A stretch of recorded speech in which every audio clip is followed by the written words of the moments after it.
Objection!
Hello, everyone.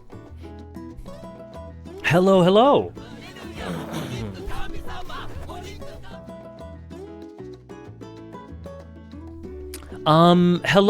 Hello, everyone. Welcome to this year's Top 100 Streams.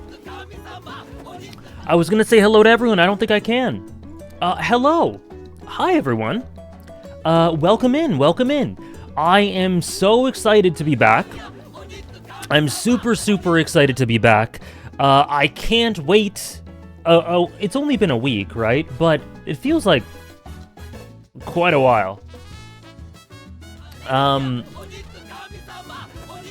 The trip was good. It was really cool. I explored. Is this year 3 or 4? This is year 4.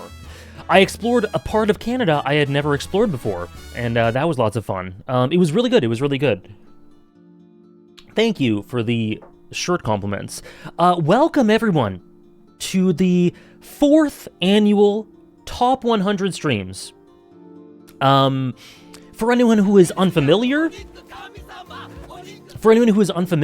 we do this every year. Every year since I've started streaming, 2022, 23, 24, and now 25, where I just rank my top 100 fiction, so fictional stories of all time, or pieces of media, top 100 antagonists, which has now evolved into 150, because I can't help myself, and top 100 protagonists. Yeah, I know, 4th time, right? I know it's strange, Sarah, but I'm very glad to be back. Yes, I'll get to it, Bea, I'll get to it, don't worry. We'll be sure to include everything. I'll do all the housekeeping before we start. And then the top 100 protagonists. Today, we are starting with the top 100 protagonists. So today we're going to be ranking my top 100 and a bit. It's not exactly 100. Like writing 101 is don't reference Dumbo when Satan's being resurrected. Me too, D. Welcome in. My hair looks nice? Thank you. Thank you very much. Will it ever be 150 protagonists in fiction as well? It's not impossible. You know me and my inability to pick, to not feel bad about leaving stuff out.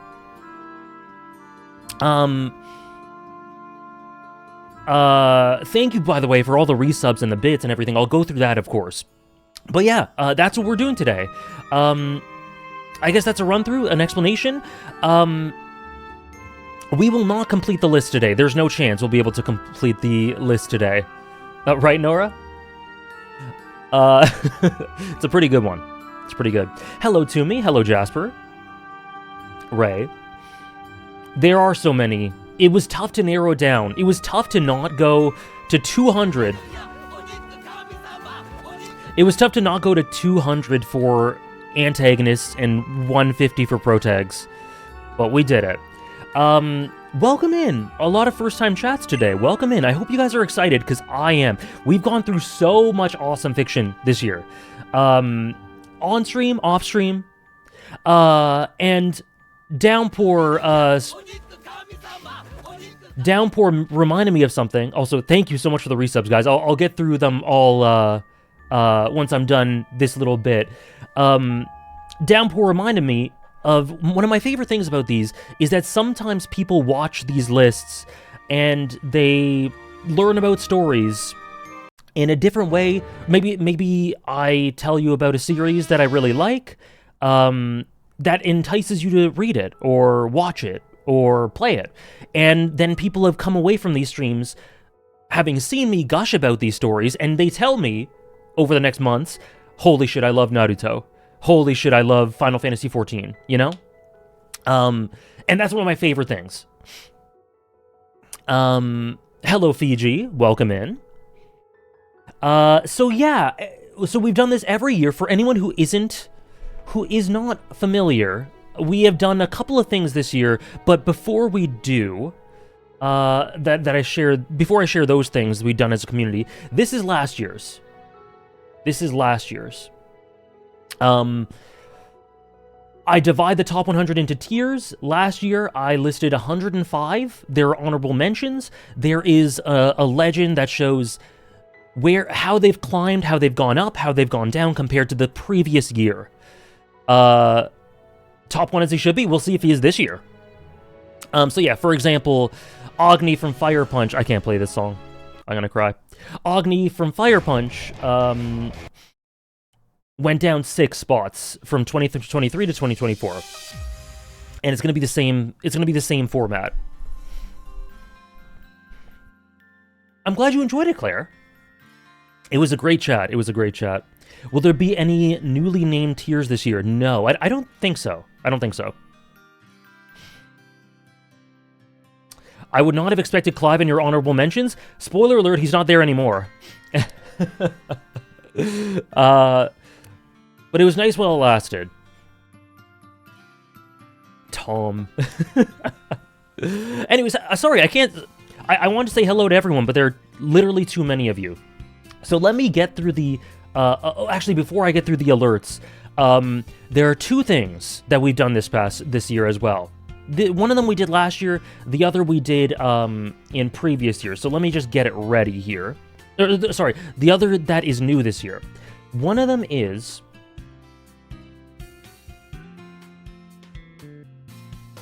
I hope so. I hope so, D. Chris, the Deltarune reveal. It's encouraging. It's encouraging. Sorry, just getting this ready. Okay. So what we have here, for example... Sorry, Trish, I don't want to dox your answers. But what we've done is, we've done this thing where you can predict... you can predict where you think... Anything, literally anything. Dox your answers, I don't remember? Okay, there you go. There's this forum here. I can, it's linked in the Discord. I was just checking the door. Hello, Hannah. Oh, chat isn't on screen. Thank you, Thank you, Sarah. It should be, there we go. Hello, Hannah. Can you show them all? Yes, here you go. There we go. So there is this document that is in the I think Hannah's is pretty close to Trish's, or maybe not. I don't remember. I'll scroll through a few for examples, unless you guys don't want me to dox your answers. But this is just a sort of fun little. It is Hannah. This is just a fun little prediction thing. You can literally predict anything you want to, literally anything. So, for example, Trish said, Emmett will be my top 1 antagonist, Aizen and Bleach will be tier 1.5, Victor will enter the antagonist list in tier 3, Masato will be right below Nishiki. Interesting. Predicting main characters in the big 3, so protagonists, Kiryu entering tier 1 or tier 1.5, like any predictions about anything, we've done that, and there have been 50 responses. Blue Lock will be between 84 and 89. Like, these are really fun. And there's no real purpose to this outside of just for fun, you know? It's just for fun. If you want to brag that you're right, and if you want your answer, if you want me to give you your answers if you've forgotten them, because these went up in January, feel free to @ me or message me on Discord and I'll send them to you. But yeah, there's 50 of these. I think I deleted some repeat or mistake ones. So like Ray's there, Elijah's there. No need to win again? Alright, Andres. Yeah, chill. I think yours was the most recent, I think. There's Tom. Silco demoted. We'll see. Is it safe for me to watch since I haven't seen Hunter x Hunter? Will your explanations be spoiler-free? Honestly, that's a great question. For the vast majority of series, first, thank you for asking, Moonless. My trip was great. My trip was great. It was really, really fun. Thank you for asking. So, with regarding spoilers, that's a great question. So, it depends on the list, because for fiction, I will not give you big spoilers. I'm going to be talking about my entries, right?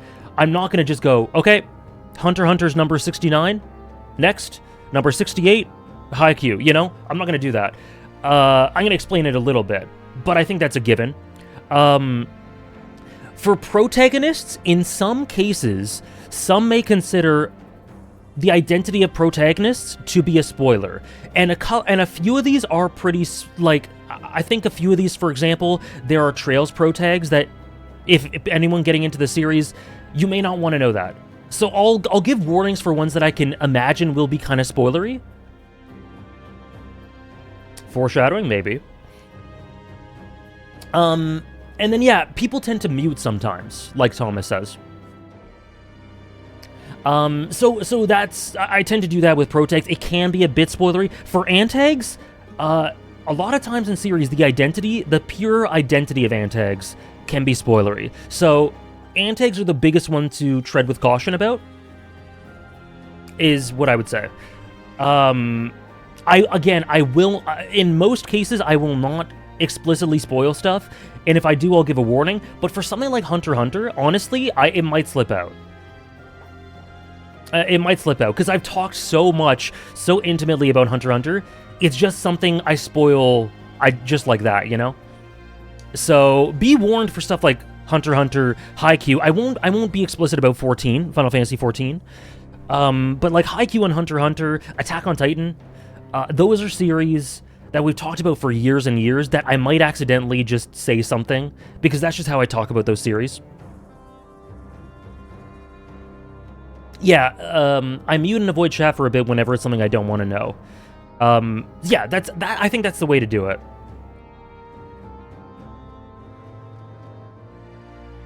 I'll try not to, Jasper.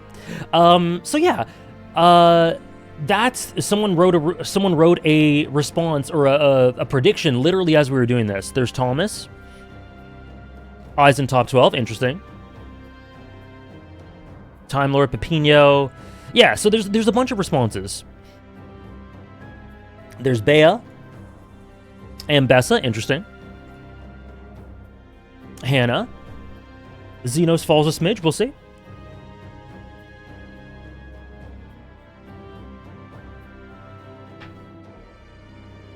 How broad is my definition of protag? I don't know what you consider to be broad. But for example, like, Killua is not on this. Kageyama is not on this. But, like, Jace is on this list, and Jinx is on this list, you know? This is last year's, right? So series with multiple protagonists. Some have disagreed with me about them being protagonists. Once in a while. Are they, Hannah? Oh my god. That's so funny. The funky-ass multicolored hair...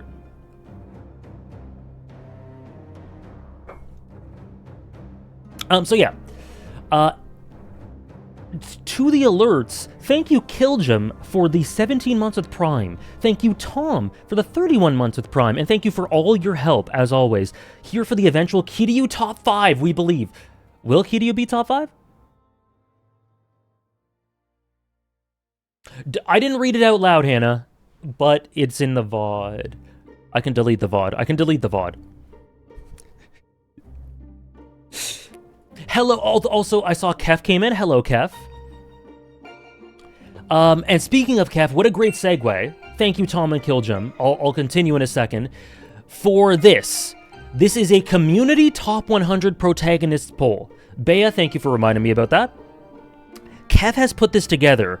So simultaneously with my top 100, you guys in the Discord have been ranking your top 100. It's a community top 100. And you can rank a top 10 from this, and then this compiles a ranking mathematically, algorithmically, to give us a community top 100 or a bunch of characters. And then at the end of when we finish this, yeah, it can be pretty broad. When we finish this, we'll compare it to mine, and I'll try to guess a couple. And yeah, it's a great idea. It's lots of fun. Also, welcome in, Kasuga Ichiban. Ichiban will surely be in the top 5. Surely. We'll see. You're very confident. Is the survey list on Discord? It is. I put that in an announcement last night. But I can also share it here. Is this the guess for your... No. This is the community's opinion. This has nothing to do with me. You can include characters I have never seen. You can do this characters I've never seen. And it's looking likely, I know this what the schedule says on Discord, but it's looking likely that I may finish this list tomorrow. If they're nominated, yes. Only if they're nominated. The nominees are already set. That's been, the nominee voting has been for the past couple weeks. Let's see the list of nominees. I haven't seen this actually. Oh! Oh my!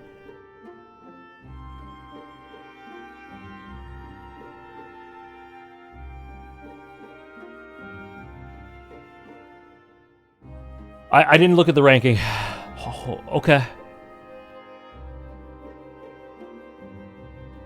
This is crazy. So anyways, anyone from here?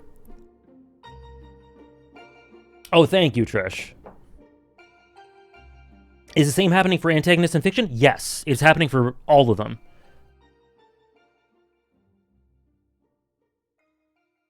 You can, in this one, you can divide. Wait, why am I here?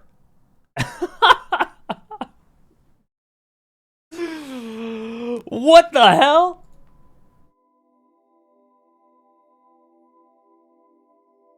Top 2 themes? Sandals 9.97? Who only gave Sandals 9.97?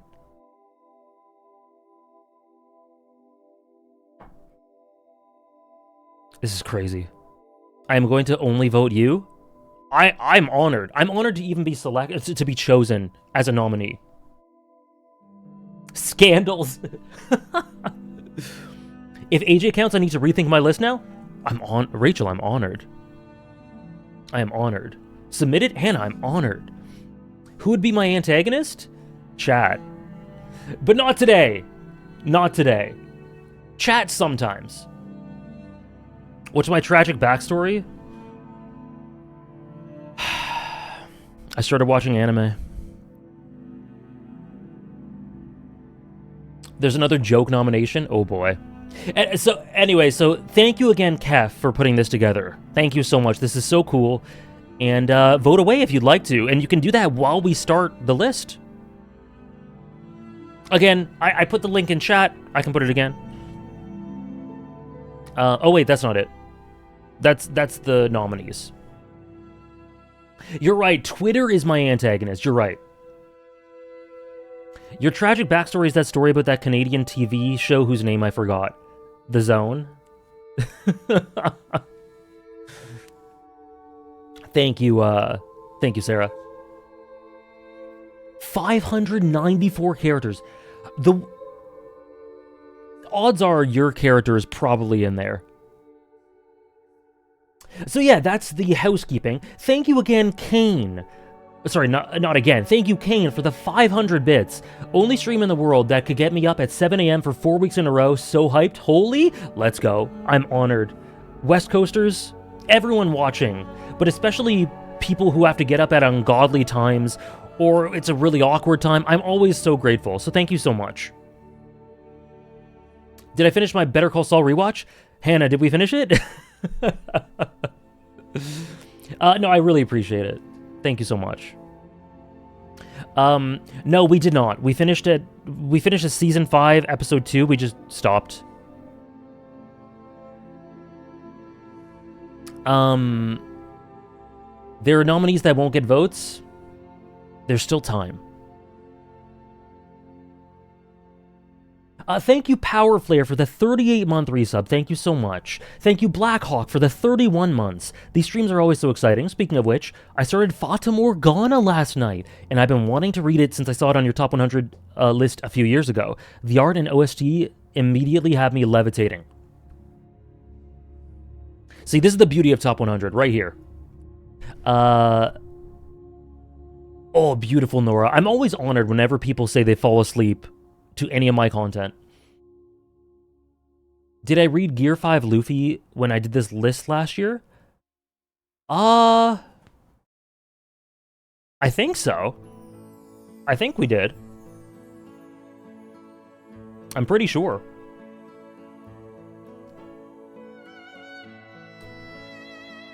It was up until the end of Wano. Yeah, so we did. We did. Yep. Thank you, Blackhawk. Yeah, Fata Morgana, enjoy. Spoiler alert. Spoiler alert. Spoiler alert, Fata Morgana will get representation somewhere on this list. These lists, rather. It's really good. I'm so glad. And also, we do bets. In case anyone wasn't aware, we do bets. So what I do a lot of the time is like, okay, if we're on number 13 and 14, I go, here are the next two. Which one do you think? Do I do higher or lower? I think we do. We do which one's higher. I don't remember. I think we always do which one's higher. So we'll be doing that. I'll be very specific. Yeah, it's which one's higher. Thank you, Edu, for the 20-month resub. Can't stay for long, but I'll be back later to see Kiryu and Ichiban thriving in the top 10. I hope you're well, AJ. Thank you so much. I'll just say this. Anyone who's in the top 10 will probably not be shown until tomorrow's stream. 64? Oh my gosh, man. Yes, we are almost certainly going to finish this list tomorrow, and the movie day will probably be shifted to Friday. I haven't done an announcement yet because I don't know for sure, but that's probably what's going to happen. 170? Fiji's got 172k. Oh boy. Oh boy. Will that multiply? Will that sink into nothing?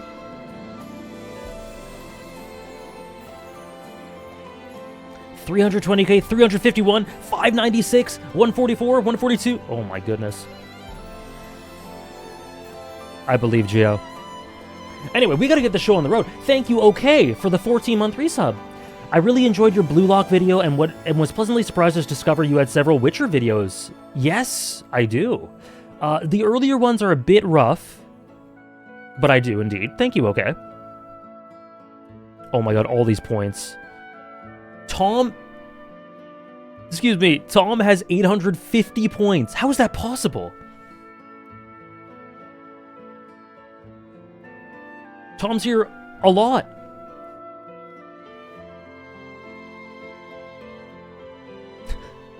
I literally don't know how that's possible. The Hoshiumi ones, I'm quite proud of, Jasper. Blood and Wine, thank you. Good morning, Tsunami. And thank you very much. Teravin, thank you for the 33 months. Welcome back. Thanks for 33 months of fun and interesting Twitch streams. Thank you so much. I really appreciate it. Thank you, Downpour, for the 19-month resub. You're cashing in certain stocks. Interesting. Interesting. Downpour's been blazing through trails in the last little while and updating me on big Reverie stuff, and it is very fun.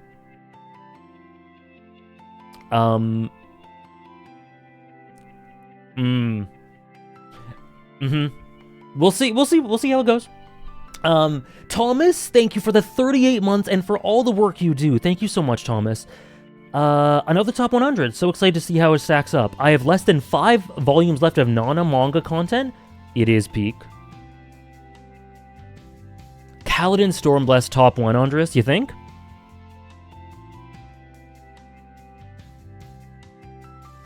We'll see.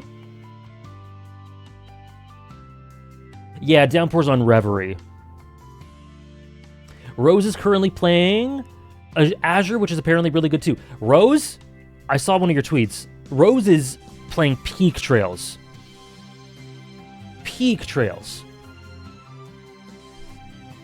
Hinata top 75. Ooh, that is pretty crazy. Oh, me too, Mel. Me too. Spoilers, there is Nana rep in somewhere in these lists. Do I count Angie Ushidomiya as a protagonist? I do not. But I totally get it, people do. I totally get it, people do. I don't personally, though. She's a rather, let me put it this way. She's a protagonist, but I think Battler is the central one. You did, Callus. You did. The time of the stream is perfect as there's good ambience while Hazel is recovering from her surgery last week. I hope the recovery goes well, Thomas, and I hope the ambience continues to be ambient and as relaxing as possible. And thank you for joining us. I did have a good trip. Thank you so much. One person nominated Nico Robin as a protag. Fighting the good fight. Thank you, Chill, for the 101 bits. We're so back. Hope everyone's having an absolutely wonderful week so far. Very much appreciated. Thank you, Chill. Thank you, Beansden the Guy, for the 4 months with Prime. I've lurked for years, but I'm coming out of the shadows for Top 100 and JoJo Peak soon. JoJo Peak is starting. JoJo Peak is starting. We haven't streamed since the anime announcement for Part 7. Very timely for our Part 7 read-through.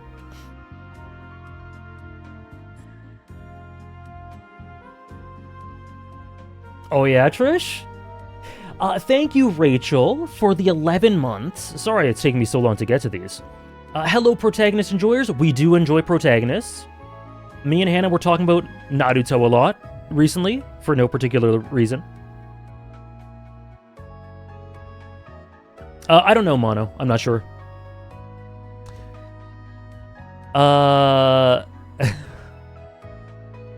can't wait for Part 7. I can't wait. It's pretty soon. It'll probably be May.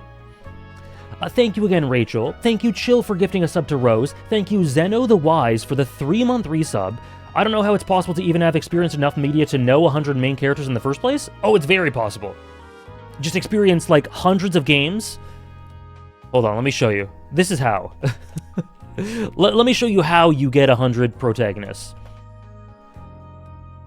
Here, you experience almost 600 series, 600 anime, almost 50 manga. I'm not a huge manga reader, but I will be eventually.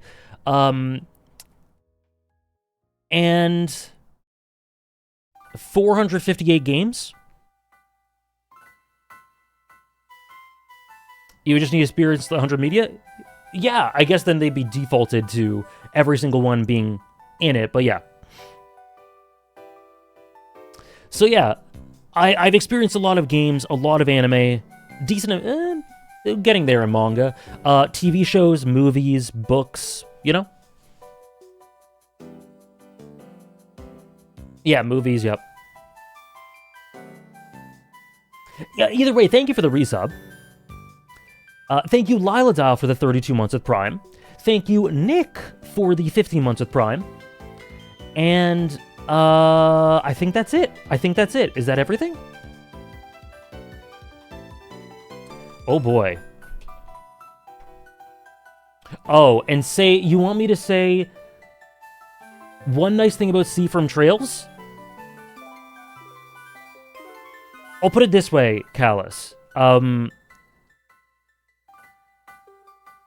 You'll hear that I'll answer your question somewhere in this list.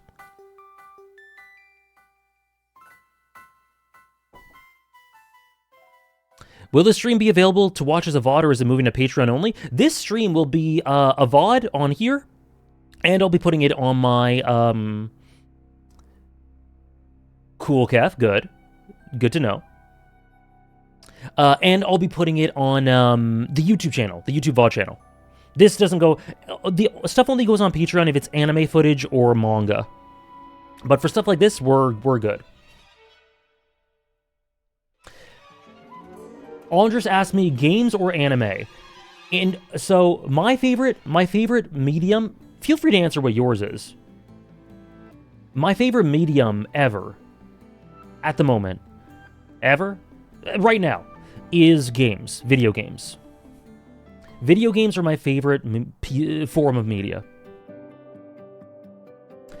But, manga's had an ascendancy lately, man. But yeah, games. Manga might be my second favorite. Games, manga, anime. That's kind of where I'm at the moment. Real? Fiji. This is partly... Fiji's a big reason why I feel that way now. Manga and games top 2? I think it might be. The only thing is, TV shows. I'm like, is TV shows second? Whatever. Manga is... I don't know. True, Nora. I realized that I don't actually have a favorite medium at all. I kept thinking it was between manga and games, but I just can't choose one. They kind of all go together and intersect a lot. I get that. It's really close. Like, sometimes I don't know. Like, I can't pick... It's hard for me to pick between manga and anime or manga and TV shows, so it's pretty arbitrary. I just know that games are my favorite. Manga probably number 2. The Hunter x Hunter full reread? Oh, maybe 2026, Andres? Books? I wish I could read books. I just don't have time.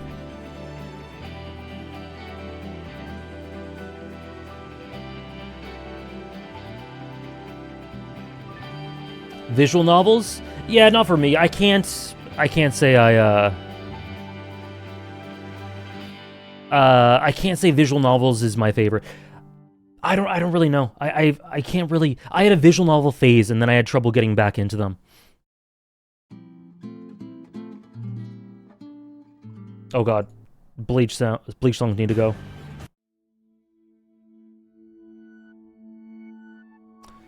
Oh, this song. Oh no.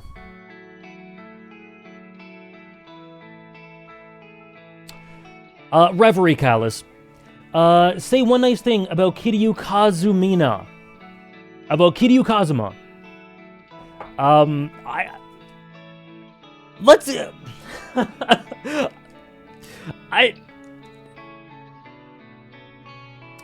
one of the best... Let's put it this way. One of the best vocal performances of any character I've ever seen ever. Let's just put it that way. I don't really know, right? There are some games or visual novels or whatever, I don't really feel a need to classify them. To me, Ace Attorney feels... I usually refer to it as a game, but I don't really know what it is. Okay. Neji or Horschiffon?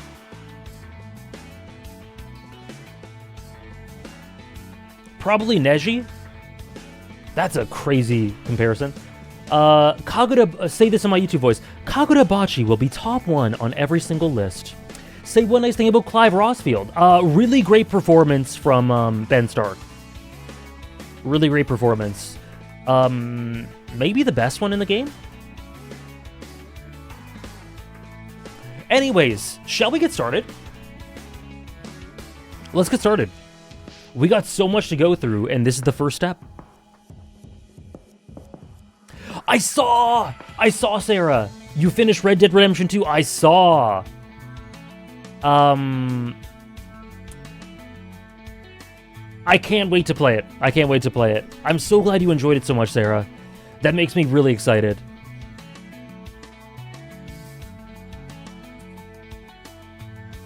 Really, Mel? I'm jealous that you got to talk to your professors about visual novels at all.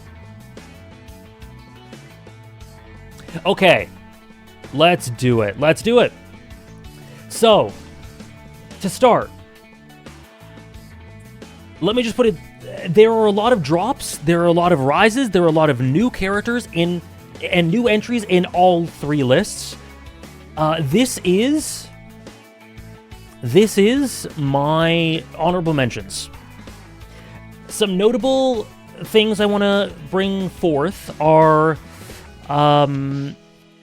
V, was V in it? I don't know if V was in it last time. Regardless. Where are they? Isagi Yuichi from Blue Lock. A certain character from the Trail series, from the Daybreak games, who is... The only reason he isn't higher is because I haven't even beaten Daybreak, but I can just tell he's for me. Lots of drops for FF6 characters, true. Sam Winchester, big drop. Vi from Arcane is now in the honorable mentions. Noah Xenoblade, yep. I think Elliot Alderson has dropped. But where was it? These two I wanted to bring forth. Ty from Digimon, Davis from Digimon. They're both so good. They're both so good. Chris, an honorable mention will not last long? I hope not. Elliot and Agni not top 100? There's some painful drops. You guys will see more. Davis, I love Davis. Would I consider Johnny a protag? No. But that's a really cool idea. No Takato? I actually do like Ty and Davis more than Takato. I do. Takato's great. He just about missed out on honorable mentions. Yeah, Ty and Davis, I love them both. I think they're both amazing. Takato's very good. Didn't hit for me in the same way as either of them.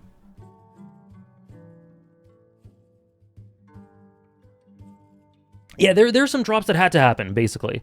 But a lot of these, I think, will help. Like, rewatches or rereads will help a lot for them. Because, like, Rei Kiriyama, Sangatsu went down. I haven't watched Sangatsu in so long. And I really need to. Was Ryunosuke always an honorable mention? I think he was. I'm pretty sure he was. He was either an honorable mention or very low on the top 100 last year. Let's see.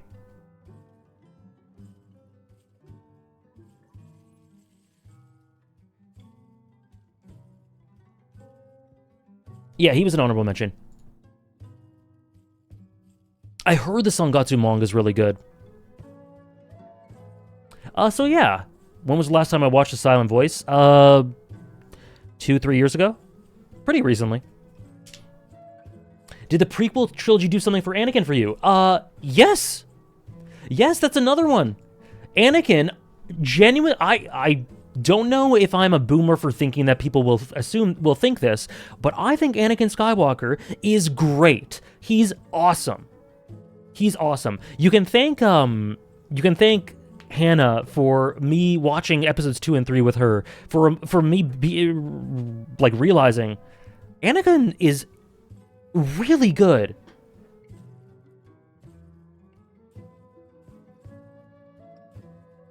Let me know if characters going down over time isn't a matter of distance from work, but lacks of effective longevity in your brain. A lot of the time it is. A lot of the time it is.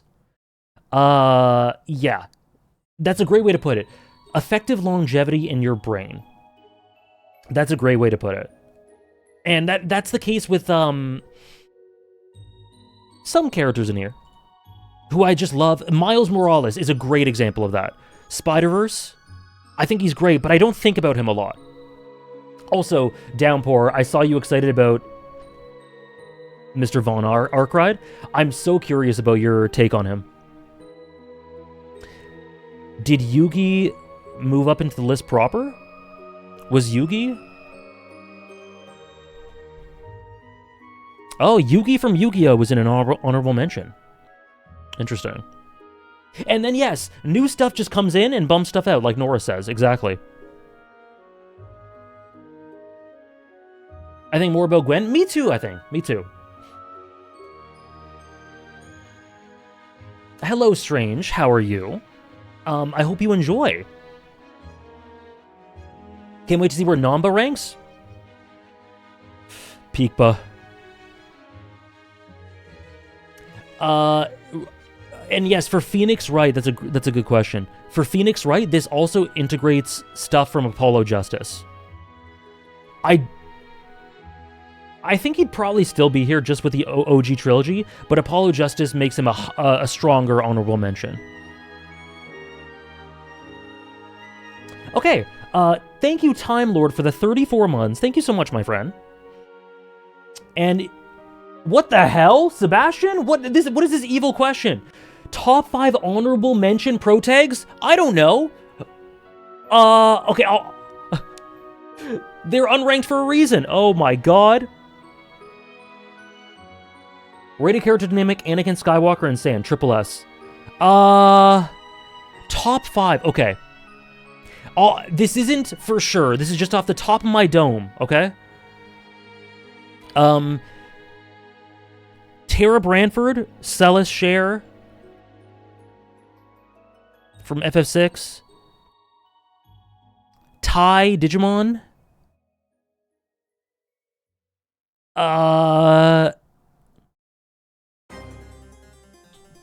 Very appropriate music. Vi.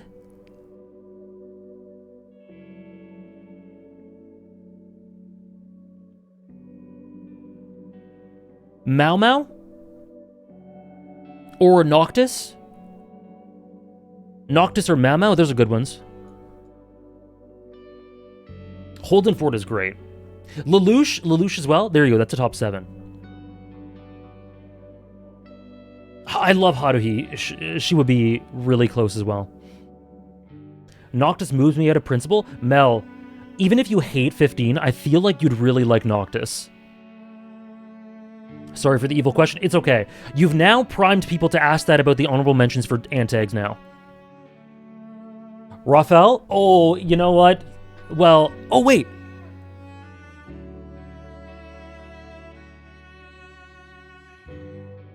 I forgot something. One sec.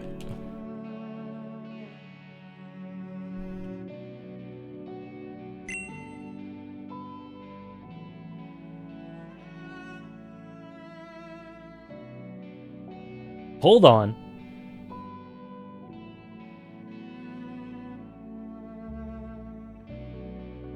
Here we go. I did forget something. So, this is a hard one to explain. But if you know, you know. If you see an orb, you know. Why am I grouping them all together? If you know, you know. You know? It's a weird one, but they are amazing protagonists, and they deserve a spot on this list. Rachel, you've seen Orb too? Oh, it's so good. It's so good.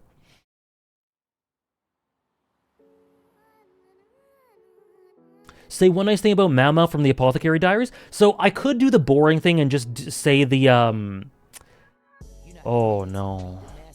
Not this song. Okay, let's put it on. Let's put it on. You read the manga too. I'm curious about the manga. I might want to check it out. So I could say the voice performance because that's the easy thing to do, but there's something about the way that Mau Mau's presented in Apothecary Diaries, specifically about her connection with other people, and specifically with Jinshi. There's a nuance to the way she interacts with them and the way she internalizes her thoughts that I think can be perceived as unemotional and completely unattached on the surface, but there are little nuances and ways that she gets warmer. She interacts warmly with people in ways that are unorthodox, but nonetheless really interesting and meaningful. And I love how that's executed as we get to know her more. I haven't seen the new OP for Apothecary. Have I? I don't think so. Enjoy the VOD, Ryuka. Would Leonard from Memento go in here? No, I don't really connect with him much. But Memento is an amazing movie.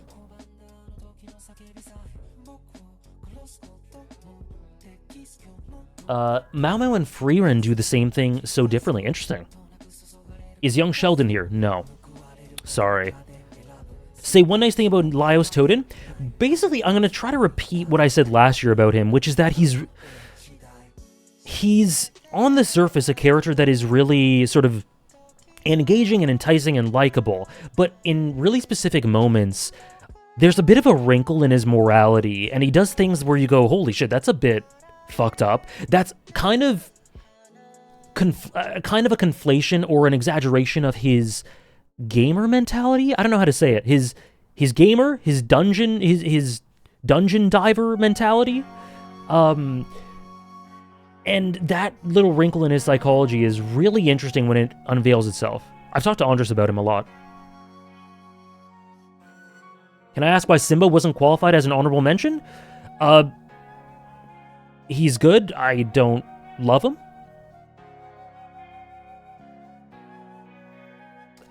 Me too, Soul Samurai. Jack Sparrow, he will never not be at least an honorable mention.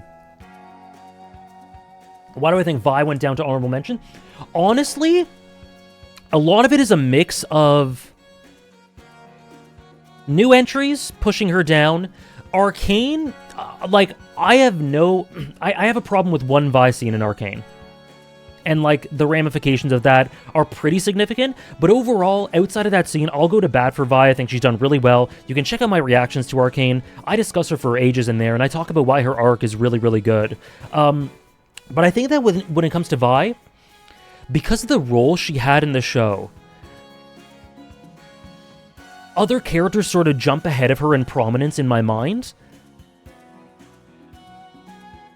She kind of, as a result, goes down the Arcane list, and it's just a sort of natural byproduct of all of that together.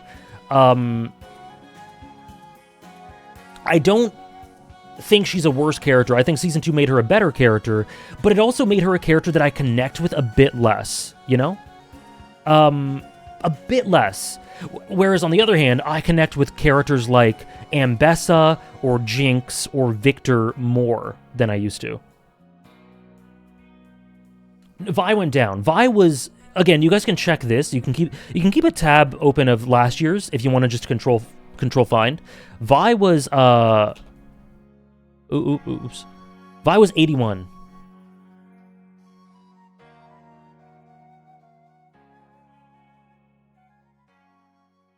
So yeah. Anyways, those are the honorable mentions. Thank you, Sarah.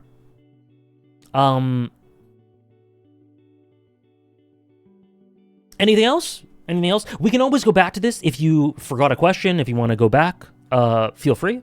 But these are the honorable mentions. SpongeBob SquarePants next to Lelouch and Arya Stark. This is why. This is my... Someone once asked me, there's a famous clip of one of the lists. Why don't you divide it by form of media? Why don't you do it anime, manga, video games? And I said, because where else would you have Arya Stark next to SpongeBob? Need to rewatch the clip? It's somewhere out there. AJ, I was wondering, like you said at the beginning of the stream, that there's perhaps some trail stuff you might not want to see if you aren't caught up with the series. Would that apply to me since I'm only in Azure? Yes. Yes. Do you... I'm going to say the name of the names of future protagonists, and I don't think... Some of them I don't think is a problem. It's just names. But others...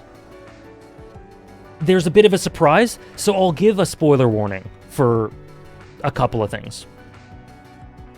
Hello, Hugs. Welcome in. Did she go down because people went up, or she just went down because she fell off? It's what I explained. It's what I explained. There were new additions, and what I said about my experience with Arcane Season 2 and her role in it.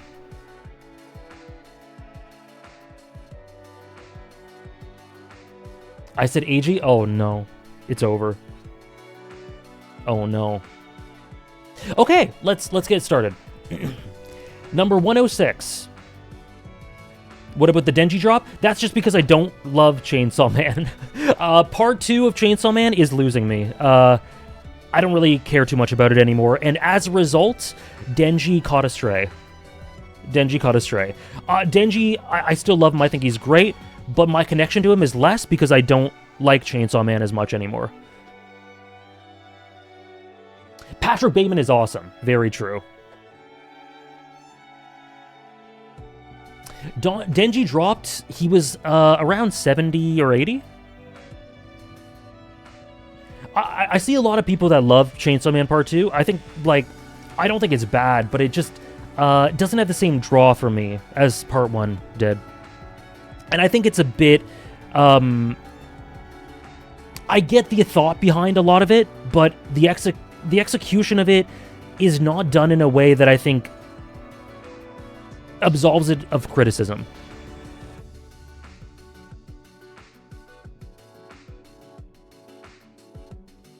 So yeah.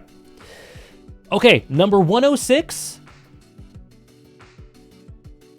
A little bit, Andres, a little bit.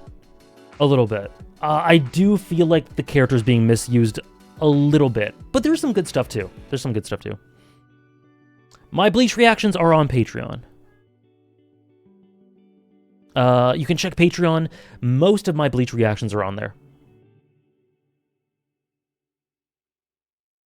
The start of Chainsaw Man Part 2 was so promising to me, so the direction it has been going in is a bit disappointing.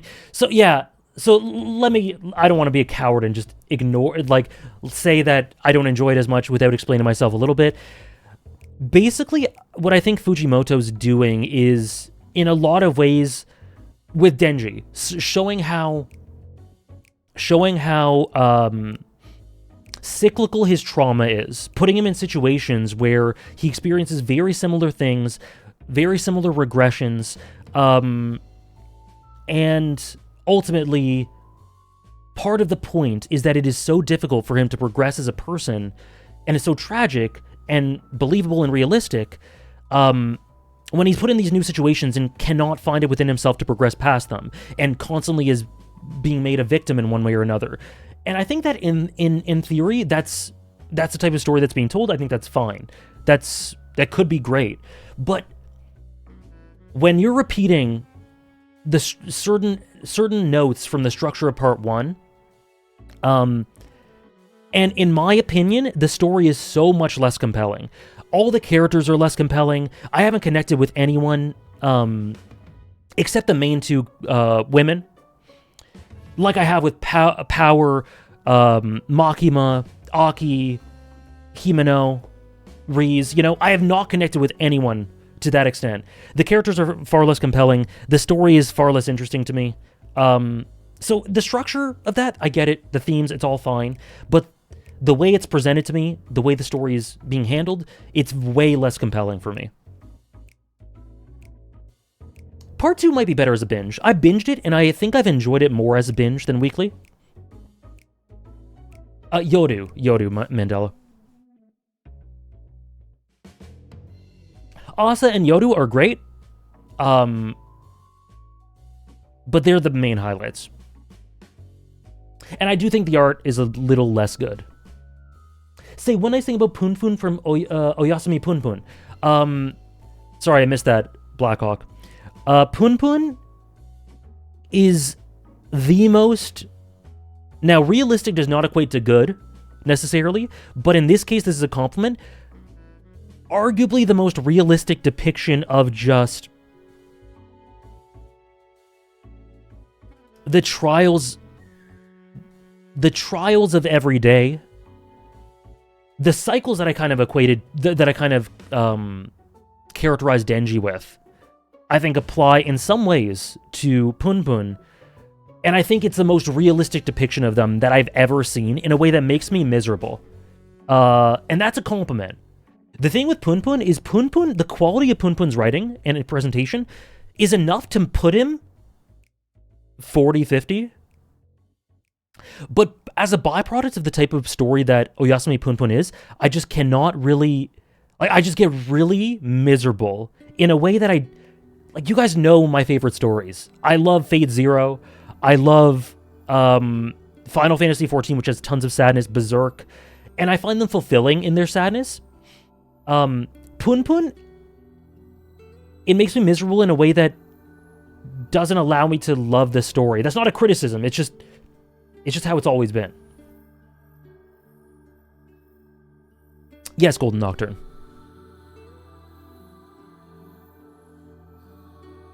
It's hard. It's a really visceral, disturbing story.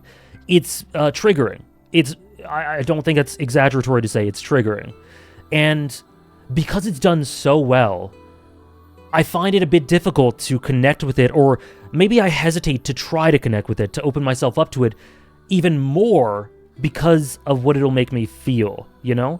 This is not a criticism at all. It's just why it isn't higher, probably.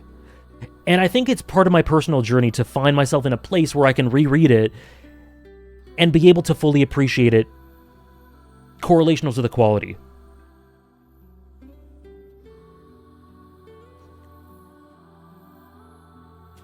Nana makes me very angsty, Mel, but I wouldn't say so. Does Punpun dwell in nihilism? It dwells in nihilism, yeah.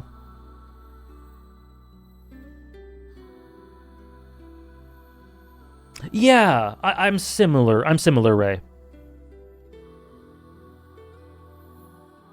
Excuse me, sorry. It's the same way I felt about Eva when I first watched it. And Eva took me years to love. Which is interesting that Blackhawk conflates them. Or, no, sorry, doesn't conflate them. Finish them at the same time.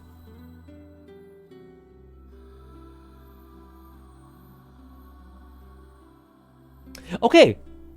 Let's begin. Let's begin. We will do some... Let me take a look at the list really quick. We will do some bets probably pretty quickly. But not right away. Okay. And some of these I've talked about for years and years, so I probably won't talk about them a ton unless you guys really want to. But it's like, spoiler alert, Gone is somewhere on this list. I don't know how much I can, like, I won't have many new things to say about Gone, understandably. But we can talk about him for sure. I just won't have a huge spiel, you know? I've talked about Gone for 10 years, man.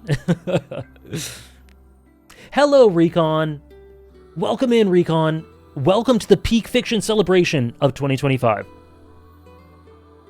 Okay, number 106, and great that Recon's here for this, because for this, we have one of my favorite characters that I experienced in the past year. Kumiko Ome from Hibike Euphonium, up from honorable mentions. These will be properly color-coded when I finish a tier. Yeah, I've talked about her before. And she was just on the cusp. She was in the honorable mentions, but I really wanted to put her at the start of the list just because of her growth, the coming of age, the relationship with what it means to be successful personally and internally and externally. Her sort of grappling with what it means to be great. And the way it all comes to a head in the most recent adaptation is, I think, extremely meaningful to me, and I really loved it.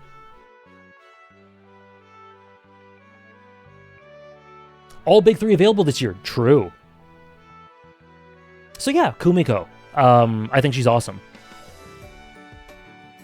And I had to put her in. I had to toss her in. Base power flare. She's so good. Next.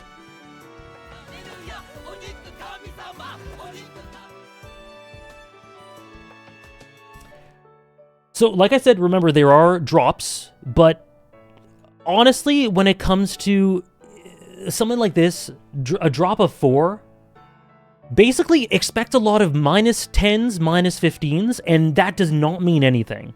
A -10 or -15 does not mean that I like the character a lot less.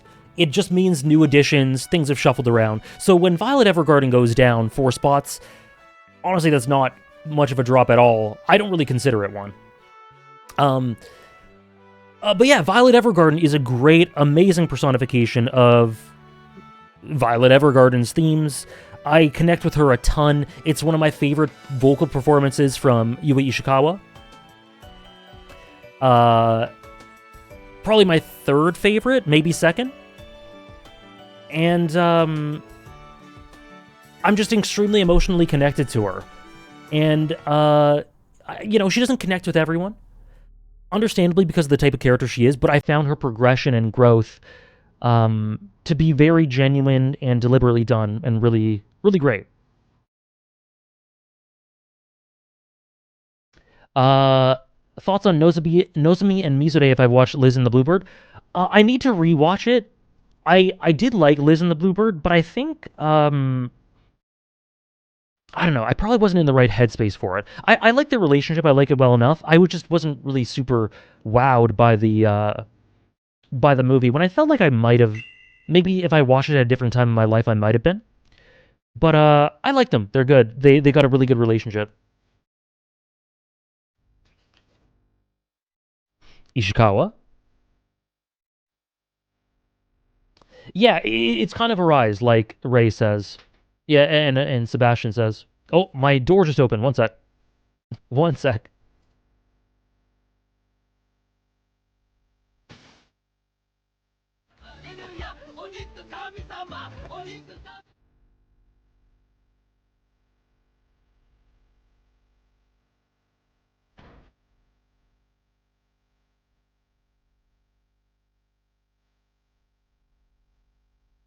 Just have to fix my door.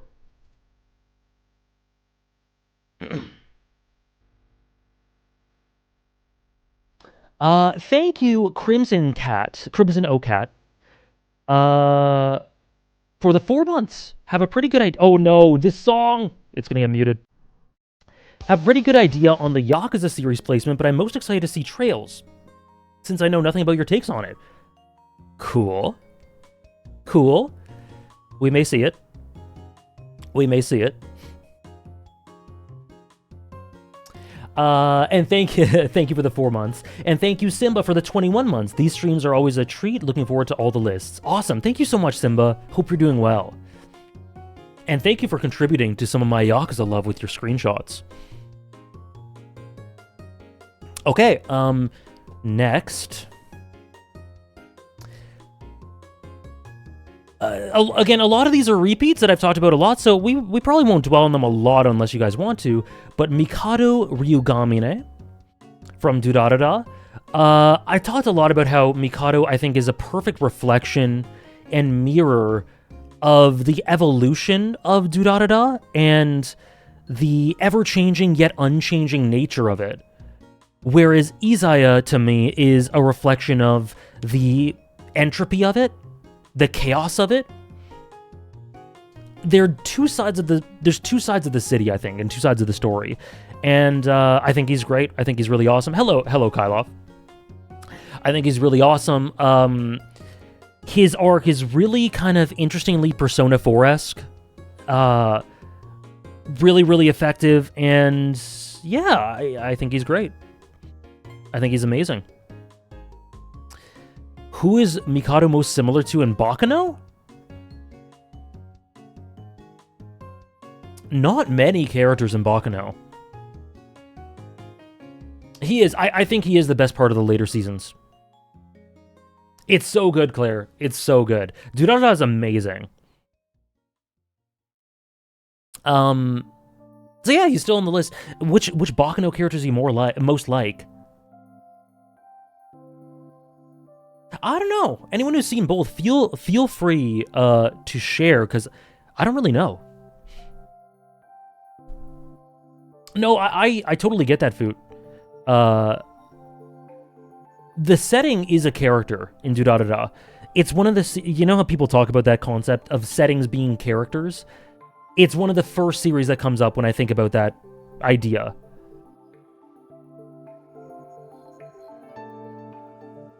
It's a tough one. Firo? Yeah, I get Firo. Is Mikado my second favorite Durarara character? Probably. Might be third.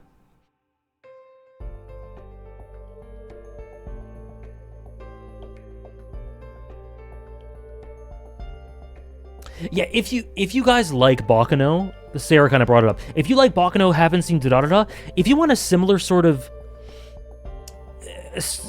stylistic in a totally different context, with a huge focus on setting rather than the structure as much. Baccano is a lot about structure and themes and how they integrate with the structure. Durarara is a lot about the setting. If that sounds enticing to you, I think it's a good idea.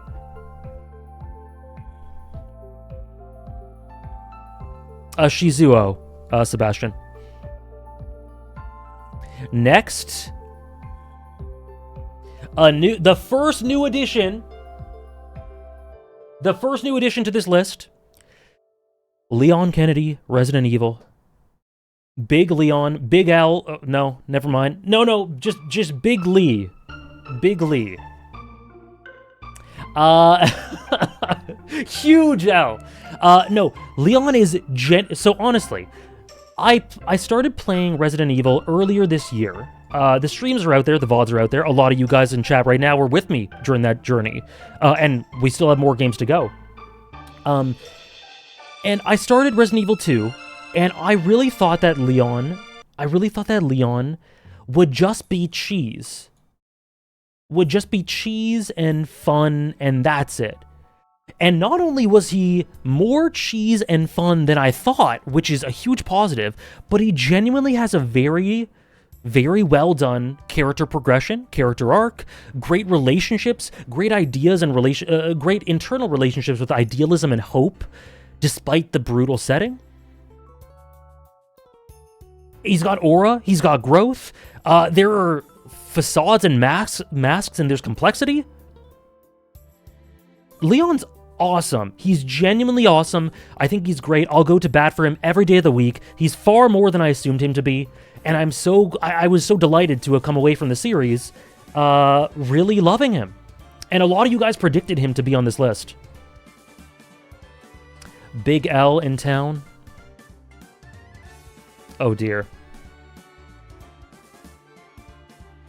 Yeah, Jill's really good. But not quite to that level. New addition to this list. Resident Evil. Big Leon, Big Al. Oh, no, never mind. No.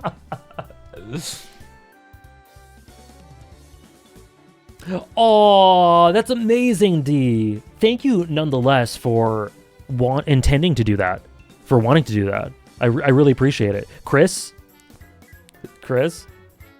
Bingo? That's so sweet. Thank you for thinking of me, D.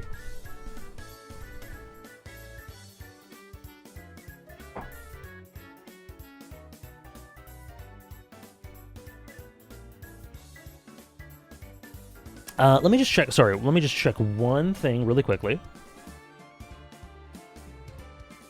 Actually, I'll fix that later. That's fine. So yeah, Leon Kennedy, amazing character, and a welcome addition to the list. And yeah, a lot of these are ones I've talked about a lot already. Again, the number 102. Shu Amaguchi from 13 Sentinels Aegis Rim. He has consistently been a part of my Twitter header for years and years and years, except I've shifted through it a little bit, but he's been a consistent fixture of it. People already do hugs. He's one of my favorite characters in the game. Borderline top 5 or so. He's probably 6 or 7, but he's really, really good. I love his... I don't want to spoil 13 Sentinels. I'm not going to spoil 13 Sentinels, but the way that the story tackles the idea of the different directions that people can go in life and how that interacts specifically with Shu is one of the best character things I think it does. And he's just very heartfelt. He's a very likable character. And yeah, if you want more specifics about this, I try not to spoil anything with regards to 13 Sentinels. Feel free to DM me or at me, and I can explain more. But Shu, amazing character. Why do I not have a list for side characters or other characters? Because I need to sleep. I have a list for antagonists, and there are 150. Outside of that, I can't do more than that. Yeah, honestly, a side characters list sounds torturous.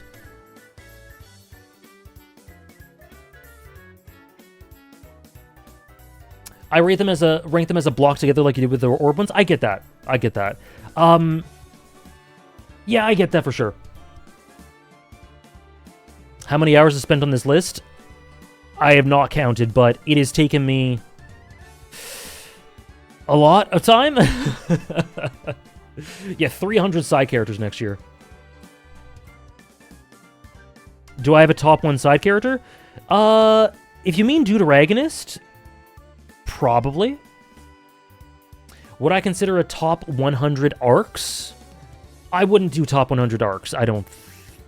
never say never, but it's not something that's on my radar at the moment. Do I have any idea at all which side character number 1 would be? I do. I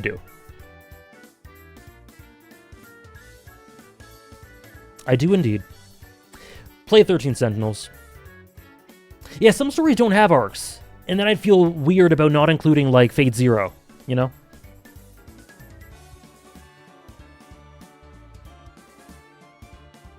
What about a favorite character who isn't a relatively major antag or part of the main cast in any capacity? That would be an easier one to do a list for. But I can't say I have one in my mind at the moment. Kita? Oh, yo.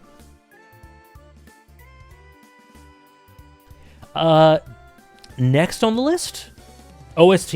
I would never be able to do that, Indy. Never in my life. Ask me my top 5 video game OSTs, and I'm just like, oh, well, it's Xenoblade, Persona 5, Final Fantasy 14, Final Fantasy 9, and Final Fantasy 7 Rebirth. Oh, shit. Cyberpunk exists. Oh, shit. God damn it, Hollow Knight exists. Oh my god, Trails exist. Can't do it. Cannot do it.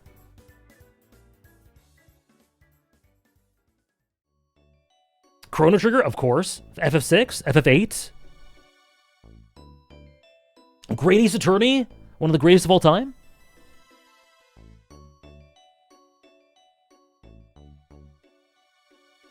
Xenoblade is actually the best. Maybe?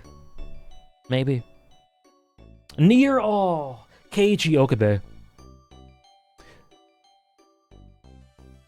Number 101. Exactly, Mal. Koto from Kyoso Giga. Tiny drop, honestly, kind of a rise.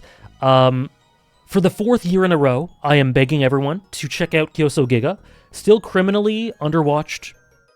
It is this. It is a beautiful expression. It's a beautiful piece. Really quick, only 10 episodes, and Koto from Kyoso Giga is just the heart that brings it all together and smashes through. Literally, in some ways, the antagonistic forces at play is, I guess, how I put it. While just being so incredibly cute and endearing and likable, and your heart just goes out to her, and you just want the best for her. Koto's amazing, Kyoso Giga's amazing. Never heard of it? Honestly, if you guys are okay with something a little out there, a little experimental, let me show it to you on my anime list. Here it is. A little out there, a little experimental. Not everything fits together perfectly in a traditional way. You're gonna have to do some abstractions, do some subtext. A little bit, Bea. A little row. But if you're open to that, it's so good. I have loved it for years and years. I made a video about it. Same director as Kekkai Sensen. If you guys like Rie Matsumoto, who's done Kekkai Sensen, the Pokemon Gotcha, you guys know the one, right? The Pokemon, like, 4-minute music video thing that everyone loved when it came out. Rie Matsumoto, incredibly skilled director, did Kyoso Giga. Thank you, mods. I think it's in both, Andres. Oh, the opening's amazing, Kev. Recon, you've seen it? I had no idea you've seen Kyoso Giga. Of course you love it. Of course you do. Convincing me? Guys, if you check out Kyoso Giga, please let me know. This is one of the ones that is so criminally underexperienced that I've been shouting to the rooftops for ages. Kyoso Giga, 13 Sentinels is very similar. Is Koto the best character in the show? Probably not. To me, it's probably this guy right here. Akira Ishida's character, Inari. Yeah, you get me, Dave. Oh, music to my ears, you guys putting it on your lists. It is quite trigger. It is quite trigger, yeah. Yeah, it's 10 episodes. Now, it's not going to hit for all of you. It's not going to hit for all of you, but for those for whom it does hit, it'll hit. We're not finishing the whole list today, Burly Shark. Now to get properly into the top 100. Another Yui Ishikawa character. 2B from Nier Automata. Again, not really a big change. This is kind of a rise.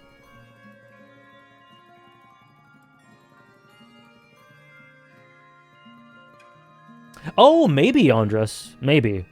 I remember when you watched it, I didn't really talk much about it with you, but maybe if you... Not that you should, but maybe if you were to rewatch, you'd be able to get some of that. 2B. Probably, I don't know if you guys saw A2. A2 is in the, is right here in the honorable mentions. But 2B is one of those characters I've talked about for years as well. Fantastic voice performance, English and Japanese. Really using a facade and a mask to hide what's actually going on with the character in a way that I find very enticing.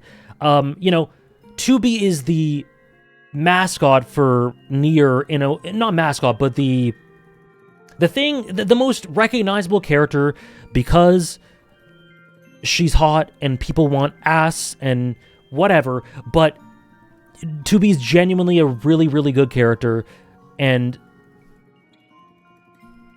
what are the question marks for? You guys know it's true. That's what people, that's how it's been advertised. She's been advertised a lot of the time.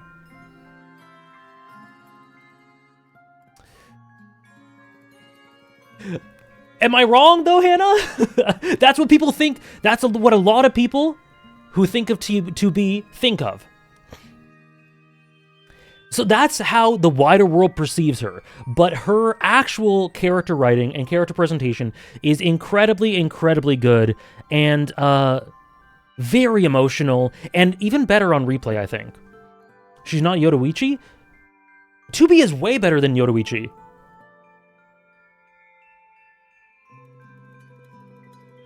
Oh, really, Sebastian? Interesting.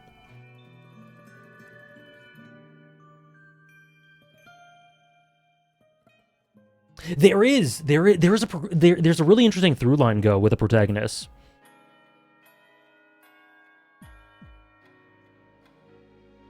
Oh yeah, that line, right? Yeah.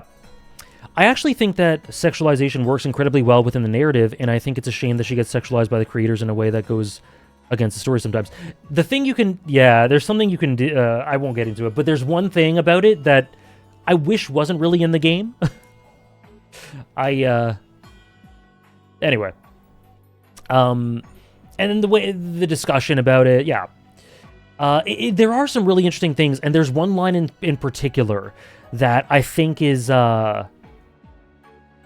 super interesting with regards to her relationship with 9S.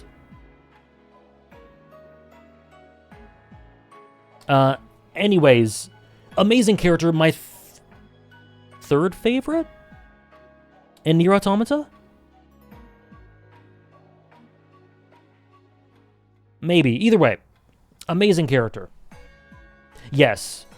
You want to blank 2B, yeah. You haven't played Automata, Blackhawk? Oh my gosh. Replicant is so incredibly good. We'll talk about it later as well. But, and it peaks, it arguably peaks higher than Automata at certain points. Arguably, I don't know if I think it does, but Automata hits those just as well. It hits those really regularly, especially when you get to the second half or so, or last third. And it's just such a polished, brilliant experience. It's one of the best games ever. And Replicant, despite certain frustrations with the design of Replicant, which I think everyone... That's what I was thinking, Sebastian. Which I think everyone at least understands why people will be frustrated with Replicant structure. Despite all that, I just think of Replicant and I have nothing but fond memories because of the characters and the moments and the story and the brilliant things it does with perspective. Is Replicant necessary to understand and enjoy Automata? No. I played Automata with remembering very little of Replicant, but you do miss out on some things, and especially with the new ending for Replicant, which ties together with Automata. I'd say it's probably best if you're able to play both. But you can play Automata on its own and enjoy it thoroughly and love it.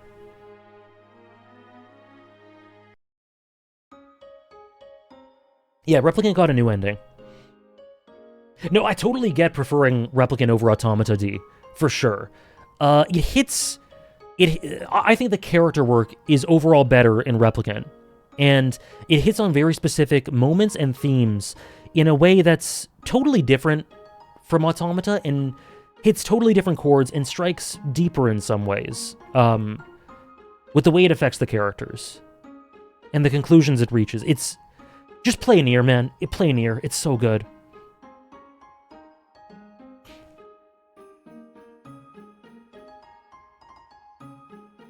Which do I prefer? I prefer Automata, but I love both and they're both favorites. Can I scroll down slightly? I can very quickly. I showed the honorable mentions earlier, guys, earlier in the VOD, so if you want to see the full list in an extended way, where it was paused on there for a good while, just go earlier in the VOD. if you want to do that afterwards.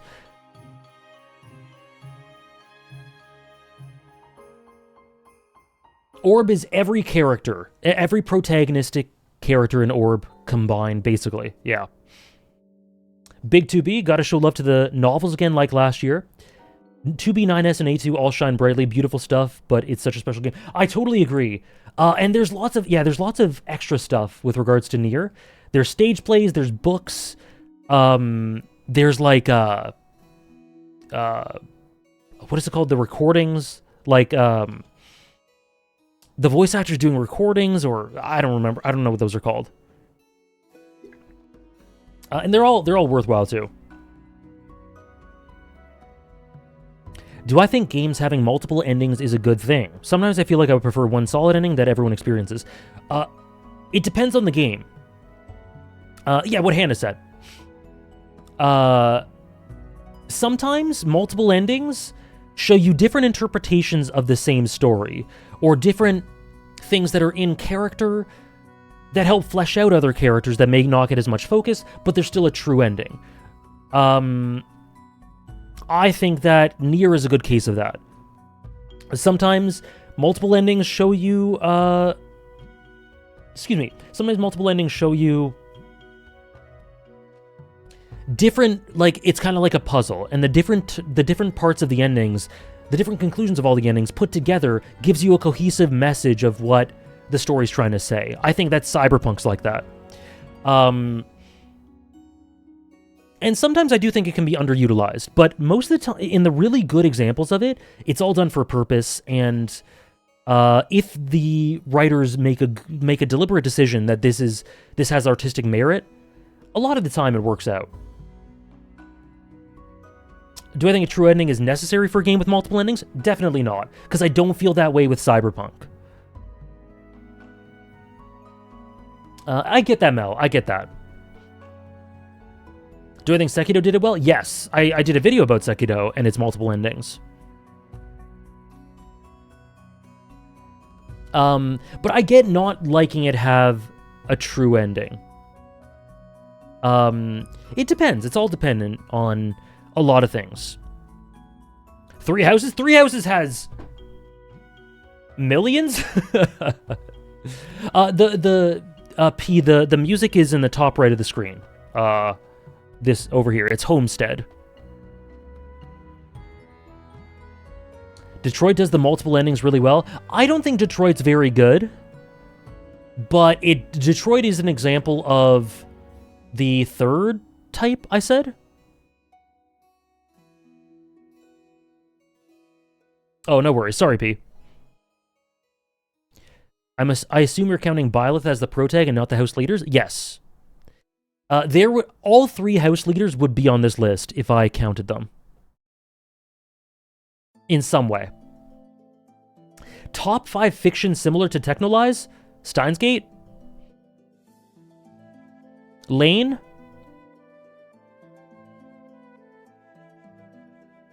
Number 99? Himura Kenshin. Yeah, I have a video about, specifically this is about the Trust and Betrayal OVA, the Trust and Betrayal story. I have a video out about that. It's very old, it's not very good. But this is another mainstay that's been here for years and years and years. The writer, the author, horrible person. Always have to get that out of the way for anything like that. Dimitri would be my Edelgard would probably be my favorite. They'd be really close. They'd be really close. And yeah, again, another Trust and Betrayal, I think, hit an aspect of the character that connected with me in a way that I never really got with the main series, which is why I specify this. Detroit Become Human is unbelievable. Ergo Proxy, yeah. Ergo Proxy is a lot like Technolize. I say Steins Gate because of the director, or the directing. I don't know. Really, Andres? That's really cool. Original Kenshin was a bit much for me. Like, I think Original Kenshin Yeah, I get what you mean, Mel. I think original Kenshin tries to do, or is kind of similar to a Gintoki sort of thing, but it doesn't hit for me. I was speechless about Detroit. Glad you enjoyed it, second.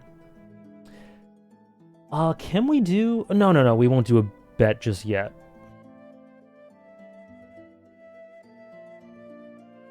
So this is a character that's actually been...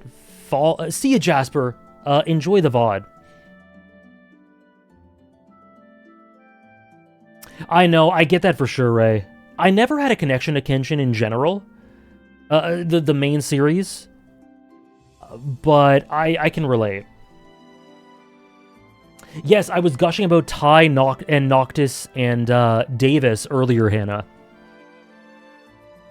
Akiyama, too. Yeah, Akiyama and Gintoki, they are really interestingly similar in ways. Leon only honorable? Leon is literally not honorable. He's right here.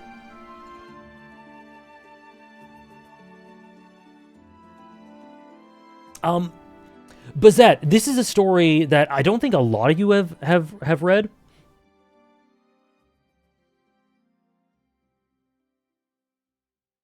I mean, it's not 100. I mean, it's not honorable.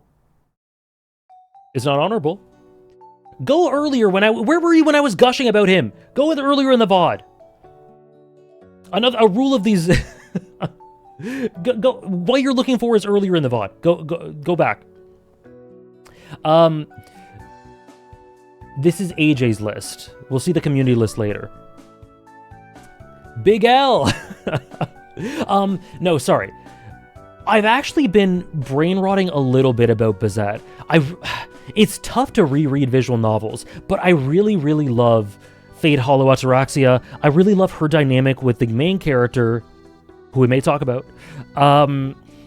And I feel like I've been valuing it a little bit lately just due to not... This feels like one because it's been super long that I'm not thinking about super often. But I really love her the core dynamic to her character, the internal progression of her character, the complexity and the psychological sort of fracturing, and it's all really, really well done. She's really great, and I feel like I undervalue her, and I hope to... I don't know if I'm ever gonna reread Fate Hollow Ataraxia, but I at least want to re-explore her character.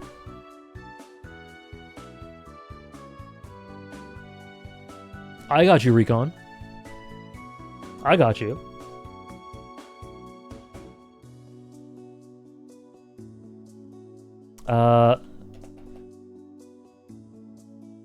There we go.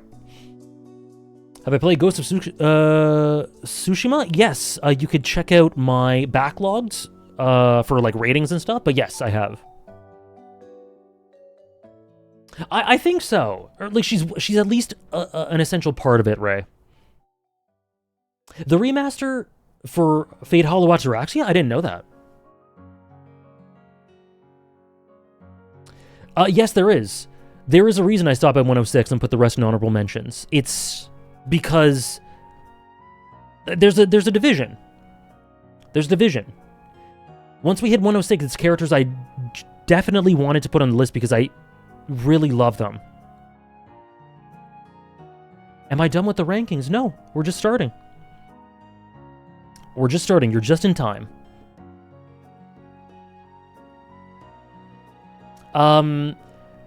When you think about Trust and Betrayal now, is there anything you feel attached to, or is it kind of a legacy pick? Yeah, there is stuff I feel attached to. I wouldn't say it's a legacy pick. I don't think I have some legacy picks.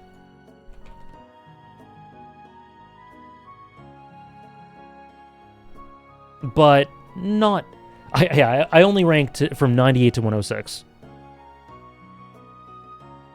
I know, it's tough, Ray. Especially when I'm playing Trails. It's tough. I love that, Blackhawk. Bazette is a character who I met last year, but feels like she's been with me my entire life. She's too low. She really is. I need to I need to do something to reconnect with her.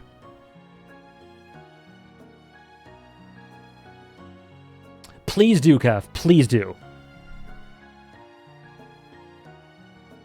True, Raph, but that's not a legacy pick. Okay, here we are.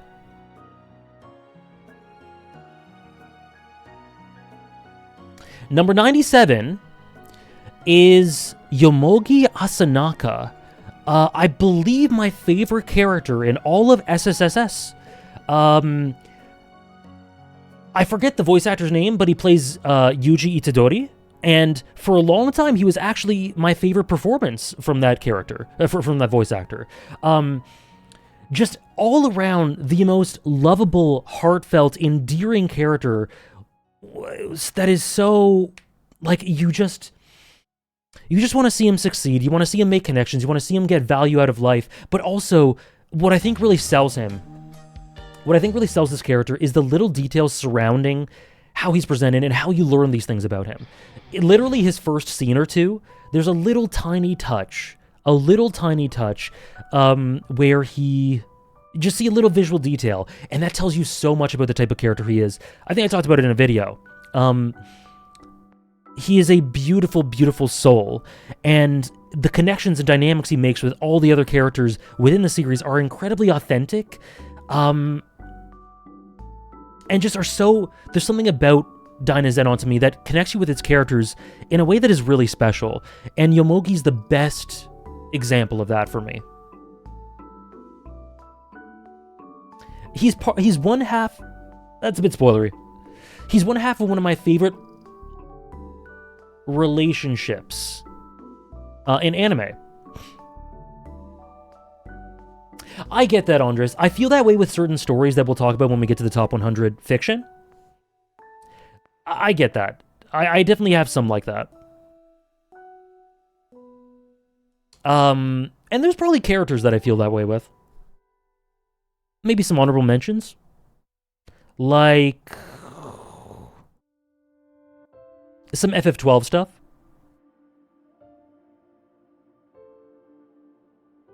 Can I play Ping Pong the Animation OST? It just played. It's on shuffle.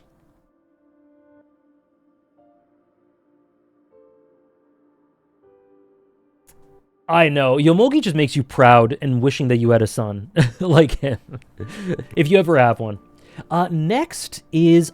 Here's the first, I guess, kind of big drop. Outside of the honorable mention ones. Hello, Uvart. It is, or Itis. Welcome in. Oh no, Twitch is gonna mute it. Twitch is gonna mute the OST. Thank you, Dave. Really, Kev? That's hilarious. Here we have the main two of Karekano. Hideaki Anno's romance anime that came out a little bit after Eva. Still to this day, one of my favorite romances of all time. One of my favorite relationships. But I don't know. I think I've been... This is just how things shook up. I don't feel like my feelings about them are significantly less. Like I said, a minus 15 or so is pretty standard for this list. It doesn't mean anything significant. It's just how it shook up. I'm gonna watch this with Go. It's really, really good. Karekano is amazing.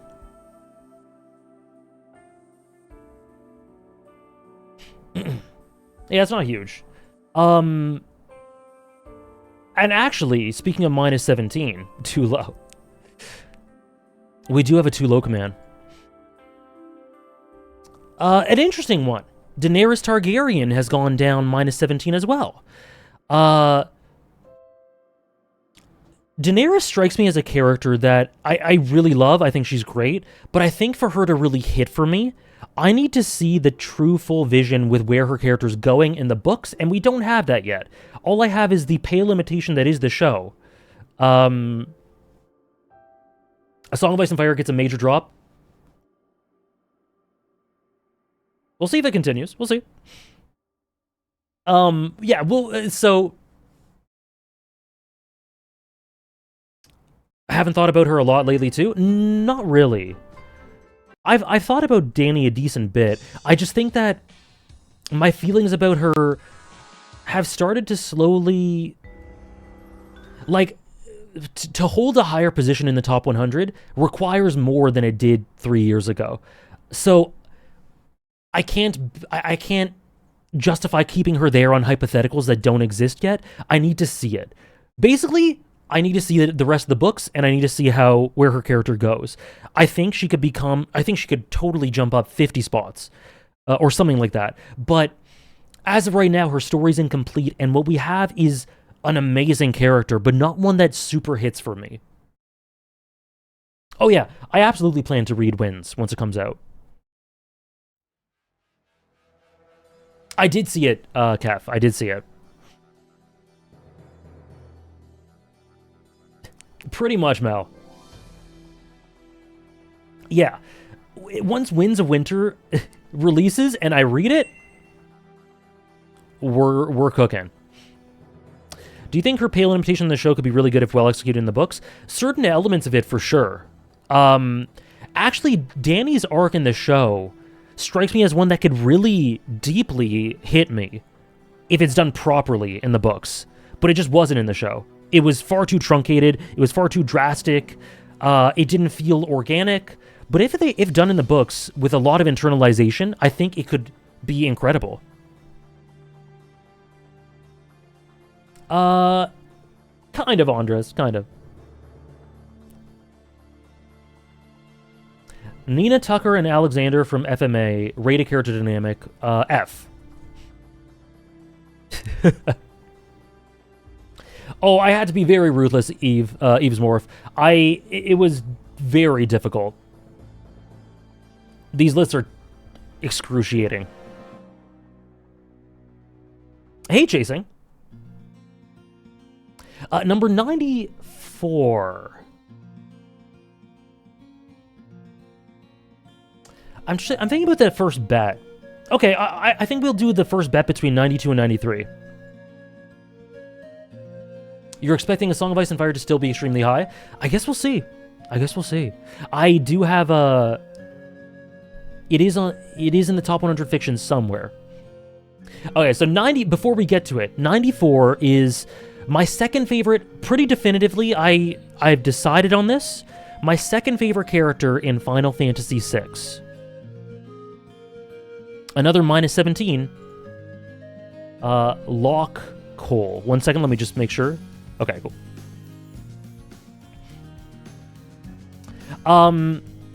Won't get into super specifics, but I just find his character journey, the nuances with it, the relationships he has, the moments he has, and just the general concept for his character I know it is, Trish. I think he just hits... The culmination of elements associated with this character hits for me harder than any other character in FF6, outside of a certain guy we'll talk about maybe next week. So yeah, I think Locke is really, really fantastic and incredibly efficient, and I find myself thinking about Locke a lot, and one specific moment that gets me a bit choked up if I really delve into it and really think it through. I think Locke is really fantastic. Oh, based, Mel. Based. Scion top 3. Scion is top 5 or so.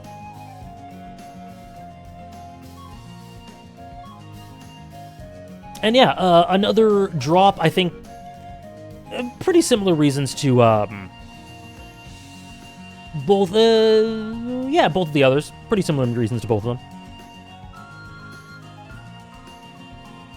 Any reason why FF6 has been falling off slightly overall? From what I can see, the rest of the main characters dropping, and it's not as high on Backlogged as I remember. Backlogged is totally outdated, so Backlogged doesn't have anything. I don't know how to answer with regards to FF6 since we're not at fiction, right? How do I answer this? Well, in terms of the character drops, I think a lot of FF6 is built on abstraction and subtext. And I think just recently, with a lot of the characters I've experienced in the past year, and the way I value certain things, it's shifted a little bit from the way that FF6 presents its characters. I still really adore it. It's just I tend to value it with a bit more... characters with a lot more written for them. In dialogue, a lot more things bluntly put have kind of jumped ahead a little bit of characters like Locke or FF6 characters. So I think it's just a kind of shifting of my preferences in the past year of experiencing new stuff and also just having subtext, but in addition to more text. Scion's probably my third favorite, Andres, if I had to say. Yeah. No, I get you, Ray. It's a weird situation. It's a weird situation.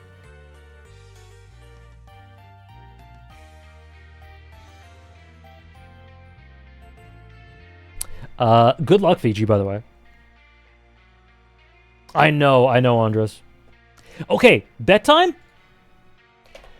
Number 92 and 93. I think this is kind of a fun one. I don't know how many of you guys have experienced both of these, but we'll do it anyway. So, this is a bet between number 92 and 93. The next two characters are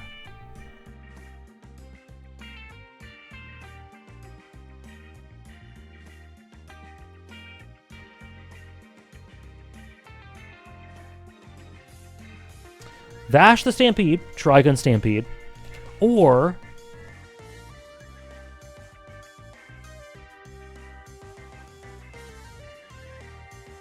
Smile, Ping Pong the Animation. Okay.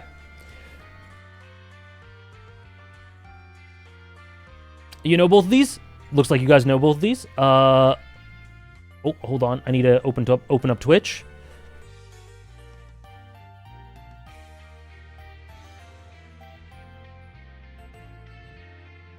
Okay.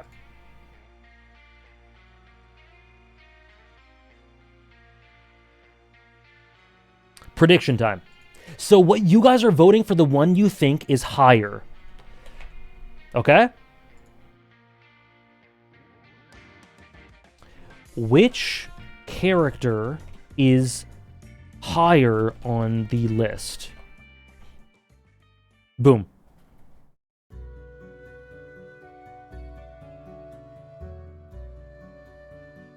So, with both of these, Smile, do I not count Peiko as a Protag? I do not. I don't. I get why people do, I don't personally.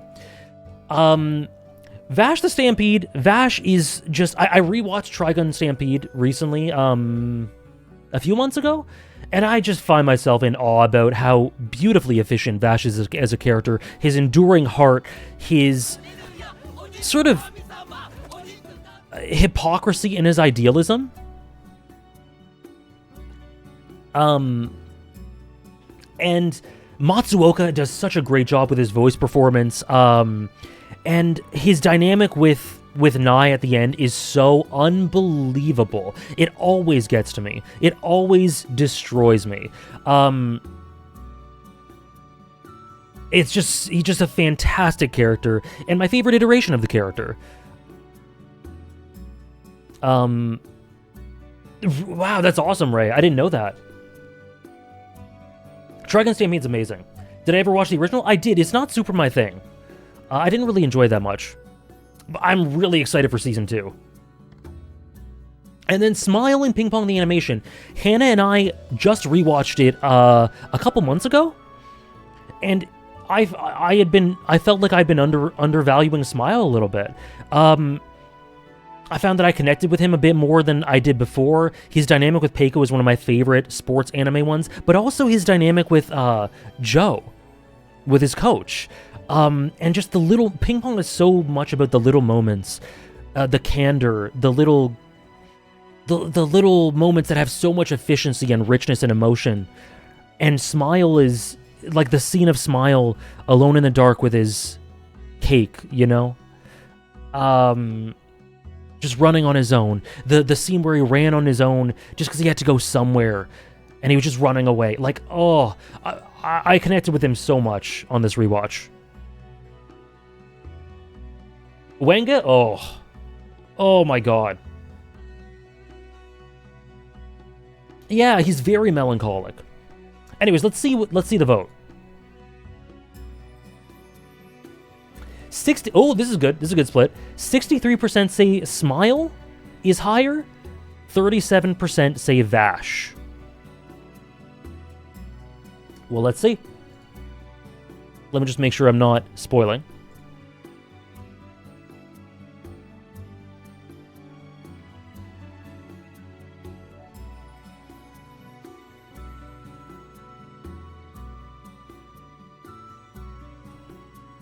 Vash is the higher one.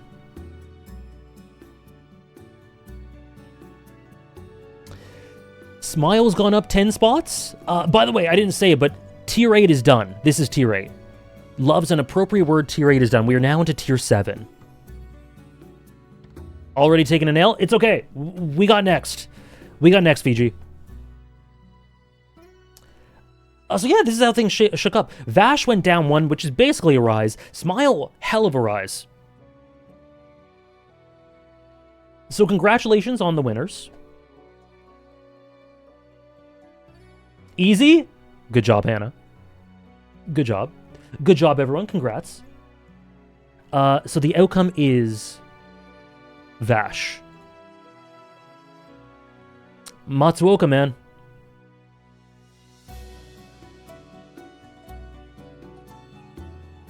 I can still financially recover from this? I hope so.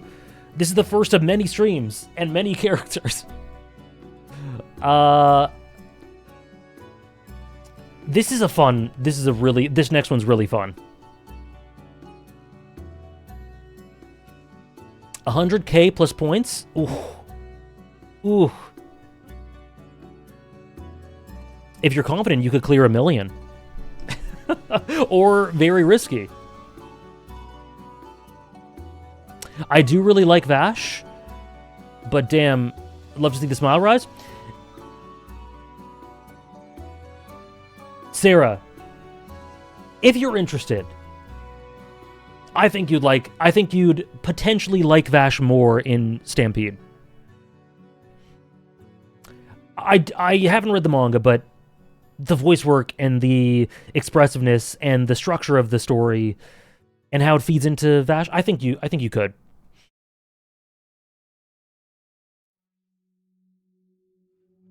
Trigun Stampede's kind of Kyoso Gigapill? That's interesting. I could kind of see it. The running scene in episode 12. You get me, Dave. Thank you, by the way, KK. Thank you, KK, for the 36-month resub. Thank you so much.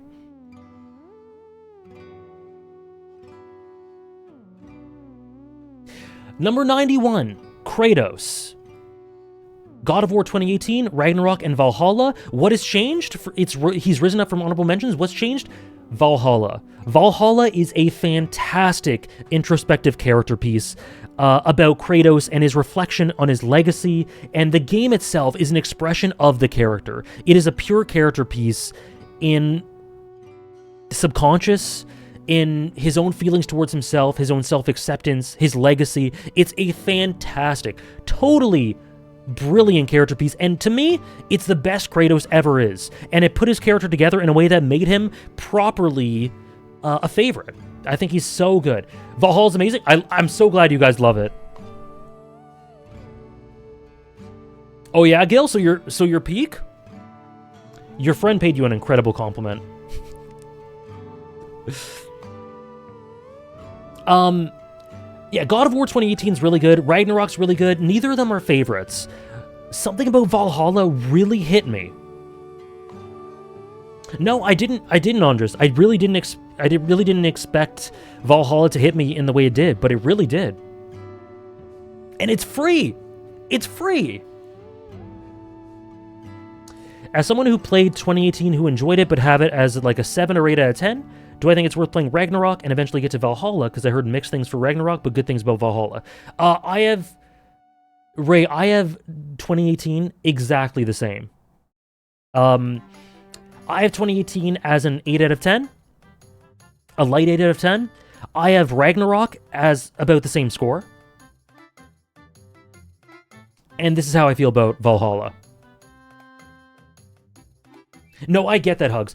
As a whole, God of War isn't really for me, but Kratos is. It's not for me as in, like, I still thoroughly enjoy it. But it's not ever gonna be a high favorite. But Kratos, like, and that's why I love Valhalla so much.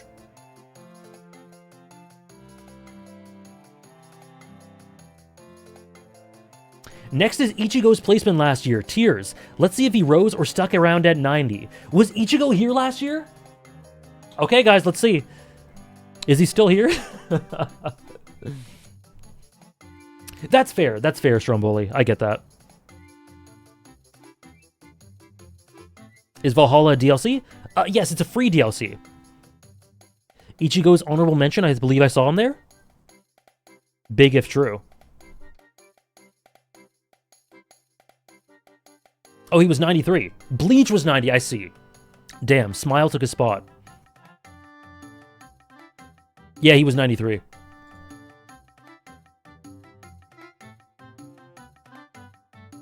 Where was it?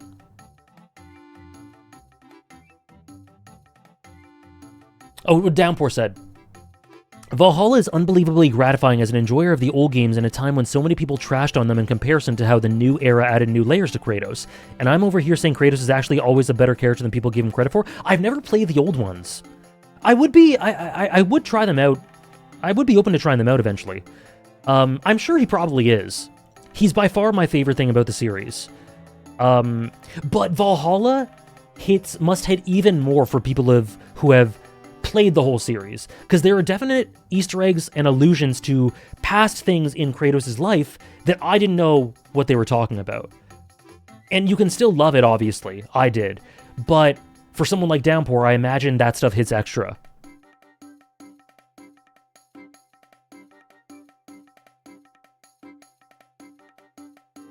I don't know, Diego. I'm not actually sure.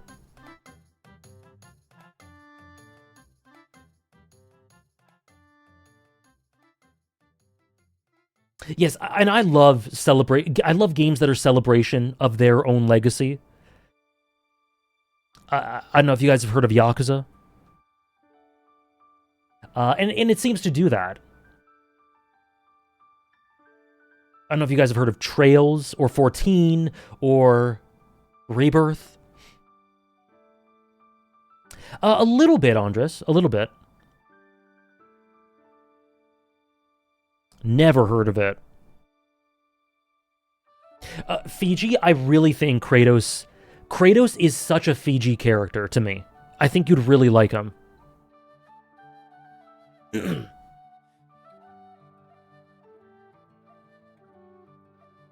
Anyways, number 90. Oreki Hotaro Hyoka. This is a character I've talked a lot about in the past. Again, I made another video. He's probably the most... one of the most subtle characters in this list.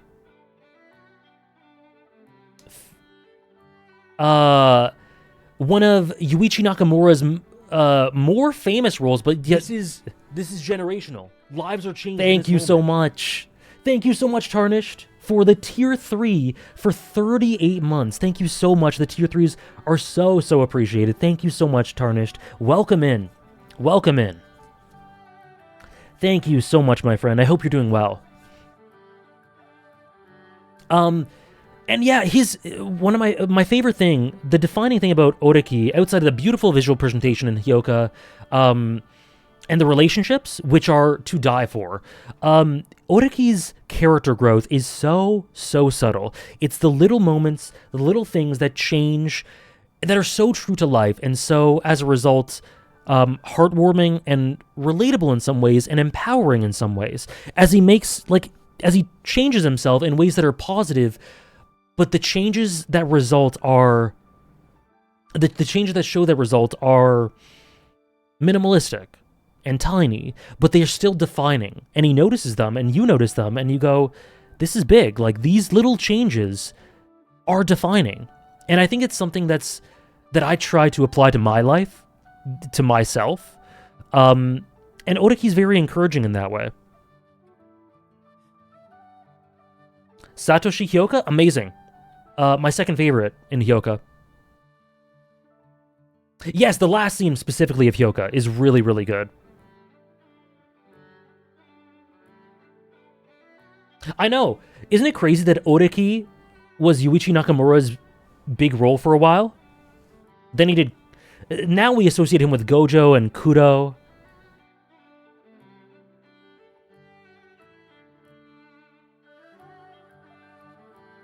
Jungi. Exactly, Sofa.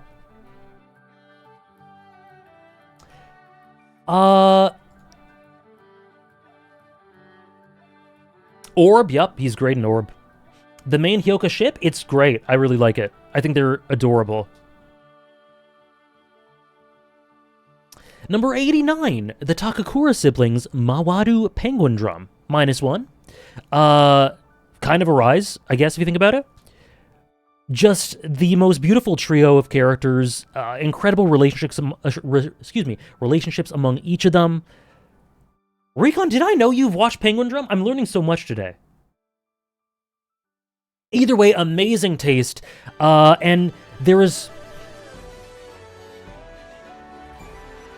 one specific moment that I rewatch from Penguin Drum all the time.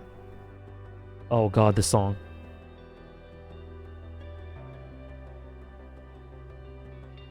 I know, Mel. There are kids, there are kids in Penguin Drum. Well, teenagers.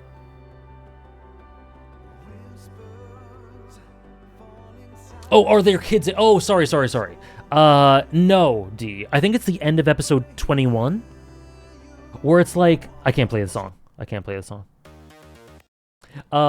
Where it's like, if I ever want to recenter and go like, do I still feel that way about Penguin Drum and about these characters? I just rewatch the end of, I think, episode 21. Sorry, Hugs. And yeah, I cry, I tear every time. Just the authenticity of the relationship and what they would do for each other, the way it's presented, the way it fits into the overall narrative and the thematic duel. It's fantastic. No, it's not. It's an embrace, Andres. It might be 20. It might be the end of episode 20. That might be the one.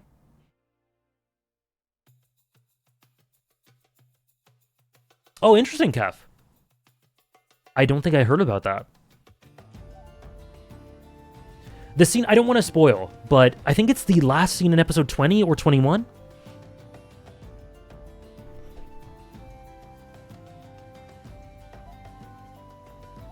Have I seen BoJack Horseman? I have not, but it's on the list. I will see it eventually.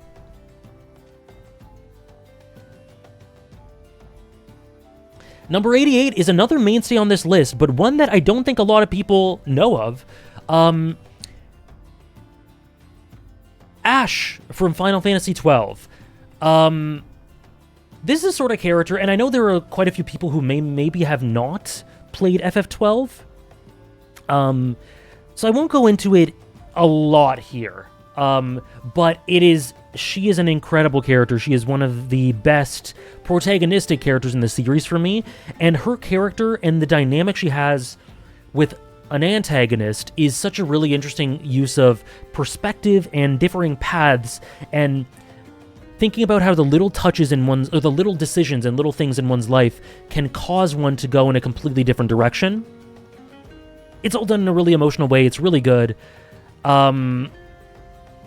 I won't say too much, but she is awesome. She's really awesome. I'll watch Shogun one day.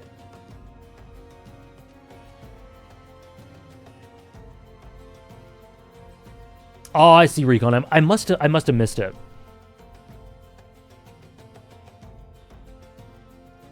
Yeah, FF12 is a bit weird with Protagonists, Claire, so I can understand not considering her one, but I also think it's easy to see why I do.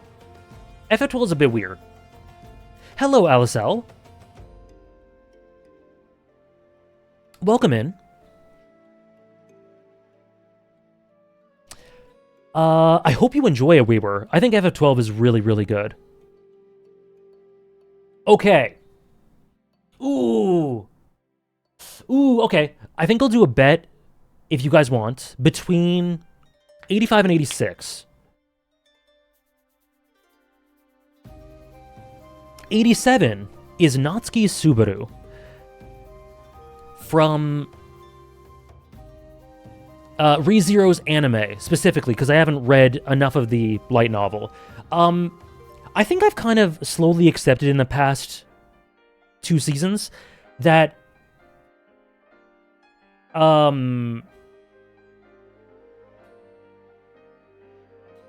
what would cause a character climb in the ranking by its own merit, not because others fell, where they haven't had further development since last ranking?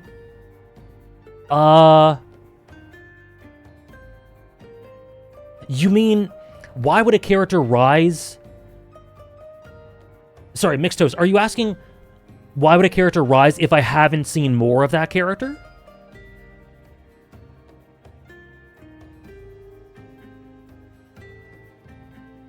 So sorry, Subaru in the last, couple seasons just has not hit the same as he did for me in Season 1, and his spot in this list is really carried by, I think, Season 1, and the genuine, honest nature of his emotions, the flawed presentation of him, and how amazing it is. I just kind of... I've been a little disappointed with, how little I've connected with him since then. There's been moments, like there's an episode in Season 3 that just aired, I think episode 4 or 5, something like that, where I really felt for him in a way that I hadn't for a while. But overall, I just don't connect with him as much. And then I go back and watch scenes from Season 1, and I go, holy shit. And then he kind of rises a little bit, you know? So this is where Spot ended up. I think he's still an amazing character, and I think he'd be even better in the novels. I've gotten the impression the last couple seasons that I would like ReZero more in the novels than the anime after Season 1.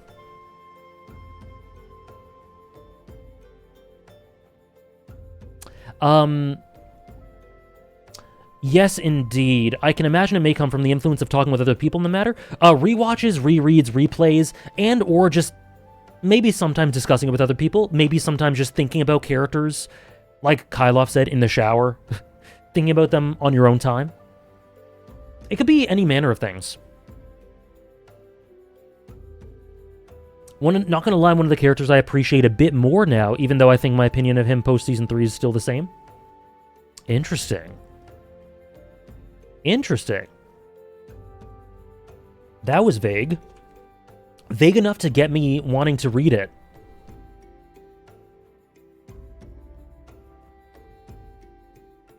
And yeah, what Recon says is true too.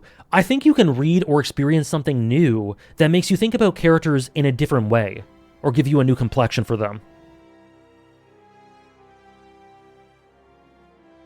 Bet time. Bet time. Between 85 and 86. Okay?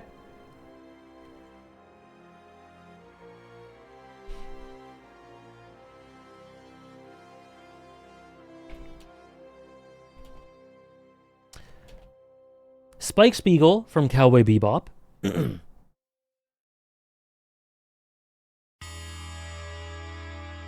Or... one sec, just changing the music.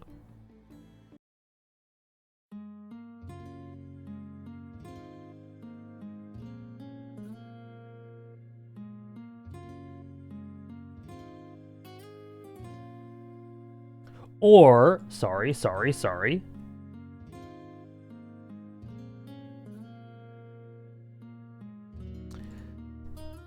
Ichigo Kurosaki He's risen from 93.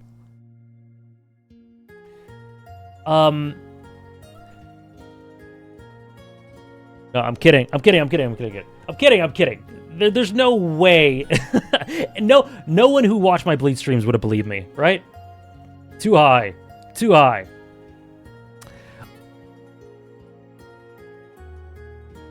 Did anyone? I think a couple people did. Okay, I got a couple people. No, I have to start getting to at least. I get it. If I want to pull that, I have to get at least a little bit higher. That was really bad bait.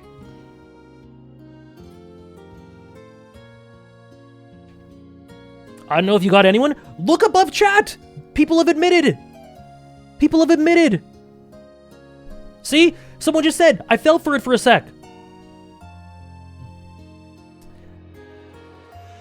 Okay, the true other one between Spike is a queen.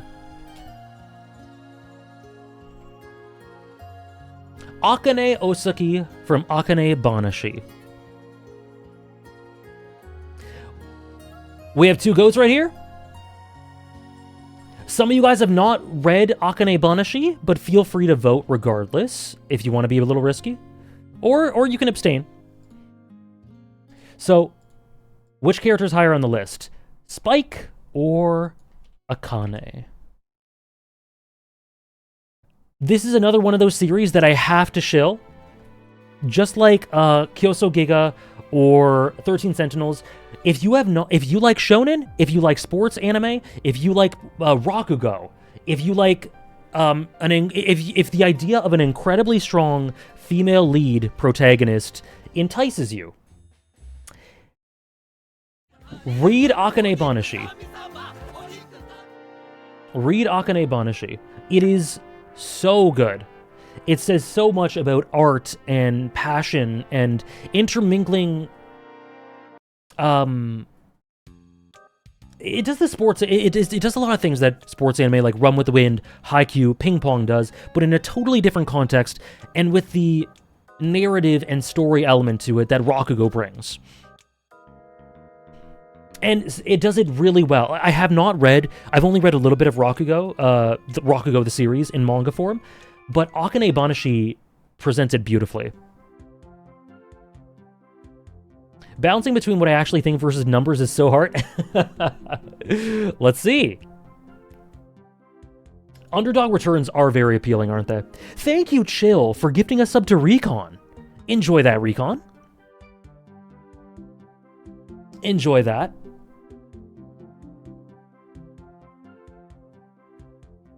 No, I get that, Mel. I get that. It feels like a hybrid of both, but I think it does lean a bit more to sports than narrative. Please do, Hugs. Okay, so what does the vote say? 80% say Akane. Holy shit. 20% say Spike. Okay, sorry, I talked about Akane Banashi. I didn't talk about Spike. Maybe that influenced it. But I've talked about him so much before. Spike is an amazing protagonist, particularly with the idea of accumulating trauma and pain and living life in spite of it. You guys, it's Cowboy Bebop. I've talked about it so much. Spike is so great. He's my favorite thing about Cowboy Bebop. And, I don't know. He's a character I really find resonates with me more than the series itself. Anyways, the answer is 20% said Spike, 80% say Akane. The answer is Akane Osaki. Carrying the weight, exactly. The one with the monster in the fridge, Andres.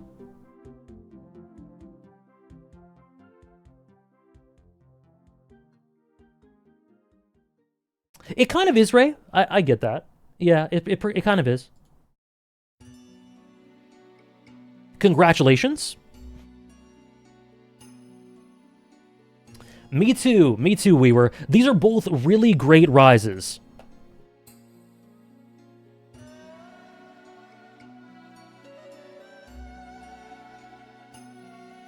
Gambling is so much fun and good for the soul. It's definitely at least one of those two.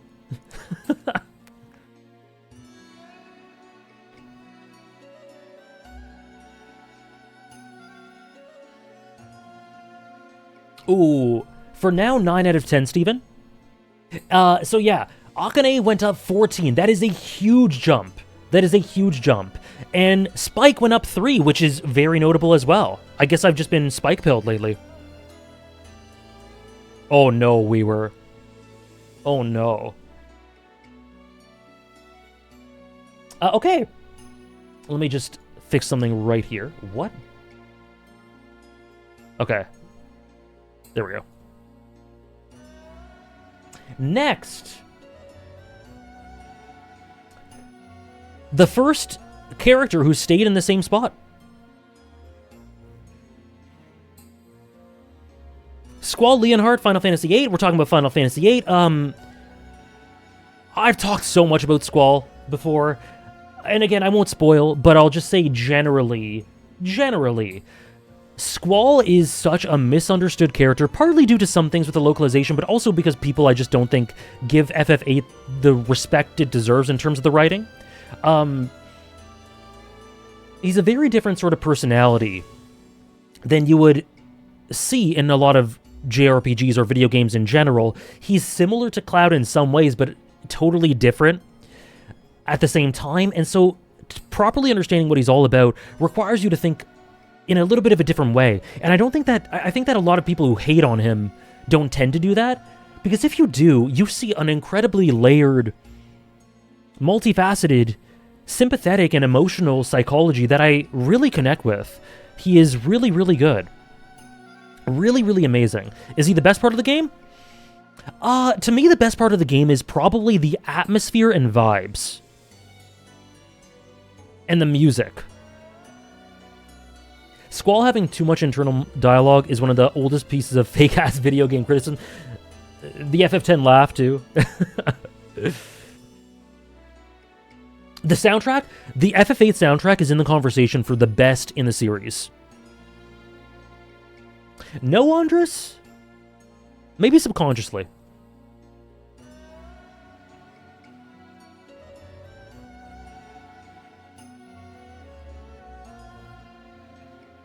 Ichigo jumping straight out of the list. I've seen Memories of the Future. The Bleach fall off.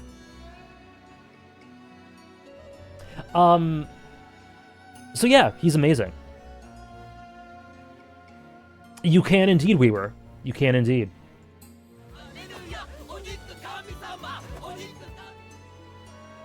Oh, the next two? Oh, the next two are so fun. Okay.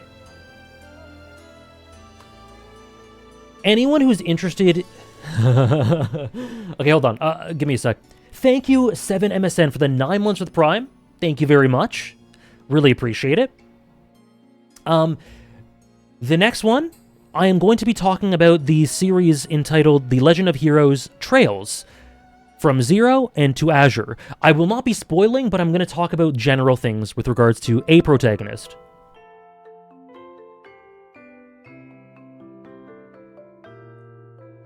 So just keep that in mind. I'm not going to be spoiling, it's going to be general things, but if you don't want general vibes and why this character's good, maybe mute. But then come back for 82, because 82 is hella cool. Hannah, especially you. For 82. Come back for 82 if you're muting.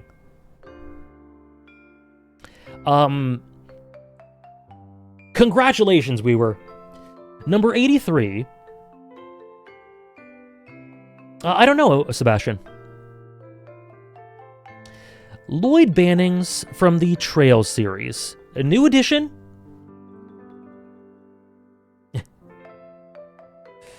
Sorry, Rachel. Yeah, probably good to mute then.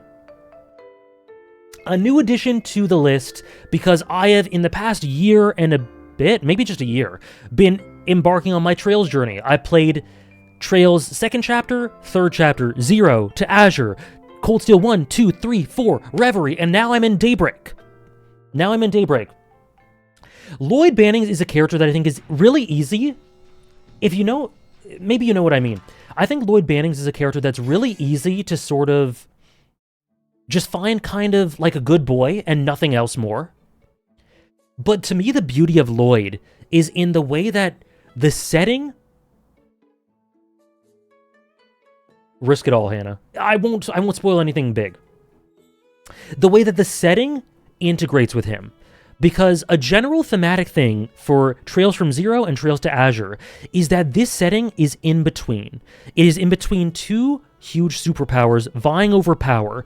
It is a sort of dead zone where people within it, their agency is taken from them. They have very little personal power. They're scrambling around for freedom, and it's taken from them. And it's just a period of stagnancy where people side with one side or the other, but they just kind of want freedom and they want to live. And they can't really find it within themselves to rise up on their own.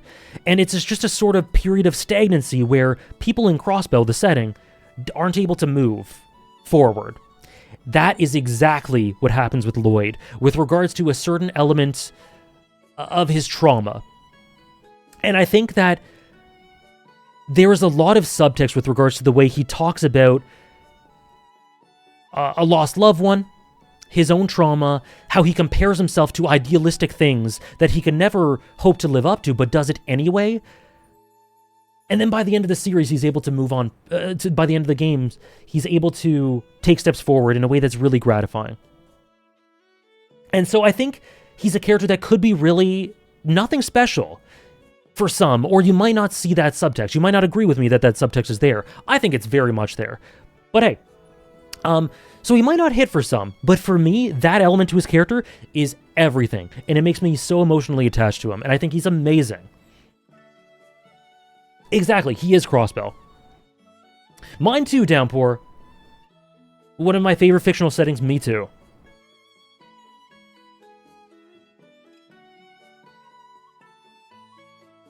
So yeah, sorry, I was just yapping a lot about Trails, but Lloyd is fantastic.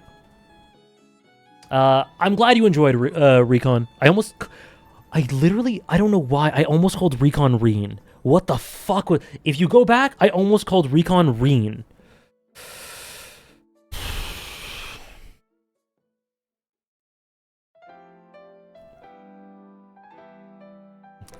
Crazy. We're the same person. Anyways, Crossbell amazing, Lloyd amazing. Next, actually, okay.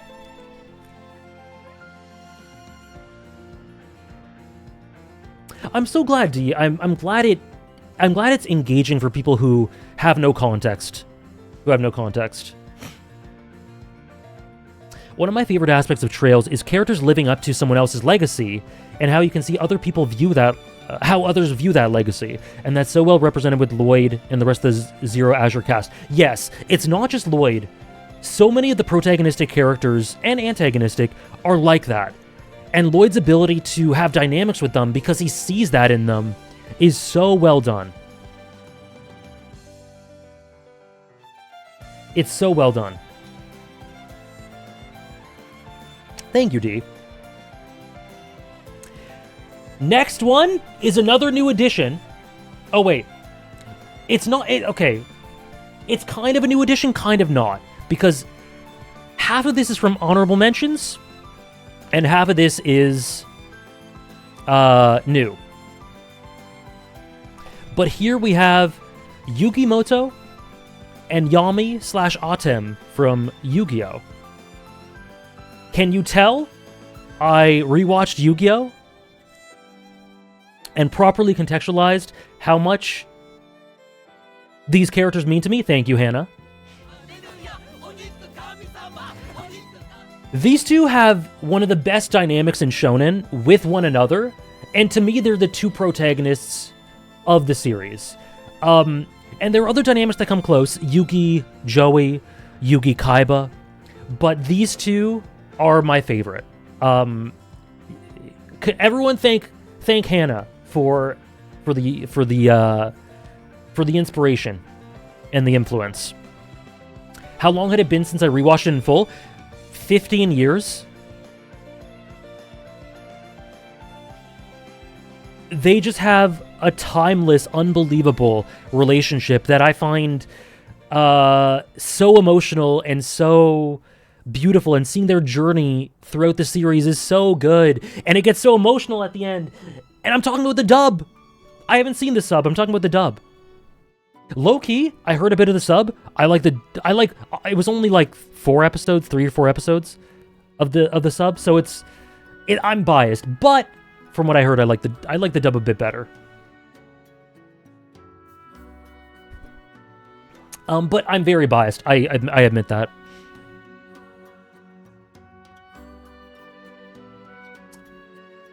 I hope you're enjoying your lyric, Chris, and thank you for the support.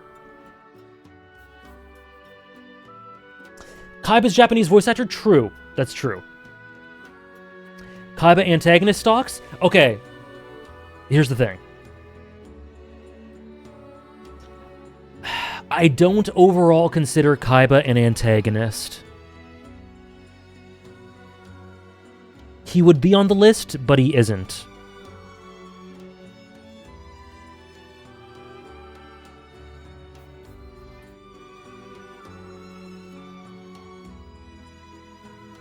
I love how Tom just pinned Weaver's. No!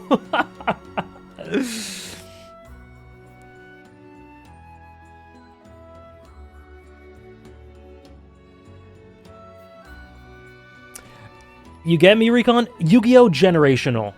It formed my childhood, and it's actually better when you revisit it. He wants to be so bad, but he helps out all the time, right?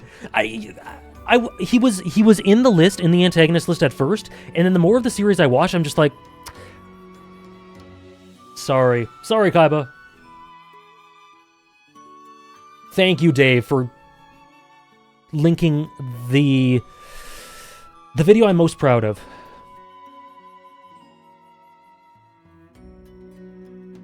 Yu-Gi-Oh! Influenced Umineko? I haven't looked at it through that lens. That's really interesting. Thank you, A-Shock, by the way, for the 10-month resub with Prime. Just joined to see my boy, the Pharaoh. He is here. Kaiba or Sasuke? Ask me next week.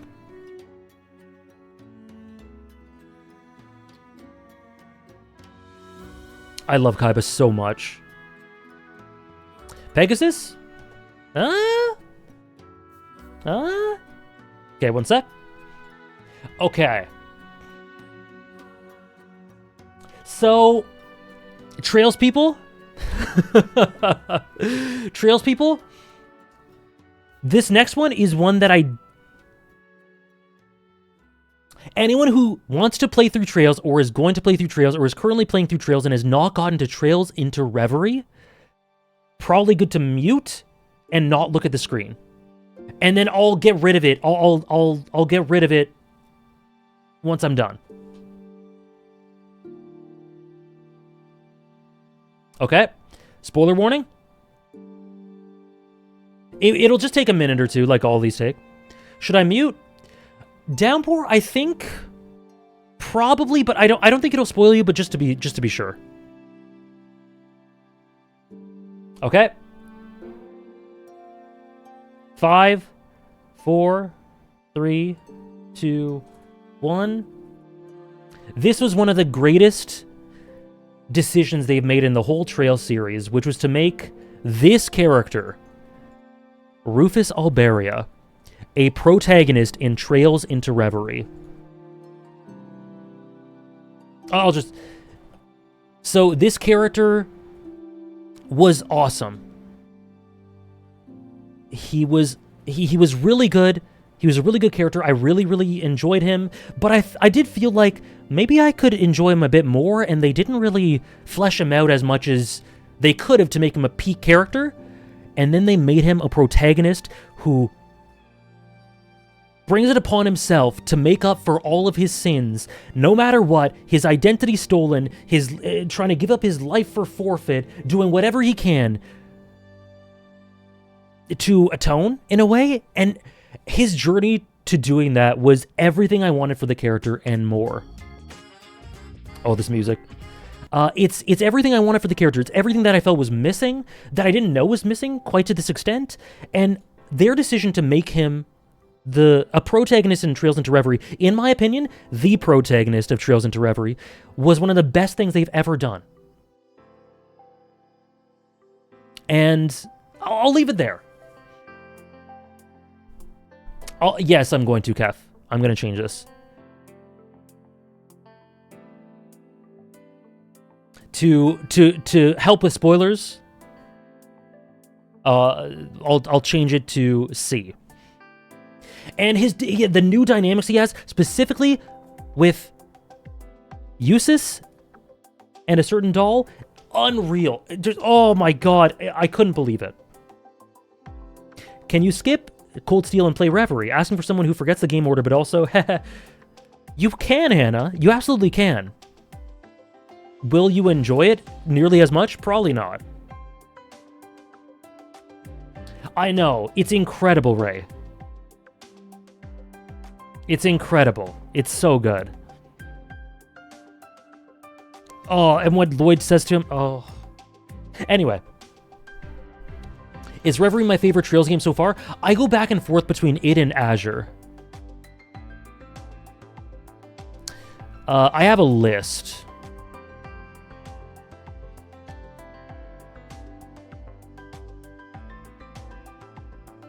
It's second, but I go back and forth. No, it's not crazy at all, Ray.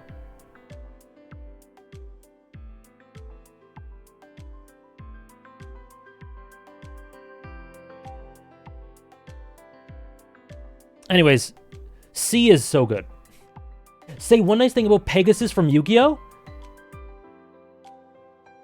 Up until the end of Duelist Kingdom, he is the best character. Honestly, past that. He is, and also the voice... The people can unmute, yes, sorry. Everyone can unmute. Unmute. Did I? Did I, Andres? Oh my gosh.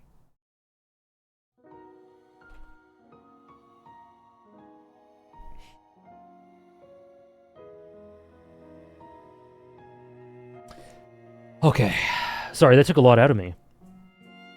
We are now in tier 6, by the way.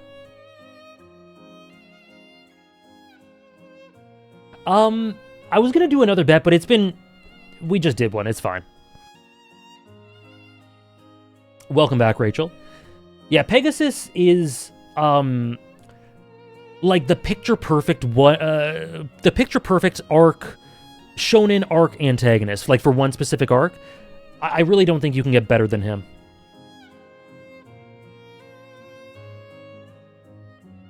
Oh, Pegasus is funny, but he's a genuinely amazing character. Next, we have Joel Miller, The Last of Us. The Last of Us isn't a favorite series of mine. The first two games, the two games aren't favorites of mine. Neither is the show, but I think all are very good. And my favorite character from within all of it is Joel. And I think I realized that through The Last of Us 2 and certain things to do with his character that hit extremely hard. I love the gray morality associated with him, and yet the humanity, the compensations and the things he does to maintain his connections, the voice performance. I think in the show he's great too. Haven't seen the start of season 2. I will on Thursday. I haven't started season 2 yet. But Joel is my favorite character in The Last of Us. Ellie's close, but it's Joel. No worries, P. I'm glad you enjoyed. Have a good night.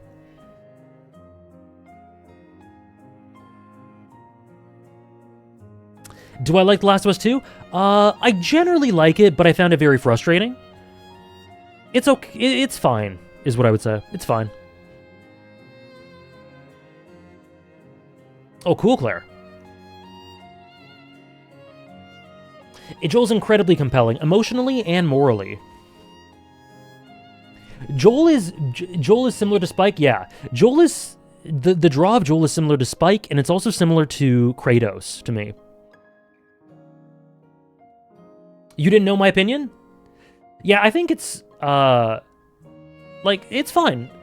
I don't think it's bad. I don't think it's really good. I don't agree with some of the extreme criticism on it, but it also didn't strike me as much as it did for the people who really love it.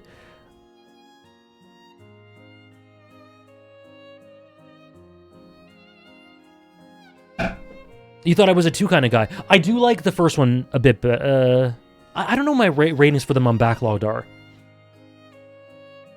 But I do prefer the first one.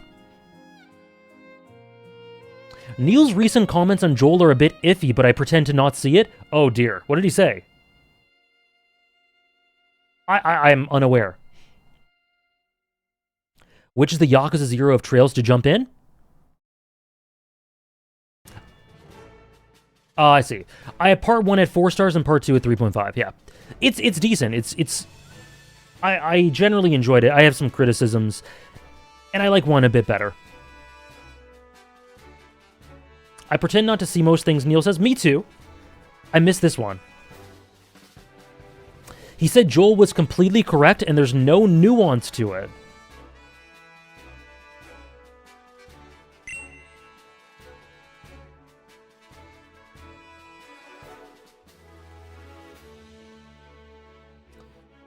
Neil is Neil Druckmann, I think his last name is, who is the writer of The Last of Us.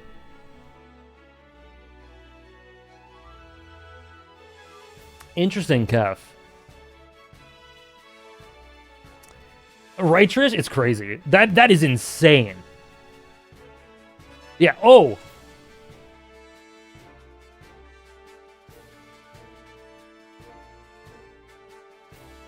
Interesting.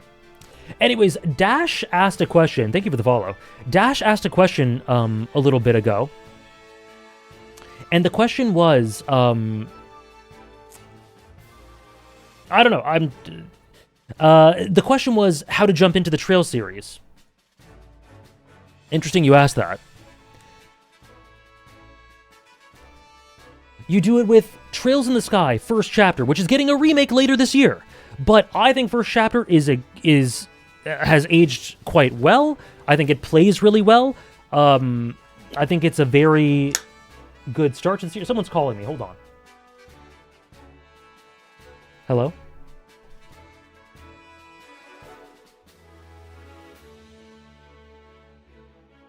Hello?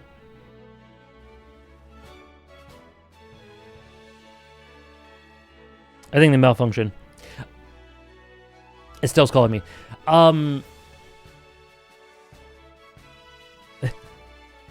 I don't care who comes in the future of Trails, it's her and her alone. What about Joshua? Yeah, I'm not going to spoil anything about Estelle. She is, like, I feel she is the most immediately amazing Trails protagonist in the series. Is he? She's every bit up there with characters like Gon and Naruto for me. I love that. I love that downpour. Honestly, as I see Hannah play through Trails, by the way, Hannah's playing through Trails, everyone. I could see her climbing more as I read, because my playthrough with Trails was very fragmented. I actually, like, my playthrough of Trails' second chapter was divided by like 3 years, because I got frustrated because I couldn't get the voice mod to work. So my playthrough was a bit messed up. So I could see her going up as I experience more of it through Hannah. Oh, I see Hannah. I see. She is really amazing, and this, like I said, this is kind of lowballing. It's kind of lowballing. I'm looking at my list now.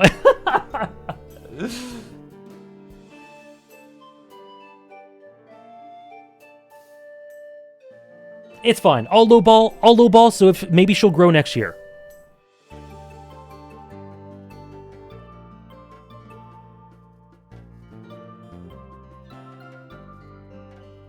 All the Trail games on PC? Yes, yes. Anyway, she is a ray of sunshine, a la Gon, Killua, Naruto, you know. But it also has really awesome human nuances to her in her little inflections. built from loss and a desire to not lose again. And her relationship with Joshua is it the best in the series for me? Yeah, I think it is. I think so. I think it is, yeah. Exactly why, Mel. I actually think it might be.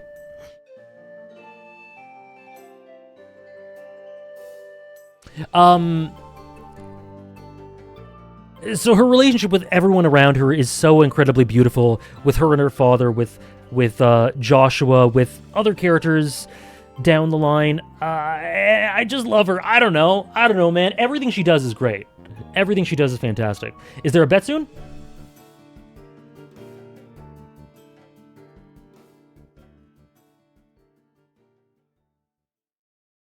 There can be. 76 and 77, there can be.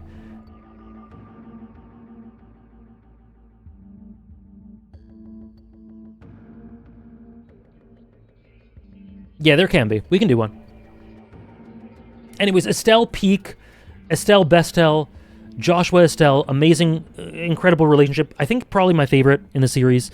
And she's just the greatest. And she is the perfect hook into the series as a protagonist. You start Trail's first chapter and you're just like, oh shit. Like, I just want more of her. And then she pulls you in with her love. Beautiful, Hannah. If anyone wants to check it out and doesn't have a PC, Trails FC is getting a remake coming out on consoles later this year. It is indeed. It is indeed. I played the whole series on Steam Deck, but they become more available once we get to Cold Steel, I think. Me too, Alicel. Let me just close the window. One sec.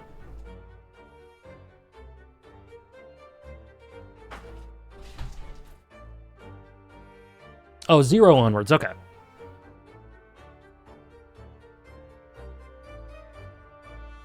There's one other character down the line tied to Estelle that I don't want to say for Hannah's sake, but one of the most emotionally moving relationships in a piece of media I've I've ever experienced. And Estelle was already generational just on her own and with her relationship with Joshua. I agree. So, like, Joshua and Estelle is probably my favorite relationship in Trails. The one that Downpour is talking about is in the conversation for second.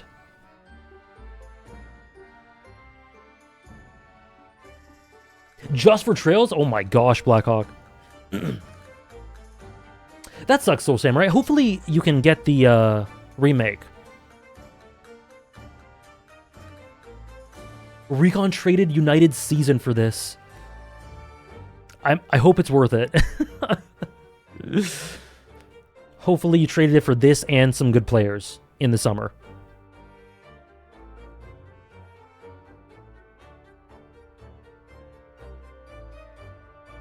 I hope so, Mel. I hope so. Trails has lots of problems. Like, I think Trails has lots of flaws.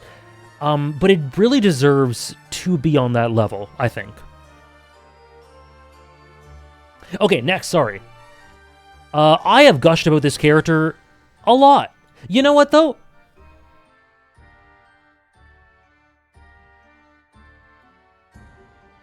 Oh, that one's... I'll keep it like this for now.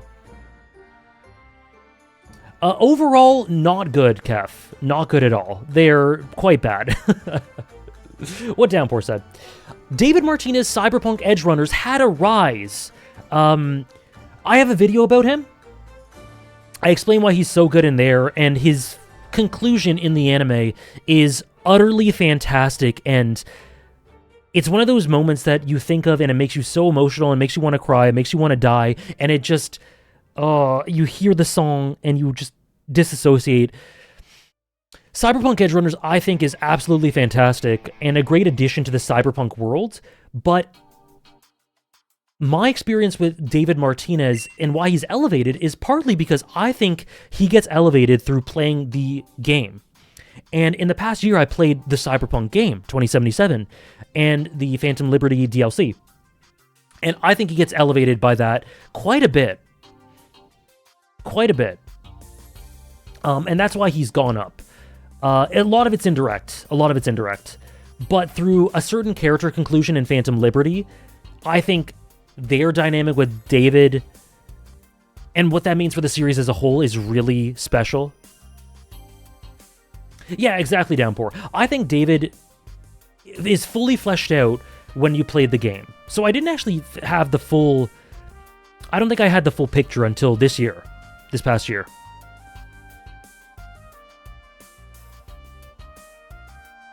So, like, the contrast and parallel, it supports the different journey. Yeah, I think they can be accompaniments for one another. And elevate one another. Oh, that's good, Ray. It's good. It's good if you haven't played Cyberpunk and don't know what I'm talking about.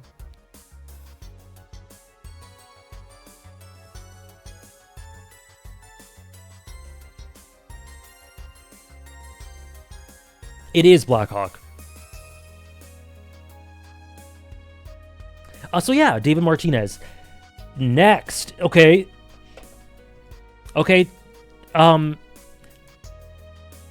Whenever I hear I really want to stay at your house, I just melt.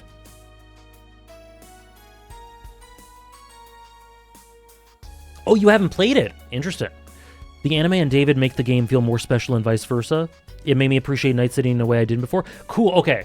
So, yeah, Downpour, then you've got the, in my opinion, you've got the setting integration with the character.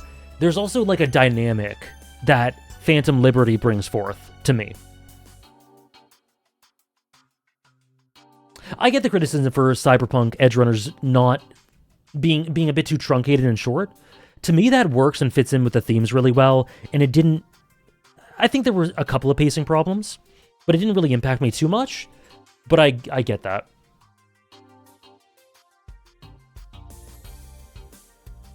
I think you'll really like it, Downpour. I think you'll like it. Phantom Liberty is the best DLC I've ever played.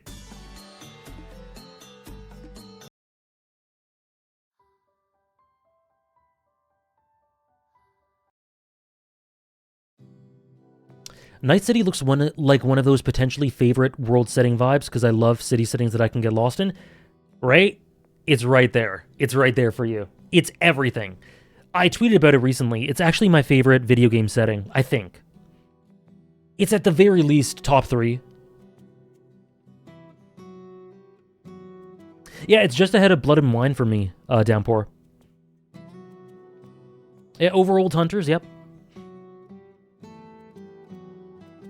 I am Blackhawk, yeah, I am. I don't really know what it's about, but more Cyberpunk, I'm down. Bedtime? Bedtime.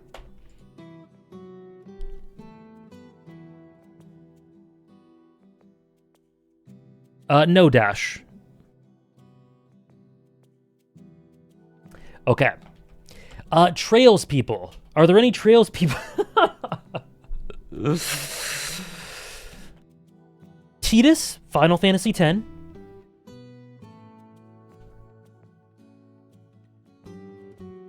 Or Reen Schwarzer, Trail Series. Now, anyone who hasn't gone to Cold Steel, if you don't want general vibes, similar to Lloyd, I'm going to be talking about general vibes, but I won't be explicit with regards to Reen. I won't be explicit. I'll just say general stuff. I have not experienced any solo leveling. Okay, here we go. Tidus, Final Fantasy X, or Reen Schwarzer from the Trail series.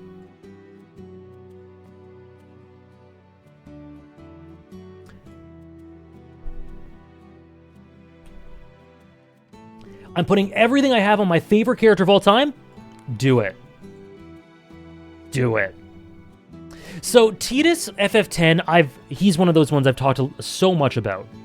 What's the last game I played? Trails into Reverie, I think. Oh, in Trails, yeah. Hanging out of the shower. The character has sauce.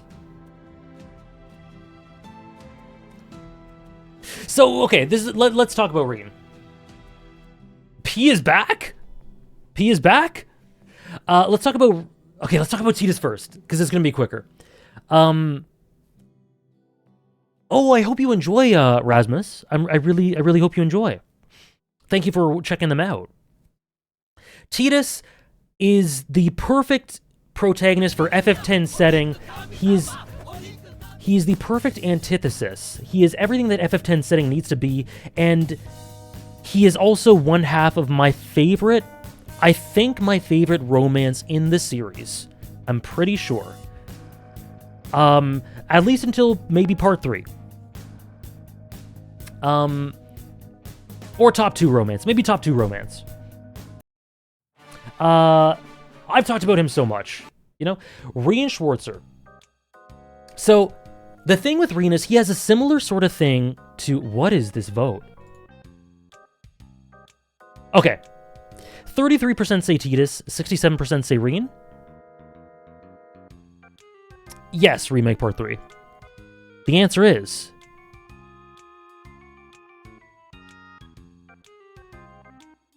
Rian. And he is another new addition. Congratulations. Yes, and some of, like, discovering things like that, Claire, that we talked about, and just thinking more about Tidus, and I actually re-experienced FF10 with my mom recently. He is an exceptional character, and this is a significant rise for him. He is very meta, while also just in universe being fantastic in every sense of the word. In all of his dynamics, and what he means thematically, he's a special character. He's one of the FF series' best characters. Sorry, Evan. Hopefully there'll be one you can vote on soon. Also, thank you, Kyle Air, for the 20-month resub. Thank you very much.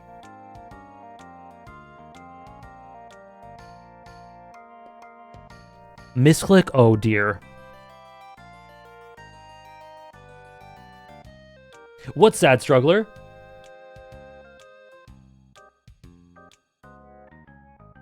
You're shocked. Oh no, Hannah, I'm sorry. So the winner, the higher one, was Rian.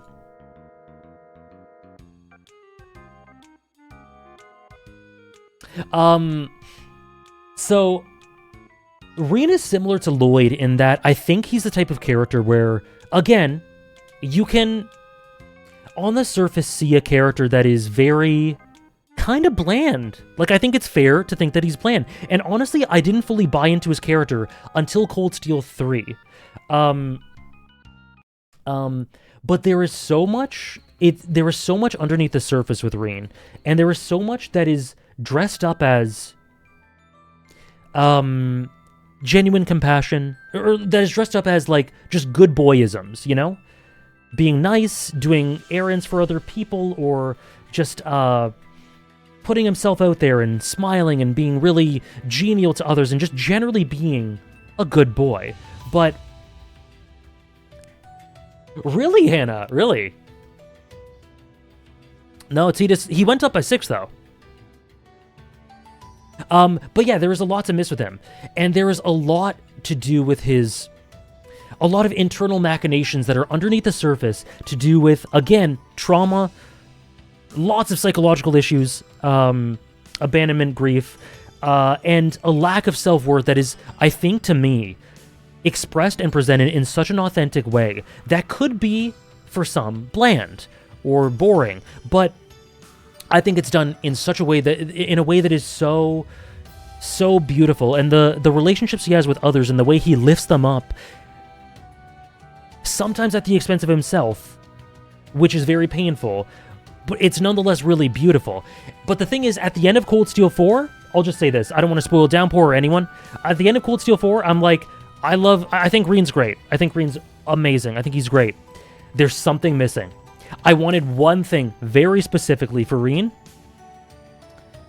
to take it to that level, and I got it.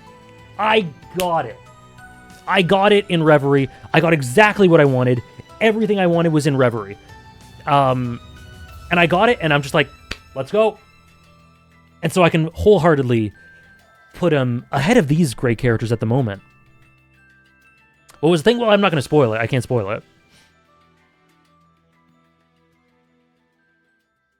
I talked about it in the Discord when I finished Reverie, but you can also ask me in the Discord, but I can't say it out loud. It would be too spoilery. I can kind of see it, Dave, but I don't really agree. So anyway, Reen is fantastic. He's amazing. And he's kind of a slow cook, but when he cooks, he cooks. Really, Downpour, that's so cool. I think you'll really... I don't know that it'll be as big for you as it was for me, but I think you'll really like what you get. Yeah, Trails has lots of games.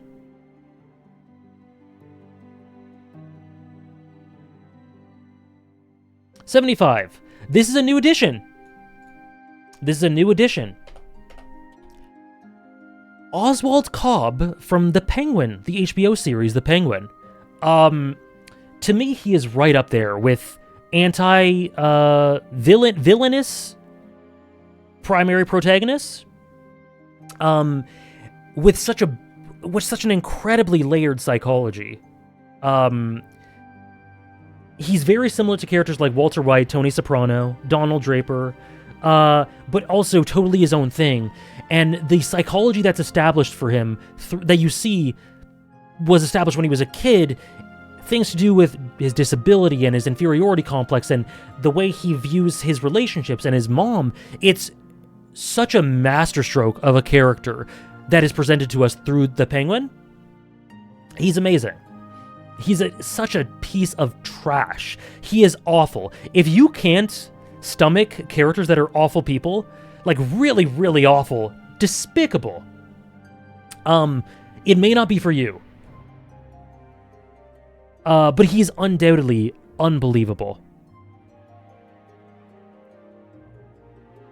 Yeah, he's Tony Soprano-esque for sure.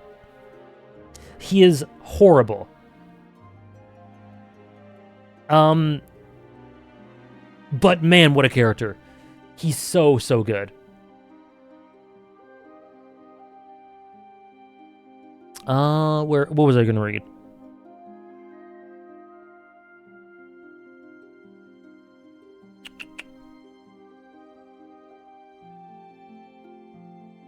I feel like I'll type too much talking about Reen, so I'll just summarize and say his arc in Cold Steel 3 and 4 changed me as a person. Same with Recon. Same with many out there, I'm sure.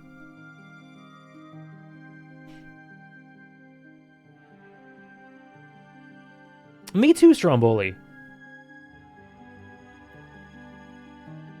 Oh, go, I know. I know. Ooh, boy, Sebastian. That's a doozy. That is a doozy. Okay, this is the last time I'll have to do this.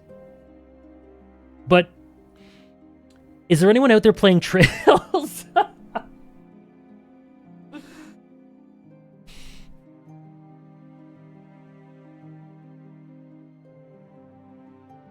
Because we have another new edition. This is one I would mute. Maybe? If you haven't played Trails the Third. Trails the Third. Spoilers for Trails the Third.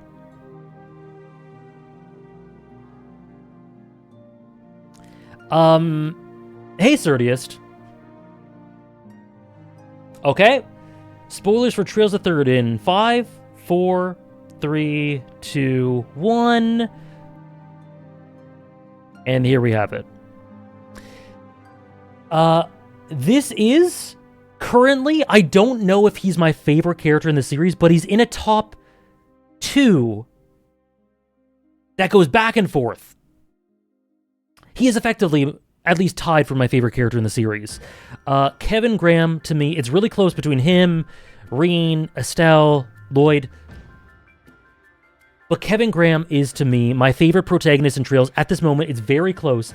But the way his character unfolds, and actually, Kevin is built very similarly. Kevin in Trails the Third is very similar to Kratos and God of War Valhalla.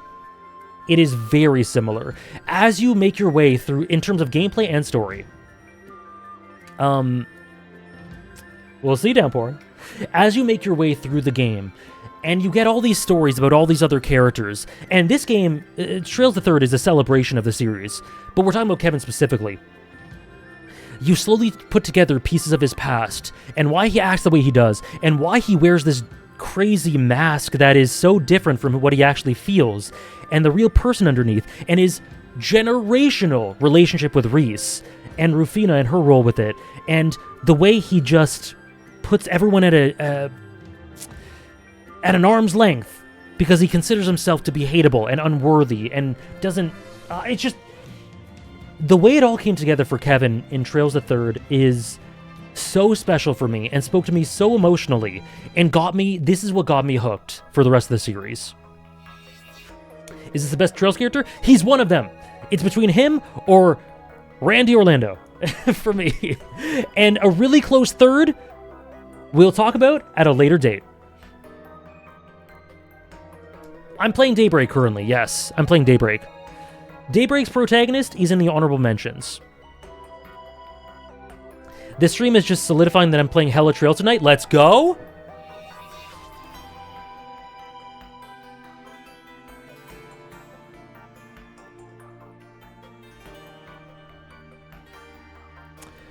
Trish, he's so good. He's so good. Anyways, that is number 74. Trails the Third is amazing. One of the best games in the series. Trish, yeah, I think Randy's super for you, Trish. If a Trails character were written by Nisio Easton, it would be Kevin Graham. I didn't even think about that. That's such a great comparison.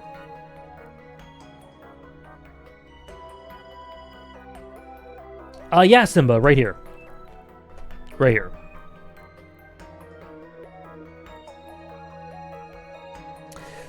Next is 73.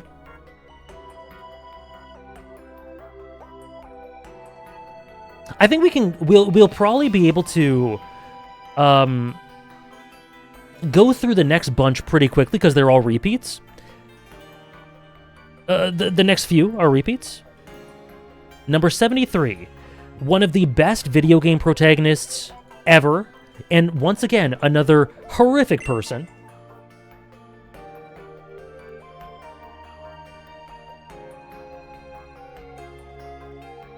F, I think the stream's fine. I think it seems to be fine on my end. When will Randy come home from war? Never.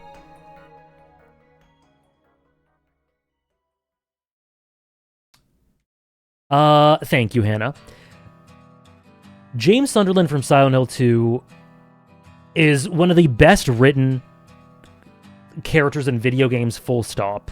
Due to the way that Silent Hill 2 is constructed, it's like... And I'm including Remake in this as well. I think there's some really good stuff for him in Remake as well. It's like the more you play through Silent Hill, and the more you explore its foggy streets and alleyways and rusted, rotting rooms, the more you learn about James as a person. And it's this indirect, allegorical storytelling that is so beautiful and so subtle in certain ways and brutally visceral in others. And it all coalesces in the conclusion, which is just the most shocking thing. Shocking nuance. And this is a situation where I think Multiple Endings really does a great job in putting together the full picture. Yeah, it is a rise. It is a rise. They sometimes do, Dave. The worst person that I can't help but feel a bit of sympathy for. It's such an interesting moral... Well, it's such an... I wouldn't say moral. It's such an interesting... To me, you can feel huge amounts of sympathy for the situation that James was put in, while also completely deriding the things he did as a result of it. It's just... And the way he moves, the different ways he can move on past it, or view what his path is, it's so complex, it's so well done, it's incredible. I wouldn't say the remake is as good as the OG, but it's still very good and additive. Oh no, I get that for sure, D.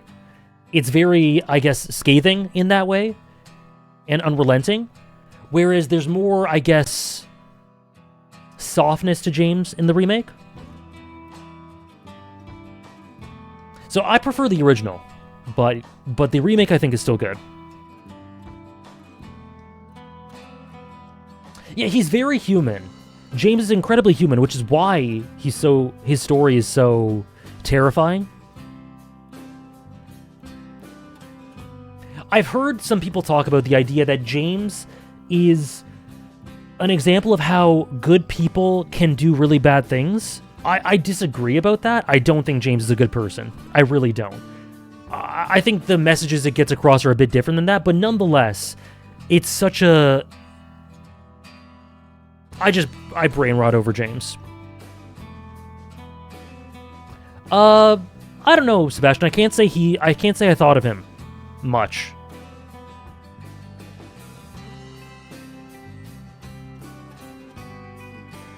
What is something that the remake does better than... Do you mean does better than the OG?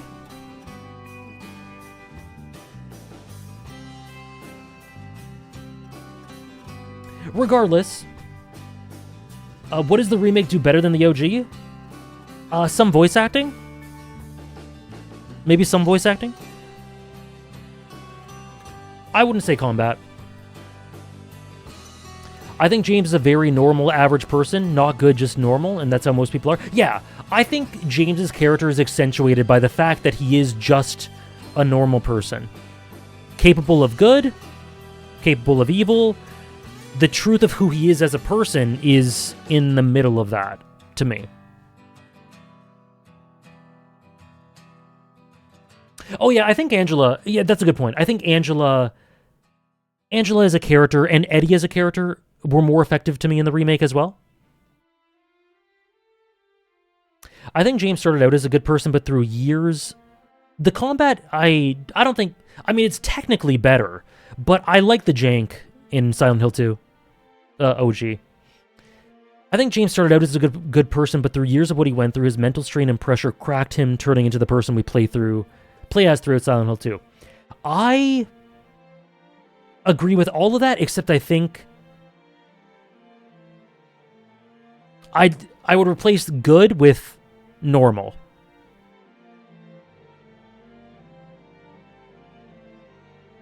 That's how I'd put it. I can't say I have a favorite Silent Hill 2 ending. There are 3 or 4 that I find really powerful. I will say, you've got to take care of that cough. Chills me to the bone.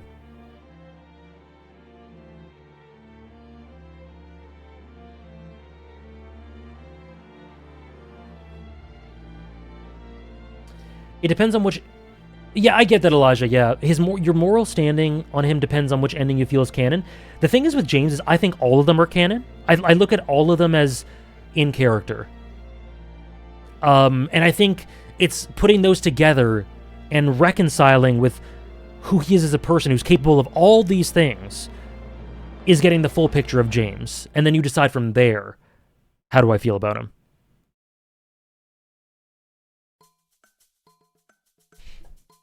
Yeah, I like, I do like the combat, for reasons that Hannah kind of explains, better in OG.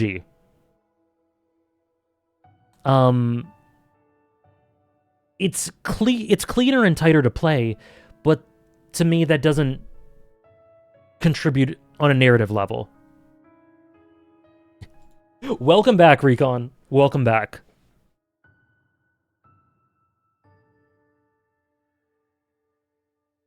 I need to do a bathroom break pretty soon. I need more water. Next... Oh, God.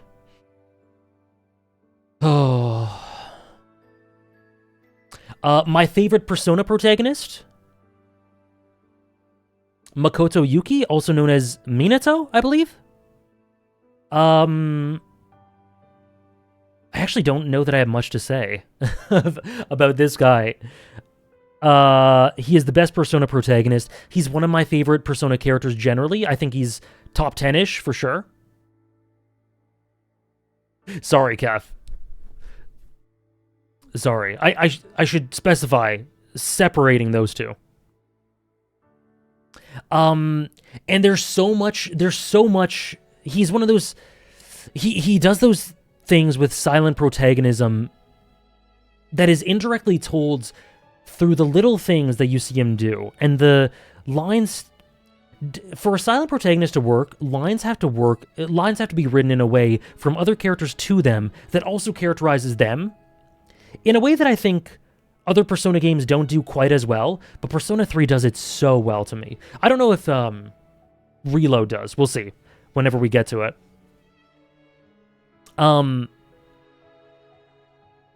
But he's so beautifully and directly characterized. He has some amazing relationships with Aigis, Yukari, Shinji, Junpei. Was Joker in honorable mentions? I think I took him out. I believe I took him out. He shines in Reload? Beautiful. I know, Blackhawk. I know. Me too, Greenfool. I can't wait. He is strange. He's so unbelievable.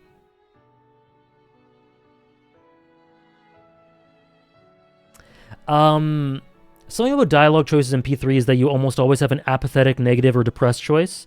Nearly all dialogue, you have to actively make the decision to connect with people and be a warmer person. Yeah, there are lots of responses, you're right, in the dialogue options that does more for him than it does, than you would assume. Welcome back, Trish. For sure for me, best Persona protag. And yeah, he can be really detached and cold. So you make active choices in that way, but also the detached coldness informs you about certain things about him that then can progress and change. And yeah, what Hannah says, ... is a very viable response that feels very loaded. With him. It's so great. It's really, really good. Metaphor protagonists better? We'll see. We'll see. I can't wait for Metaphor. Yes, that's what I love. Persona 3 and what it has that I think 4 and 5 didn't, that I miss in them, or maybe it's just something that's unique to 3, and I should just celebrate that it's there at all. But regardless, the friction, the very human friction between the party, and how party members fight and then make up and then fight again, and there's lingering human feelings of resentment towards characters that come up again later, and it's not all resolved because that's not how people are. It's so beautifully nuanced and real. Oh, the protag of Death Stranding, Tom? I would say like, and I could see it becoming love. Like, I really like him so far. I think he's really good. I could see, when I see the full picture, I could see it becoming love.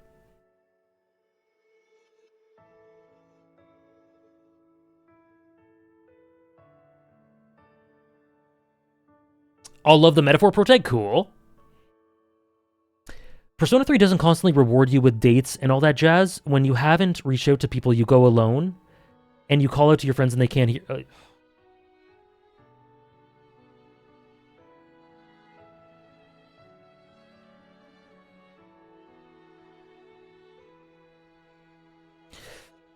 Yeah. Top 5 Persona 3 characters? Yukari, Aigis, Protag, Makoto, Junpei, and either Akihiko or Shinji. I think. I don't know between those two. But Fuka's gonna get a hell of a rise for me, with Suzy Young playing her.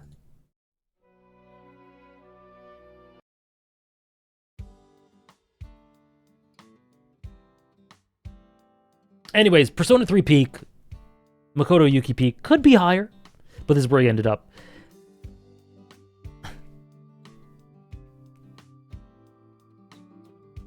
I can't wait for Ken. I can't wait for all of them. Joker and Makoto were close. I prefer a lot of elements and dynamics with Joker in a general sense, but there's everything you said about Makoto and the ending and all its symbolism. Yeah, to me it's pretty clear. I really like Joker. I think he's really good. But Makoto is just on another level to me. Just with all these little details. Rate a character dynamic, Aigis and Makoto, triple S.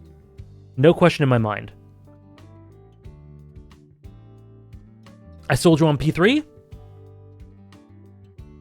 We love that here. We love that here. P3 is the kind of game that makes you re-rate other personas. Say one nice thing about President Tanaka? The song? It's funny because there are lots of things that are actually good about him, but the song is the first thing that came to mind. I genuinely think there's a lot that is subtextually said about Tanaka's relationship and what he's doing out there and what you can get through interacting with him.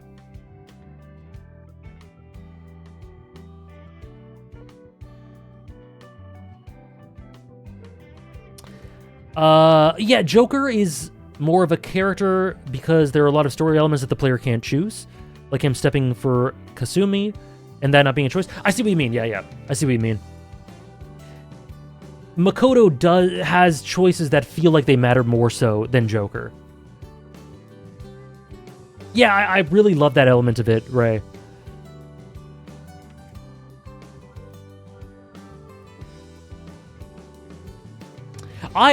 For me, Persona 3's cast is definitely my favorite. Then it's a little bit of a gap, and then it's 5s. And then it's a little bit of a gap, and then it's 4s. There's a similar level gap between the casts.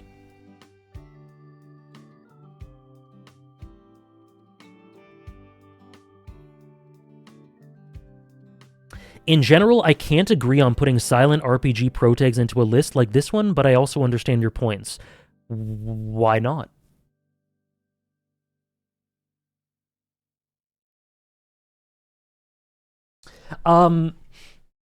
Okay, next one. Next one, man. There's peak everywhere.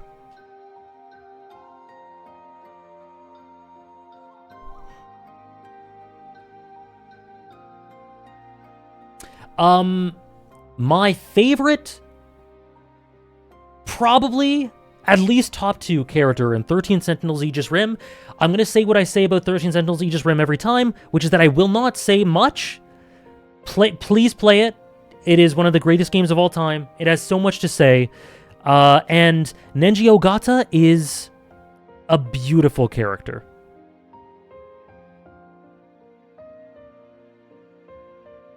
A beautiful character.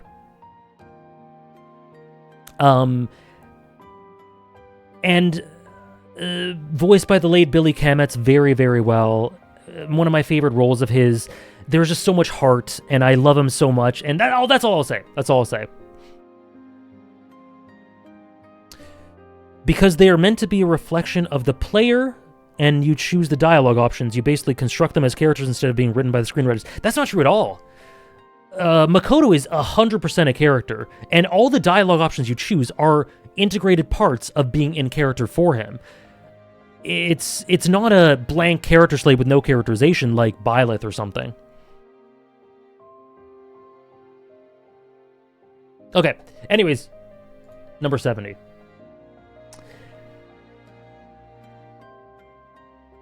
Do I have a favorite character from the logs they discover throughout the game? Maybe, but I haven't thought about that. I will disagree that Byleth has no characterization. I didn't say that Byleth has no characterization. I just think, like, their purpose is to be a reflection of the player. Primarily.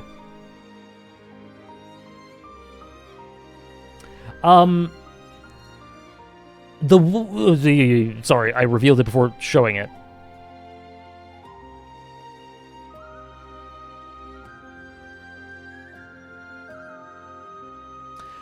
It looks like a strategy game and I push it aside. Well, if it helps, the gameplay is by far the less... is by far an afterthought compared to the story. There is gameplay focus, but the story is what you're playing it for.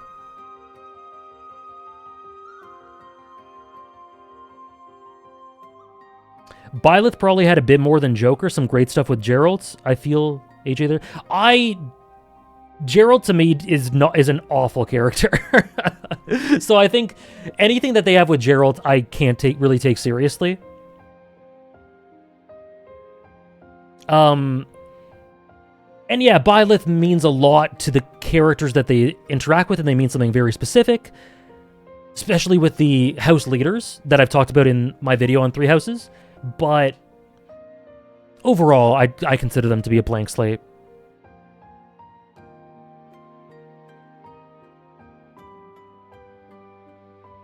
The wolf, or wolf from Sekiro, it's unexpected. I've written a video on Sekiro about why the wolf is such a... I don't know if you call it wolf or the wolf, but it's such a fantastic protagonist and such a beautiful subtextual representation of trauma and the different ways in which it can manifest. Easily the best, I think, or easily one of the best FromSoft characters, and the best protagonist by far, to me. Sekiro's narrative is amazing, and it gets better and better the more I think of it.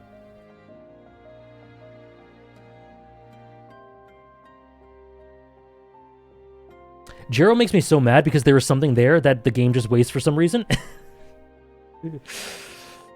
Gerald's so weird to me. Byleth is so bad to me, but I love what people can get from them, and I see it. It just doesn't work for me. But Joker, I think, is solidly a character 90% of the time. I think Joker's absolutely a character. Byleth, to me, is like a classic, they're fine character. With lots of limitations, to me. I don't think they're bad. I don't think they're good. They're just fine, and they do some really good things thematically, but that might have to do with some of the writing for the story as a whole. Byleth's weird. They're like a classic, they're fine character for me.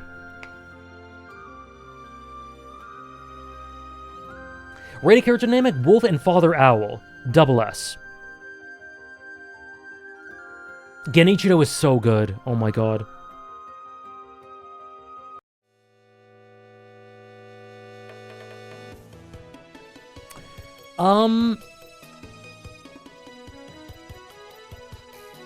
Okay. You know what? I think I gotta go to the bathroom. So we'll pause at 69. Nice. And we'll pick it up. I think I'm gonna try to do half the list today. And there are a lot of nice. There are a lot of characters that I don't think I'll talk as much about because again, they're repeats. But I don't know. I think we can aim to finish half the list today. Okay, be right back.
Okay, we're back. I got my water.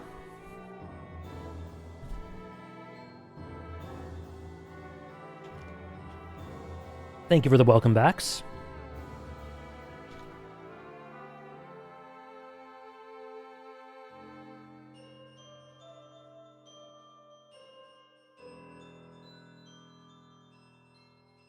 Okay, I hope you guys are having fun so far. This has been highly anticipated, so I hope it's been a good time. Having a great time? Good. AJ, have you played Mouthwashing? I feel like you'd really love it. I have, and Jimmy is right here. Where is he? Trust me, Jimmy is somewhere here. He's somewhere here. I also wrote a review about it when I first played it. Somewhere there. I'm glad you guys are having fun. Cool.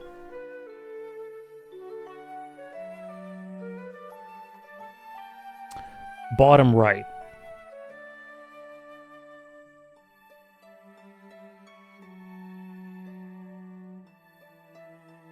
Yagami is there, yep. Oh, here. He's over here. Yeah, Mouthwashing is really good. Jimmy's really good.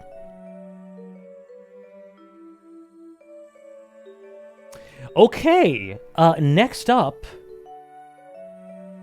Again, these are characters we've talked about a lot, but we were talking about... so, probably won't need to rag on them or belabor the point unless you guys want to, but we've talked about Nier as a series, and 2B and her place in the grand series in terms of ranking. Really close to the top is, to me, the main protagonist of Nier Replicant. Kaine? If Kaine was a protagonist, Kaine is my favorite Nier character. If Kaine was a protagonist, she would be very high.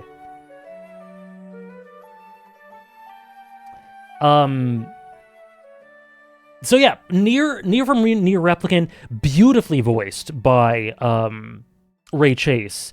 Probably my favorite role of his in terms of his performance. And the way we see Brother Nier navigate a lot of the issues he has to navigate in such a human way. It's kind of similar to Joel in some ways, a little bit, but also very different.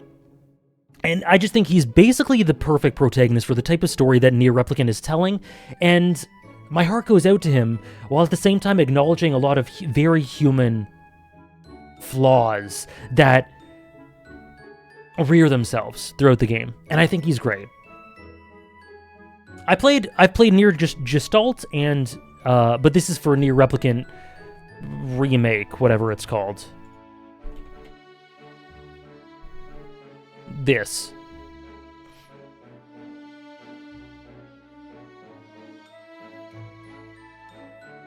You've probably been asked this a bunch, but have you ever considered doing a top 100 supporting characters list? Yes. I've been asked that a lot, and honestly, I just think I'd crumble under the pressure. Oh, that's awesome, Blackhawk. She would be so high if I considered her to be central protagonist. That's awesome, D. That's awesome. Ray Chase is so good. It's incredible. Oh, no. So no, Downpour, I don't think I'd be able to. At least not right now. Maybe in the future. Because there are characters that are deeply have formed my soul that could be included in the list that aren't because they're not protags or antags. Like Killua, Kageyama, Kaine, Shinobu, Monogatari, Asuka, Kurapika, you know? It's really tough. Randy Orlando, Shinobu, Maruki. Oh, I consider Maruki an antagonist for sure. Graha. Is it better or worse if I narrowed it to top 20? Worse for sure. Joshua, yep. See, we're just rattling off names. I would crumble. Ardbert.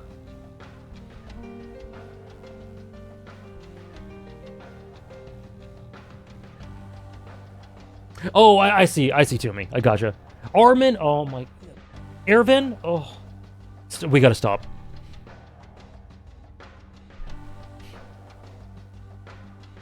Rider Fate Zero. Oh no.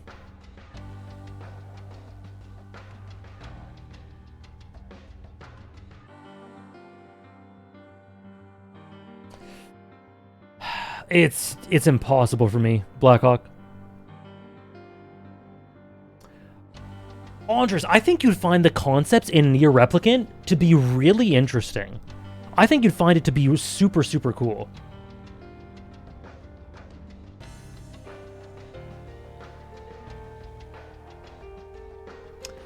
Nier is such a great mix of unwielding and almost cruel determination with the faith in humanity and altruism that heroes usually have.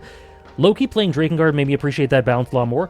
That's interesting. I played Drakengard 3, but it's been ages, so maybe I should re-experience it for that context. Let me know if Ardbert is Tier 1 or Tier 2. Tier 1. Tier 1. It's Ardbert. Nadeko? Interesting. Number 68. Again, these are all characters we've talked about before. Joe Megalobox? If I'm recommending one or the other Green Fool, I would say Replicant. The remake of Replicant. Joe Megalobox, unbelievable character arc. We see one beautiful side to his character in the first season, and that's sort of answered in the second season, and it somehow flows incredibly beautifully. Just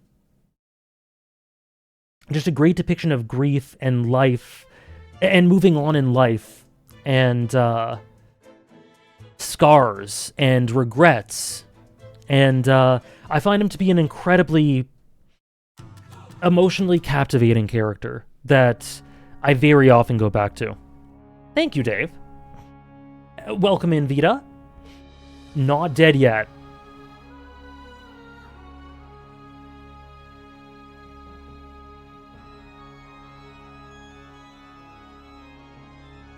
Really? I've never played a Kev. You need to think on that, Andres.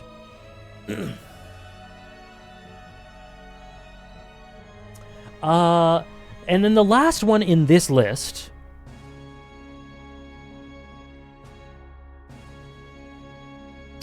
I see, Go. I see. Am I interested in the Ashita no Joe manga at all? Vaguely.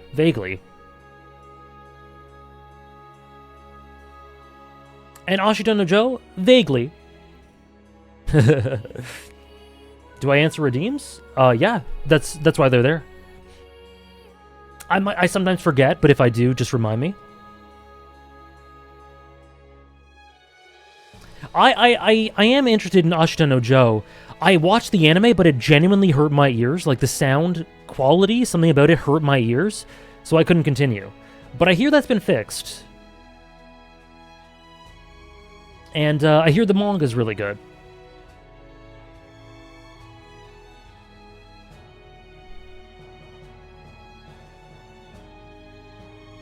Kinda random?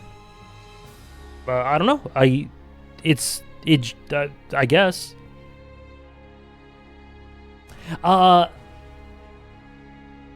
Number 67. And the last in this tier. Akane Tsunemori, Psychopaths. Oh, okay. I got you, Green Fool. A lot of people have told me I'd really like Ashita no Joe. Recon seen it as well. No, I am definitely way more interested in Ashita no Joe than Kingdom at the moment. Another peak Akane. And while Shinya Kogami and Shogo Makishima are two sides of the ideological duel here, she's a really interesting middle ground that is cautionary and in some ways cynical, and yet somehow finds this idealistic balance at the same time. She's a really interesting character who, for me, it's really interesting to sort out your feelings about in terms of the messaging. It's really complex, it's really interesting, and she's voiced really well at the same time. I'm interested to see if we'll see any Yakuza protests today or if they'll be in the latter half of the list.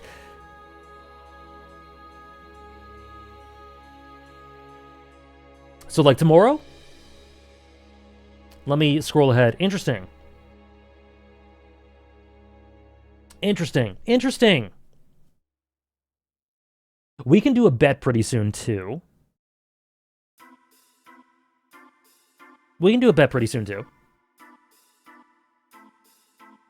Tanimura top 66, believe? Not quite. This is actually a bit of a low-key rise.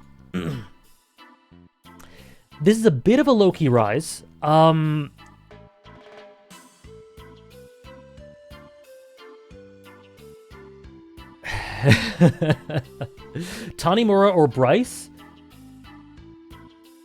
Bryce. Hello now, how are you? This is a bit of a low-key rise. I have rewatched Nana. I don't know. It could be Tanimura. Sorry, it could be either one. And just the dynamic between the two is so to die for. It is so unbelievable. The tragedy, it hurts so good. Oh my god, there are moments between these two characters where a line is exchanged or an expression of love and you just go like, oh god, my heart is crushing as we speak. My heart is being torn from the inside out, and I love this shit, and I live for this shit, and I just want these characters to be happy, but they're not, and I want to die! It's incredible. It's incredible. I feel that, Blackhawk. My favorite depiction of soulmateism ever.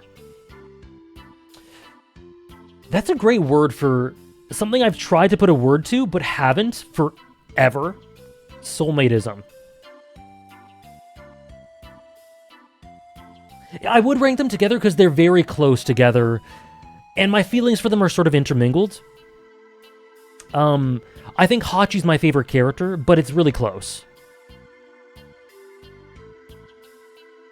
It is actual agony.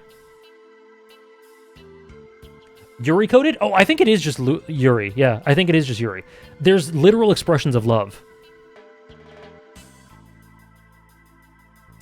Top 5 soulmates in fiction. Gon Killua, Hinata Kageyama, Meruem Komugi,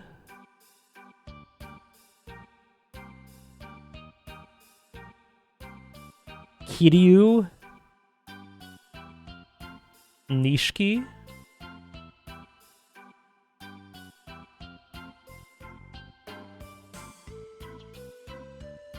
a couple from Fata Morgana, Jimmy Kim, a couple from Umineko, Araragi Shinobu.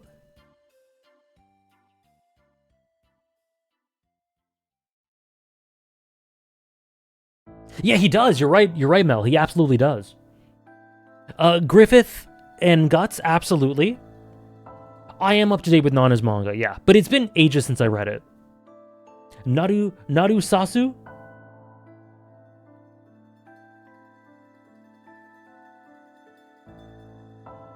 Bokuto Akashi? That's like 12. Sorry, one sec. My mom just texted me.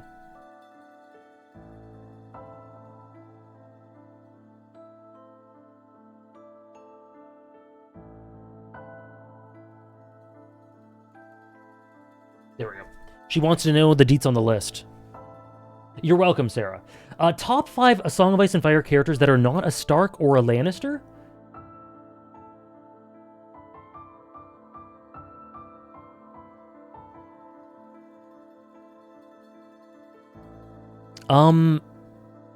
I don't think I can answer that because it would spoil.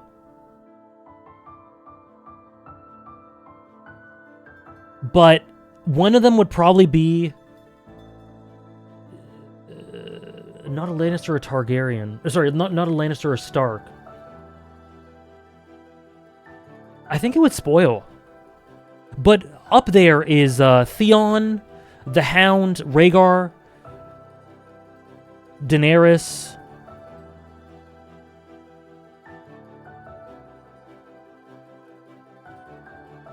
Is St. Catelyn's cheating? I think so. Jon Snow. We know Jaime is super high on your list, right? Is he? I don't know. I don't know. Jon Snow, specifically from the books. Number 65. I hate this guy. Every year I have this guy on my list, and I'm always just like, I wish he wasn't so good. But he is so good. He is. He is. He's one half of one of my favorite dynamics in all of fiction with Shinobu. And he's one of my favorite examples in fiction of that, the ever-changing nature of people. And how, despite how much you could progress in your life and change and wander around, regardless, you don't change fundamentally as a person, and keeping sight of who you are is such an important element of living. No matter how much I change, I'm still me. And learning to love oneself and learning to accept oneself and all the nuances of that, and how he explores that with Ogi, with Hitagi, with Hanekawa, Nadeko, Shinobu, everything. I know, right, Tarnished? The best degenerate character? Maybe? Yeah, no, and Kizu Monogatari is one of the best foundation-laying character pieces. Did he rise because of the last season for you?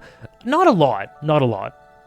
The last season for me was a lot of Nadeko stuff. And he does embody youth. He really does.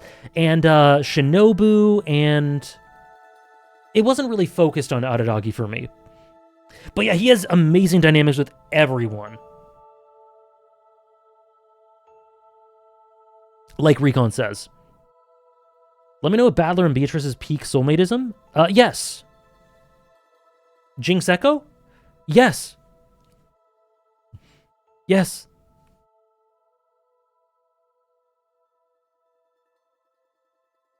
Interesting. Monogatari Bleach Core? I'd have to think about that.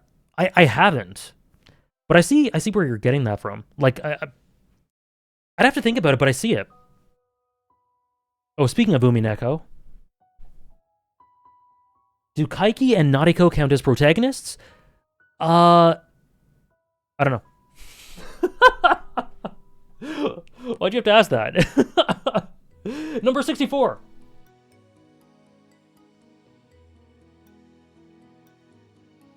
Number 64. We're going to do a bet soon, if that's okay, between 61 and 62.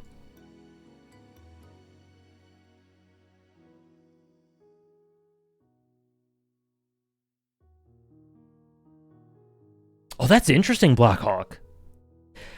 Miyuki Shirogane and Kaguya Shinomiya, one of my absolute favorite romances in all of anything, I think. Soulmates as well. I like Miyuki a tiny bit more. I love him a tiny bit more, but they're together because, again, my feelings for them are pretty intermingled, and they're pretty damn close. I miss Kaguya-sama a lot. Kaiki and Nadeko were nominated for the poll. I see. I wouldn't... me too, Drunk Eldian. I need Season 4. I'm in withdrawal. Did I see the movie? I did, yes. I did. Is it just the anime or manga as well? Just the anime. All the anime adapted parts.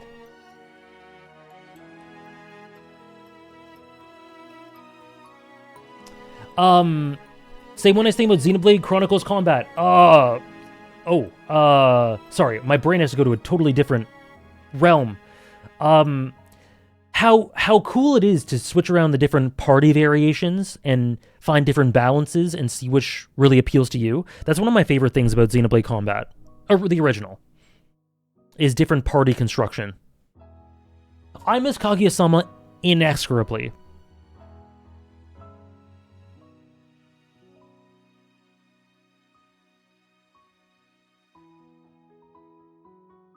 And I need Season 4 really, really soon.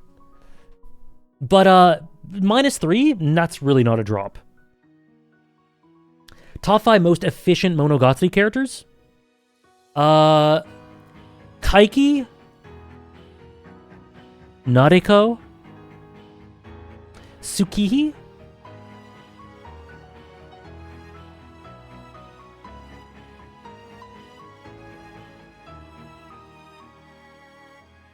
I don't know how to pronounce her name properly. I was going to say Kambudu, probably. Yes, Meme. Meme's so good. Meme and probably Kambudu? No, me too, Gio. I'm staying anime only with Kaguya. I love the voice actors and the direction way too much. Oh, Ogi's really efficient too. Maybe Ogi instead of Kambudu?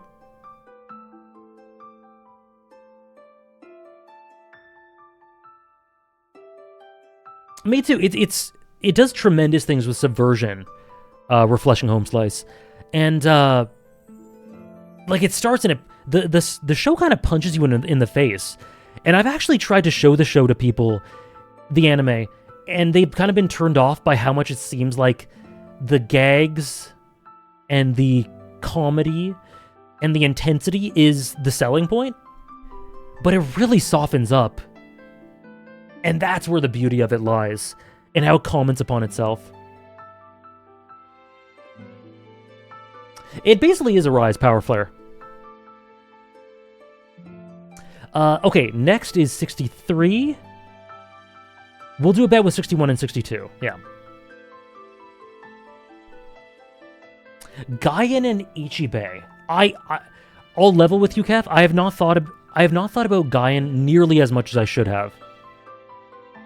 I gotta tap in.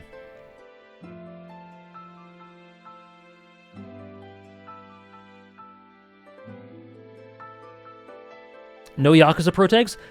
Okay, I think we've reached the place in the list where I need to admit something.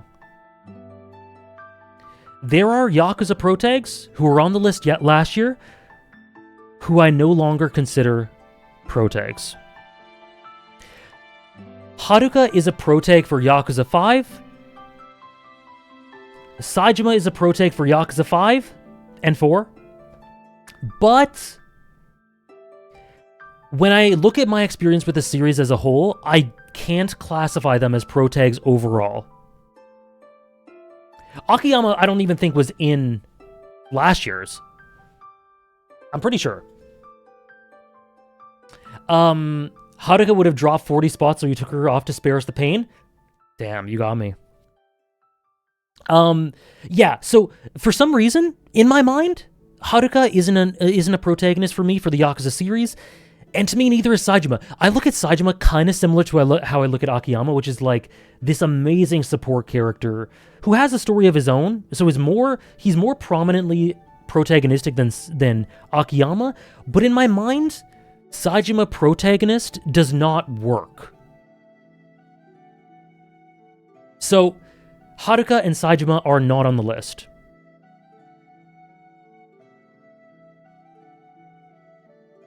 And I say that because we passed where they were, right? Last year. Yeah, it's vibes. It's vibes.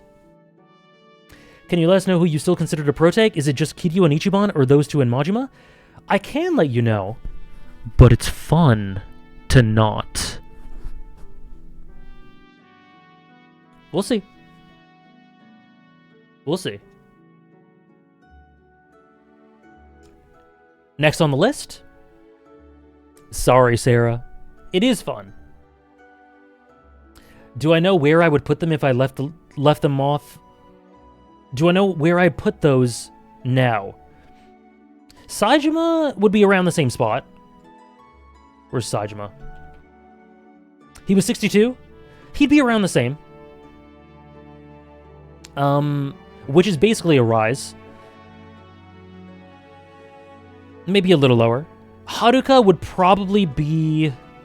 Where's Haruka here? Haruka would be lower, I think. Haruka would be 80 to 90? Something like that?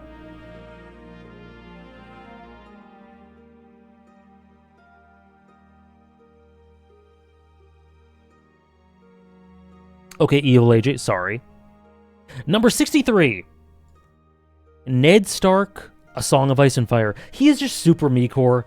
I love his romanticism and lack of pragmatism and inability to adapt because it compromises his principles. I love romantic idiots who are like, you could just be fine if you just bent your principles, if you just allowed yourself to compromise, but they don't. I love that shit. I love that shit. I love Saejima so much, I just pretend to consider him an antag or protag so he's on a list somewhere. Real. Honestly, I should have done it. Romantic idiot Saejima. He's the quietest. I resent Ned for costing me so many bits last top 100 stream when I voted for Vi to be above him. I think it was Vi. Vi and him were quite different. Vi was at like 80-something. He was 59. Are you the guy that makes those Berserk analysis videos? Maybe. It depends. There are lots of people who make Berserk analysis videos, but I have made a bunch. Yeah, what Sarah said. You can check. You can check. What I'm assuming is that Shinada, Ichiban, Majima, and Kiryu are still counted as protags, but I guess we'll see. I guess we will. I guess we will. I love Ned. He's... Oh! No, he was a Stark, so he wouldn't be in the top 5. He's still, to this day, one of my favorite A Song of Ice and Fire characters, and I really adore him. And I think a lot of the flaws of his character, outside of the romanticism, are really laid bare after the first book in a way that deepens him and makes his legacy much more human and flawed, rather than just being sort of a martyr. And I really love that.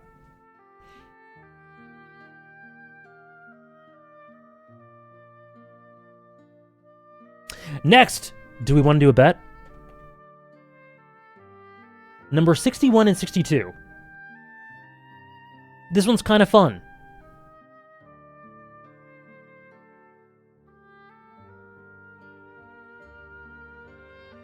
Edward Elric or Geralt of Rivia.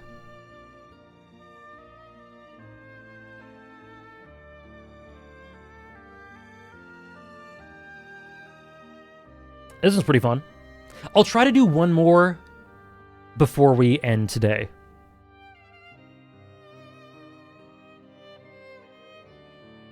I consistently only know one of these. Sorry. It's tough. It's tough. Edward Elric, I figured there'd be some overlap. Who was higher on the last list? Again, I'd recommend if you're trying to compare constantly, which is a good strategy, just open it up on your own. You can find the top 100 list right here. And you can open it up in a separate tab. But last year, Ed was number 60, and Geralt was 58. So let's see. Let me do the vote. Let me set it up. Edward, Elric, or Geralt?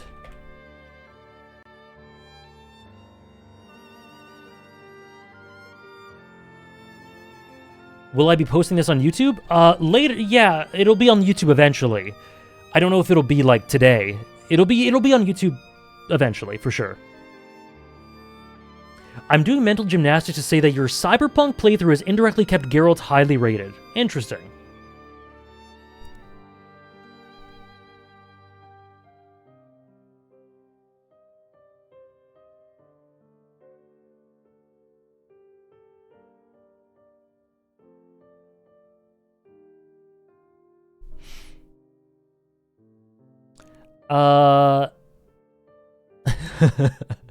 How's it going though? This is pretty good.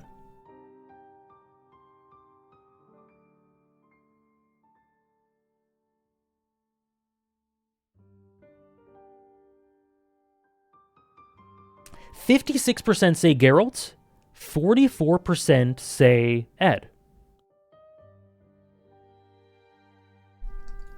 The answer is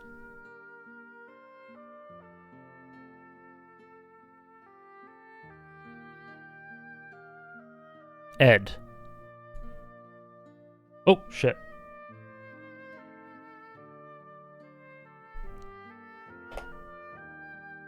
Three for three? You missed the vote? Don't worry, Hannah. We'll do another. You know what? We can do another pretty quickly. Can we? I don't know. 51 and 52 have a great vote together. Okay, you know what? You guys want to do a really goddamn random one? We can do another vote. We can do 2 more votes. The next one is really random. It's really weird. Really quickly, Edward Elric, I've talked about again for years. My appreciation for him only goes up, I think, year to year. I really love him, and I think he's got a lot of nuances that I think the more time goes by, the more I realize that I didn't really fully appreciate him as much as I could have at the beginning. And I think he's really good. I think he's really, really good. I thoroughly love him. He's one of the best characters in FMAB, and one of my favorite shonen main characters. And Geralt, this is specifically Witcher 3. I think he's not very good in Witcher 1, probably because of the voice work. And 2, he's good. But Witcher 3 is where I think the nuance in his characterization shines through really, really well. Anyways. Have I rewatched or re-experienced FMAB this year? No, I have not. I thought you'd be more of a Geralt head, but I'm happy to see Ed as high as possible. I am a Geralt head, but yeah, Ed has been sneakily living in my brain. So yeah, the answer is Ed. Congrats, everyone. The Witcher books, Kef? If so, I've read 2 or 3 of them.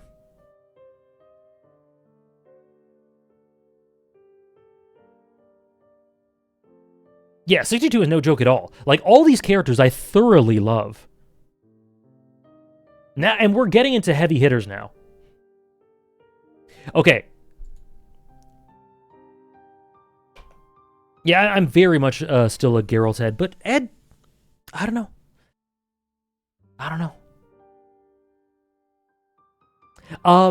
Okay, next one is really weird.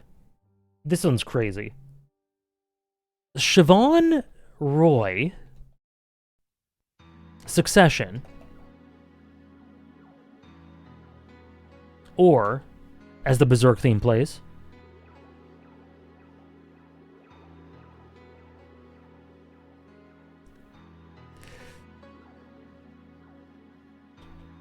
"9S, Nier Automata." This is fun. Why not? It's really weird.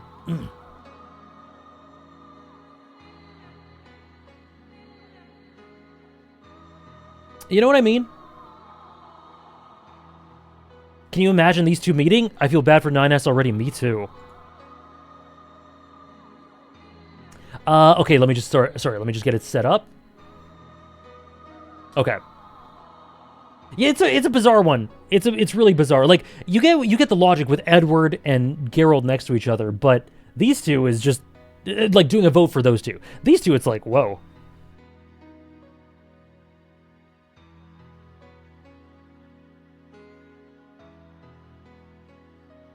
Okay.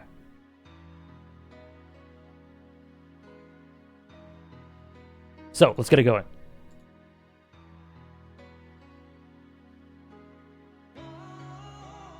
Which is higher on the list, 9S or Siobhan?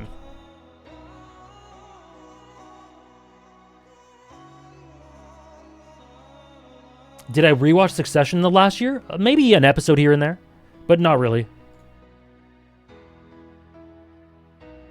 What's Succession? Succession is a HBO TV series.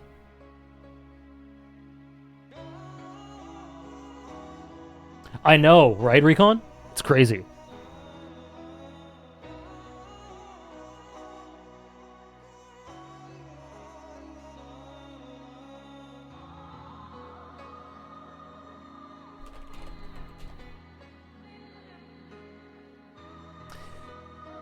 Oh, this is pretty close. Oh, this is really close.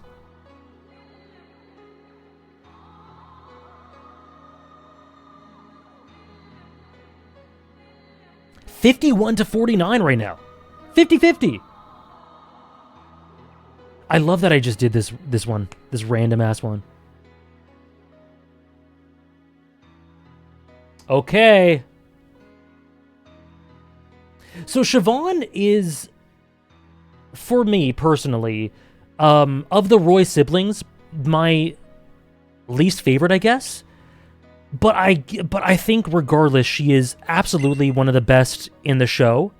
And I don't really have any reasoning for that. I think that just like the elements of the other characters of Roman and Kendall just strike a little bit deeper for me, or are a little bit more interesting. But Siobhan is such a broken human being in a way that, like, she, just like so many characters in Succession, she can be so horrific of a person that makes you genuinely hate her. But at the same time, you feel so sorry for how she got there and why she acts the way she does. And her relationship with Tom is so beautifully toxic to me, and so real and so damaged, and I just indulge in it so much. And 9S, my favorite character in Nier Automata, and basically the personification of the human darkness that slowly gets unveiled as the progression occurs from droid state, I guess you could say, and unveils itself in these sentient beings. And the nuances of humanity and love and loss and connection and all that is so beautifully personified in one man, and that is him. The answer to this is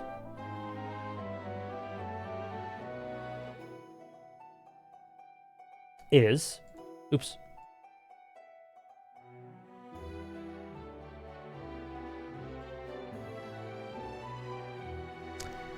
"9S. Congratulations to exactly 50% of you.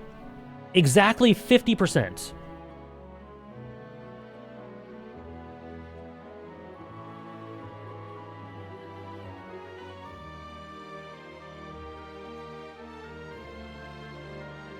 I'm getting bodied. There'll be another. We might be able to get past 50, past halfway. Rager, thank you very much, Rager, for the 11-month resub. I really appreciate it. Thank you so much. Yeah, there are definitely worse losses, Blackhawk. I know. You know, honestly, the thing with Siobhan, with Shiv, is I had very, very distinct ideas about how I interpreted her final scene in the show with Tom. I won't spoil explicitly unless you guys really want me to, but my ideas on that have shifted completely. It's so interpretive. Now I really don't know how I feel.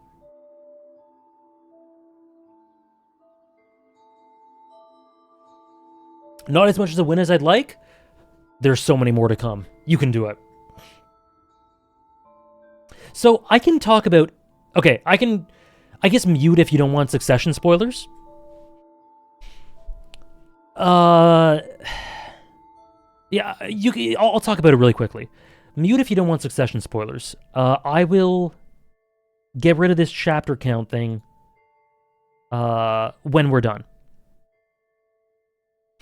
So Tom holds out his hand. Excuse me. Tom holds out his hand. Shiv grabs it. And a lot of people interpreted that as Tom becoming sort of more authoritative and making her cede to him, right? And me? Yeah, Tarnish, just explain. Okay. Wait, I'll put it in chat. When the chapter thing is gone, spoilers done.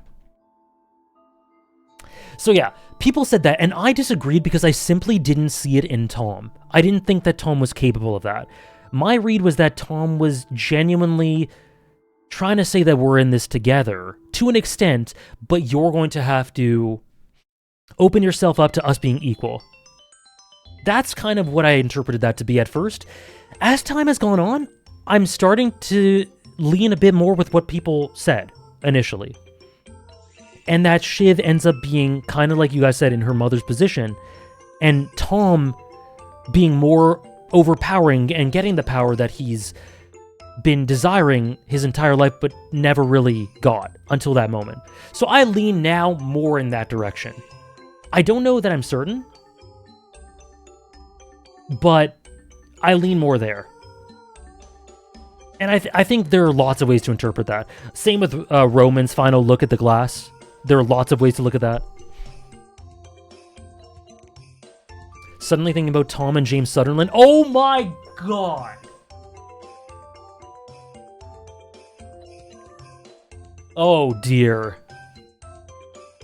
I hate it, but also how unbelievably juicy.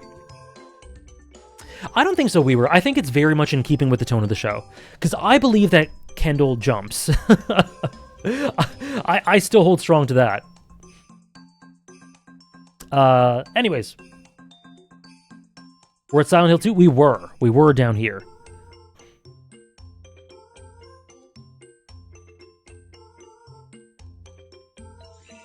Oh boy, Hannah. Oh dear. Anyways, spoilers done. So true, Lux. So true.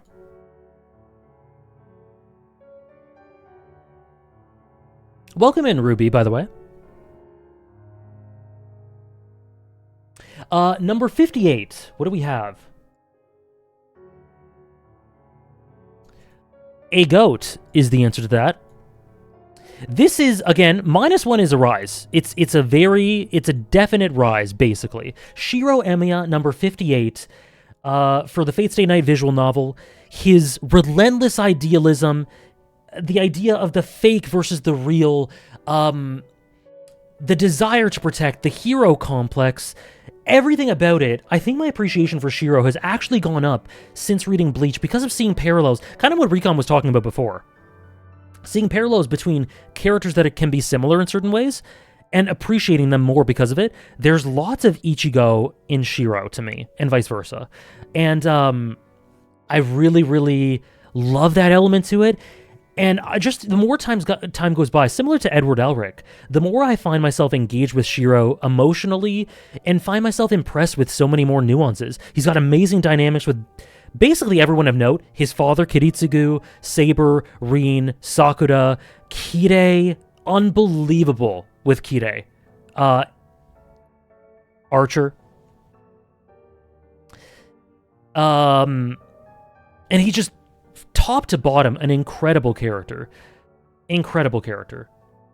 I've been telling Fiji this? Really? This exact thing? You're true, Engil. Oh, that he reminds you of Ichigo. Yes. I think for sure, without a doubt. They're both so psychologically damaged for similar-ish reasons, and their ideas of strength, but then they ultimately come to terms with it and reach an apex in different ways. But oh god. I know, Dave. Top 5 Shiro moments? Oh my gosh. Okay, what Dave just said.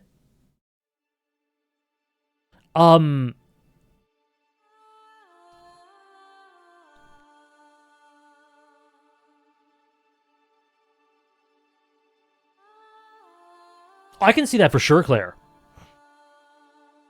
Fight with Kire.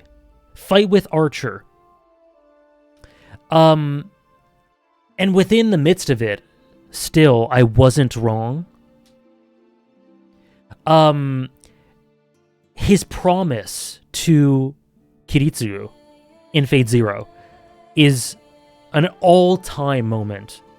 All-time moment. I think that's 5, right? Those are 5 of them at the very least. Shiro Araragi? Yep. It's the hair? Mayhaps. Fight against Gilgamesh? Yeah, that too. If I was missing one, that too. Oh, the conversation with Ilya is so good.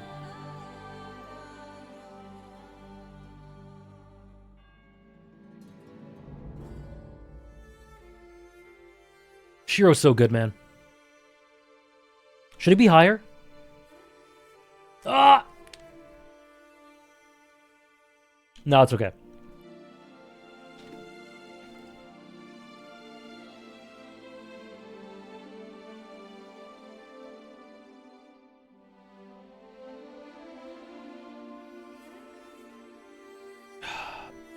I'm glad you enjoyed it, Loaf of Bread. Number 57, and the last of this tier. Dean Winchester from Supernatural, specifically seasons 1 to 5.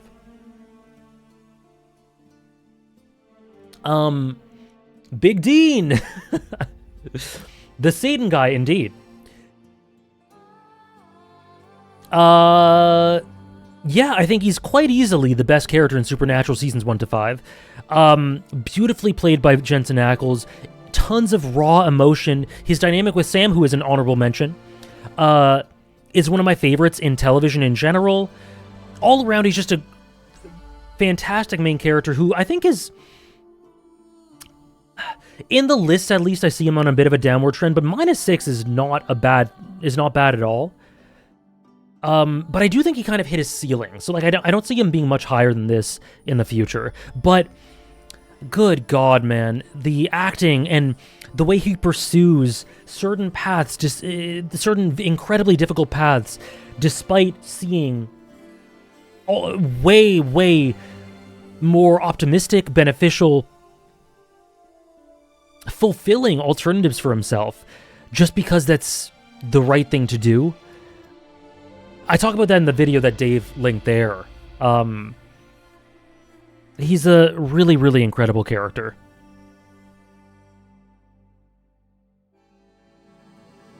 Why specifically seasons 1 to 5? Because that is the Supernatural I love, and the characters I love. And there was a really distinct plan for seasons 1 to 5, that then, the show was supposed to end after season 5, but then it just kept going.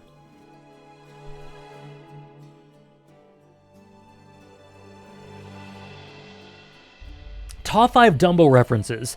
Season 4 finale times 5. Yeah, they went for 10 seasons extra. Okay, people. Next tier, we are getting serious. We are getting serious. Tier 4.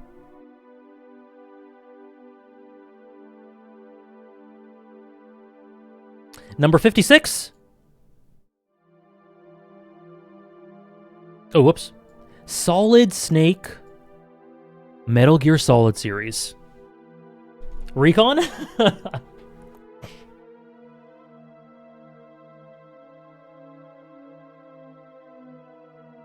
Oh no, Trish. We still have Naked Snake, we do. Riding over Snake, I believe. Yeah, Raiden was over Snake last year. Is Raiden over Snake this year? I don't know.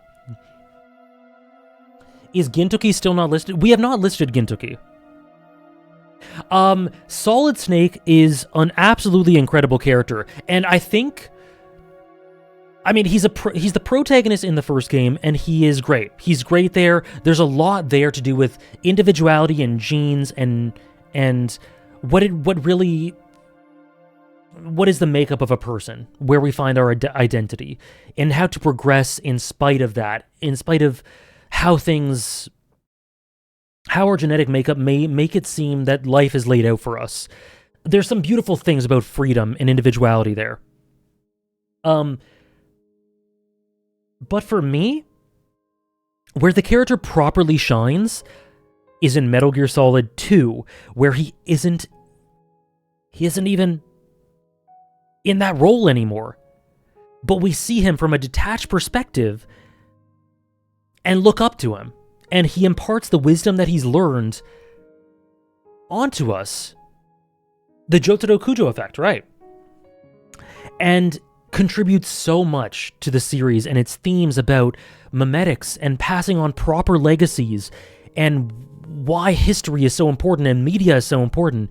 And Solid Snake literally utters one of the most important lines in fiction to me about the importance of passing on the torch and how stories and narratives are such an essential part of that. That is what I base my life around. I feel the same way about Snake that I do with Ring. As much as I love them in their central role in their original series, it's their role later on that truly makes them special. I adore Snake in Metal Gear Solid 2 so much, he's unbelievable. I'm totally with you. I'm totally with you, Recon. That's where I started going, oh, this guy, he's special, you know? So he's a really important character for me, for that reason. Dynamics, tons of dynamics all over the place, of course, with Rhydon, with Otacon, Big Boss. Very nice, Ray. Very good. Top 5 character dynamics where one passed the torch on to someone else. Okay, well, the one we just talked about in here. Random ass one. Okay, let me say the more serious one, but it's crazy what came to mind first. Kiryu Ichiban. Oh, Kamina Simon's so good. Kamina Simon, sorry. Kenpachi Unohana is fantastic. In a way, work with me, Masaki Ichigo. But what I thought of first was actually Shimizu and Yachi. You know what I mean? Why did I thought of Shimizu and Yachi. So I'm going to say it.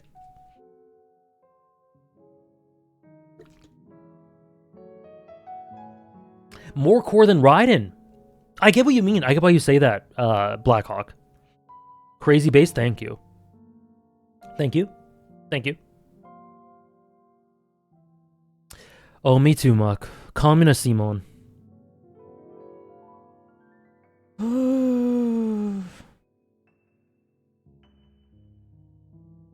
You prefer it to Kiryoichi? Based.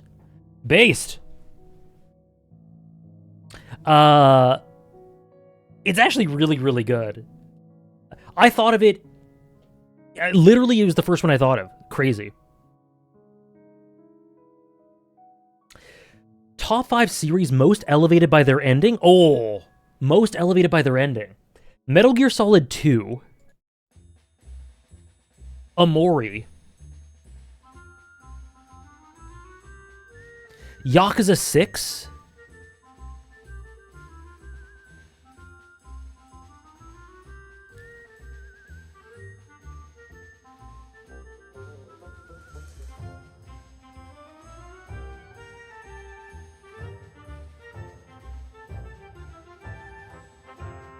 This is such a good question. Gaiden? To be clear, all these series are phenomenal all the way through, but the ending elevates them that extra bit. Gaiden? Persona 3?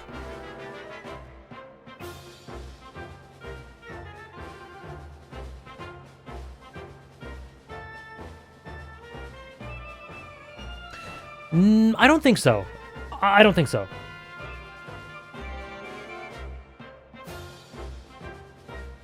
But it does elevate it, but I don't think top 5. What I'm actually thinking of a Trails game. I'm thinking of Trails the Third. Trails the Third. Do I rate Mario or Sonic higher? As characters? Probably Mario, because of Paper Mario. Trails the Third? You get me. Silent Hill 2? That's a good one, too. Silent Hill 2's ending's really, really good. That's another great pick. Shadowbringers 5.0? Yeah. Anyway, that's like 8. Endwalker... 14 is a cheat code.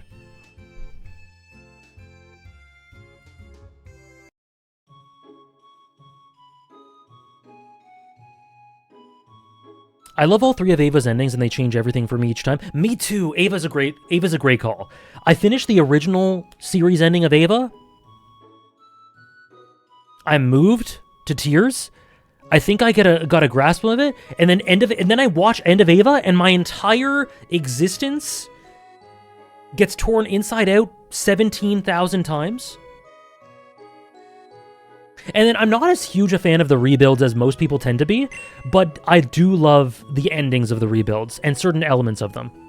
Thank you for the follows, guys. That was a great question, Greenfool. Kiwami 2? No, unironically, Kiwami 2's ending is peak Sofa King. Peak. I keep watching edits of rebuilds. There's some things in them I think you'd really like, Hannah. Thank you for the 100 bits, Elijah. Just finished Mushishi, and I want to say that Ginkgo is one of my favorite protags ever. He's a true role model to the highest degree, and I love his backstory a lot.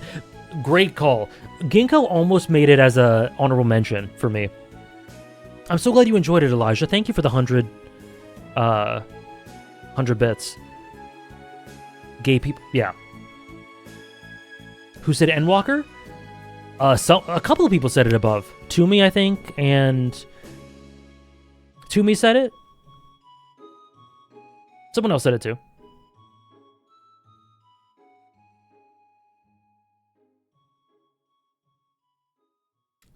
Top 5 clusterfuck endings. In a good way. End of Ava? Final Fantasy VII Remake? Final Fantasy VII Rebirth?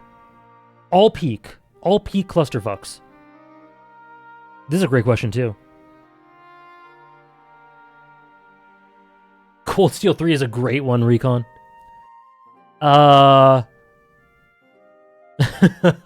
Me after Cold Steel 3 are like... Huh? Kiwami 2, you're right. Kiwami 2 is such a clusterfuck. Yeah. No, yeah. One more. Is Attack on Titan a clusterfuck ending? I don't... It probably... It might not be. I don't think so.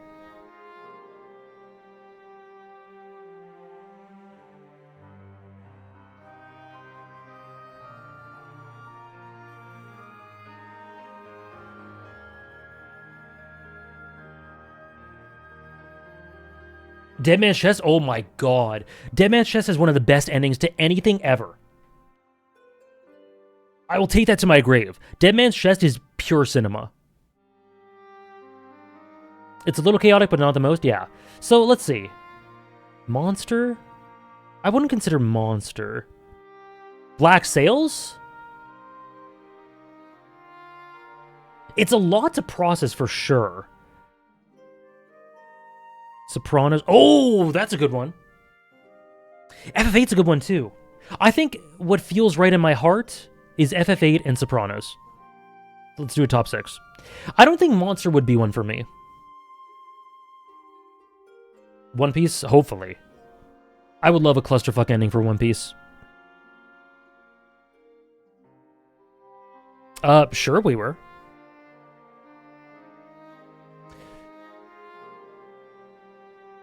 Any Danganronpa, basically. True. Fate Zero? Oh, Fate Zero kind of is. Fate Zero kind of is. Actually, yeah. I think Fate Zero is for me.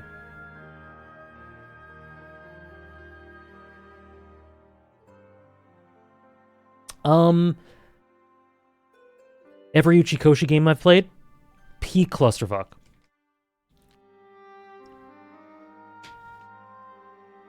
Number 55. Number 55 is a character introduced to me through streams, who I really, really deeply love. Harriet Dubois. He is the core of some of the most unbelievable gameplay story integration I've ever seen. There is one scene in particular with Harry that, to me, is... I could not do anything but sit and...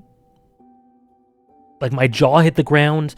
I watched in awe. I couldn't believe that the way they integrated decisions and branching paths and trees into his character was integrated into the tragedy of his backstory and the darkness of him the way it was. I couldn't believe it. His relationship with Kim is incredible. His psychology is so beautifully layered and communicated through the elements of the game. And he's just all around such an amazing character. Amazing character. That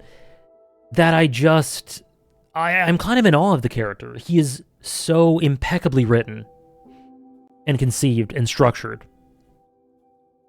And I definitely have not uncovered half of the mysteries, or half is maybe overselling it, maybe a third of what he's about, because I've only played the game like 1.5 times.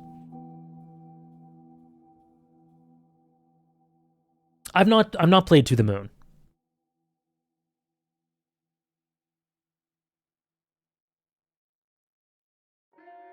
Xenoblade? Kind of, yeah. Next is a character I've talked about a lot. Also have a video about that talks about him. Jacopo. Fata Morgana. Another one that is an immense piece of shit, but for whom the greatest bum in fiction. Disco Elysium's so good, Ray. But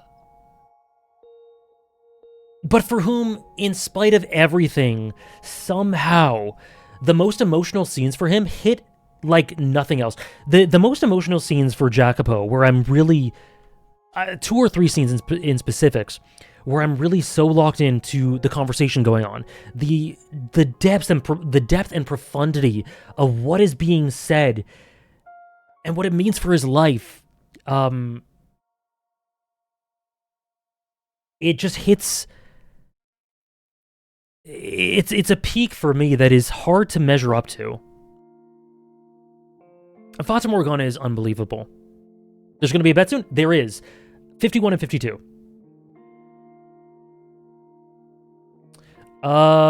Sure, Greenfool? Sure.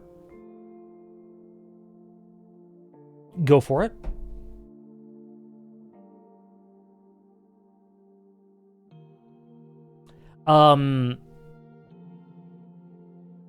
Yeah, while I'm waiting for the question, let's do 53. Yuji was... Where was Yuji? I think Sebastian mentioned him. Yuji was 54 before.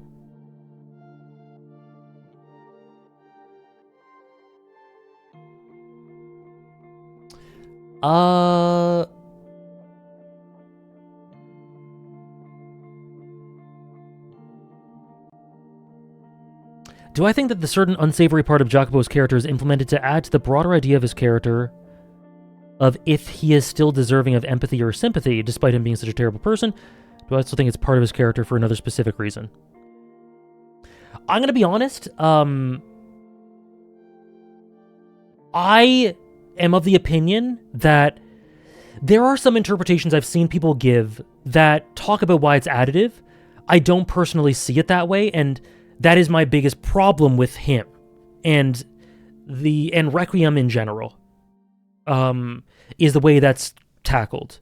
So I don't think it. I think the story would be much benefited if that was taken out. Personally, I'm not saying that you wouldn't lose some things, but I do think it would. I would much appreciate it if that was taken out.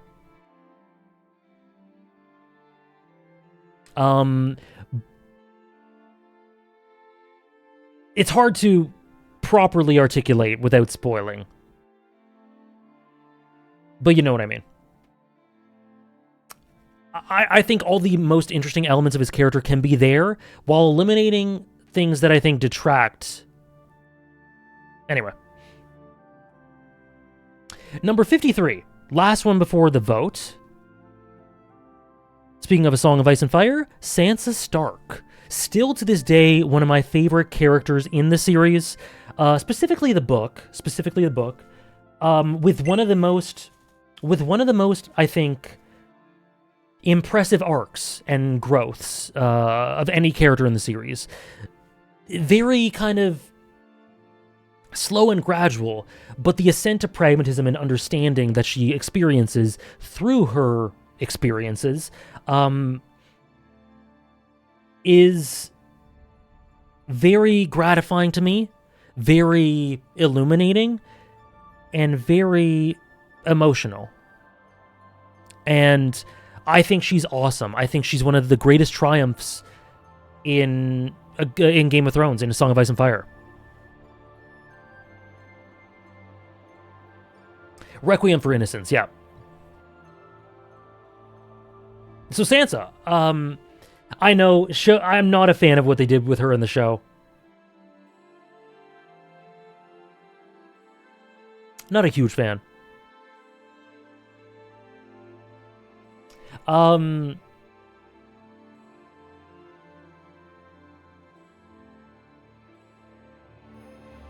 Nothing on Sophie Turner though. It's all the writing, I think.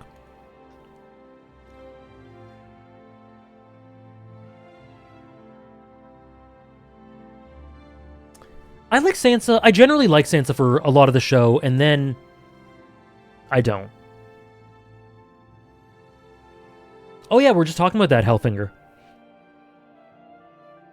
We are only doing half the list. We might do a bit more than half.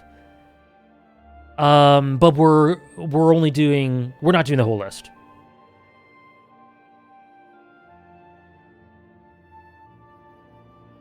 Oh, I know, Sebastian. It's such a great sort of pivot point for her character where you see the romanticism and you also see where she's going at the same time. It's unbelievable. Okay, bet. This one I think is fun. This one I think is very fun. But you have to be intimately familiar with two series that some of you might not be, but I hope you are.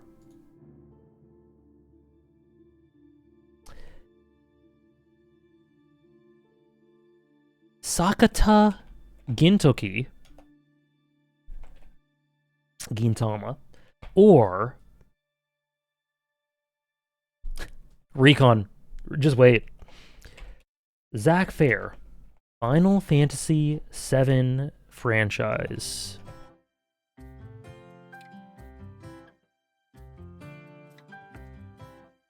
Sorry, Trish. I'm sorry.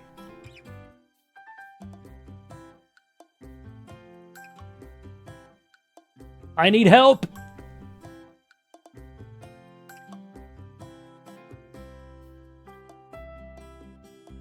Has Itadori appeared? We have not listed Yuji. Thank you, Dave.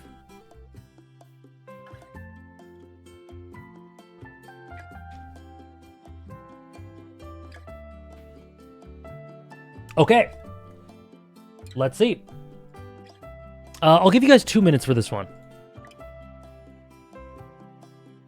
Which character's higher on the list? Gintoki or Zack?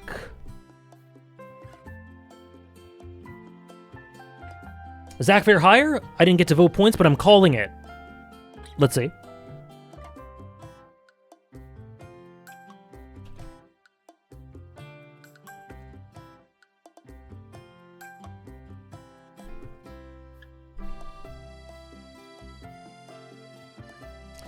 On one hand, we have a character in Zack who got a deceptive amount of additions to his character, fleshing out, deepening of who he is and his role in the story, and offering a new complexion to him that I never really thought of before because it wasn't there, that I really think adds to him so much, that I really love.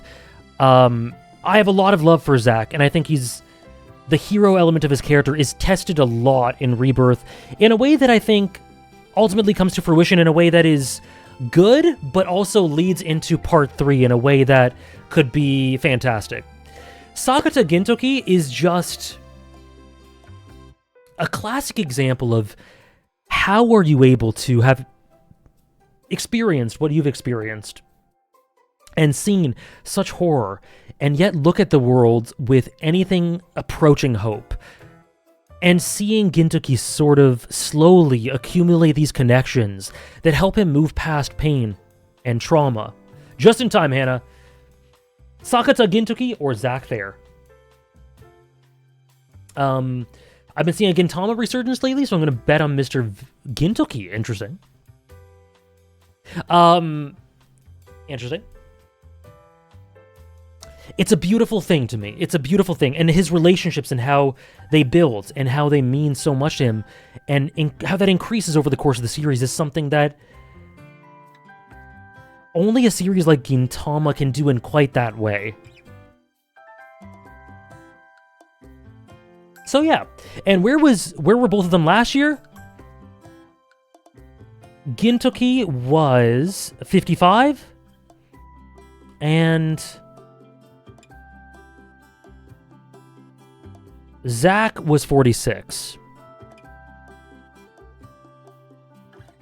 Me too, Recon. He's so inspirational. He's so incredible. Hannah and I watched a bit of Gintama last week or a couple weeks ago, and I suddenly felt myself overcome with brain rot and emotions, and then I went and watched Gintama's OPs and EDs for the whole night. Okay, the answer is, what's the breakdown? The breakdown is 63% say Gintoki, 37% say Zack. The answer is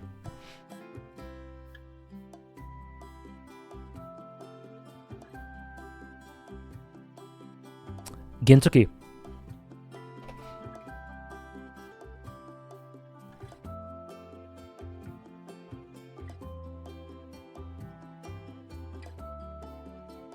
Oh, there's lots of despair.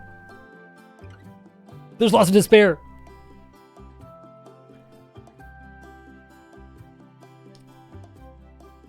Congratulations to 63% of you.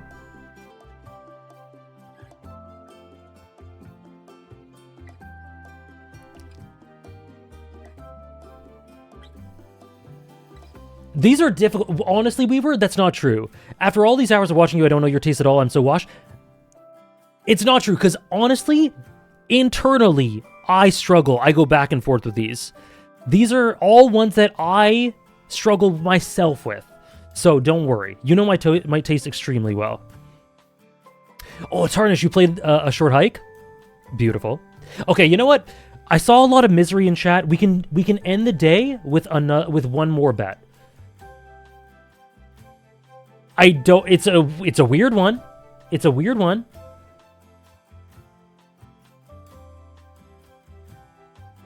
But we'll end with... Okay, the number we're going to end with is 44. Today, okay? We're going to end with 44, and we're going to do a bet between 46 and 47. Okay?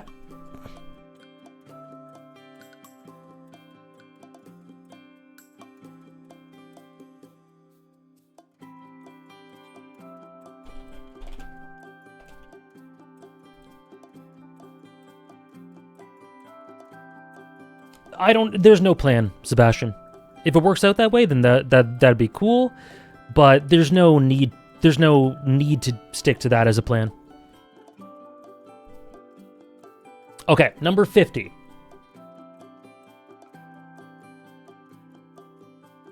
fantastic character, actually very similar to Gintoki to me. Kenzo Tenma from Monster.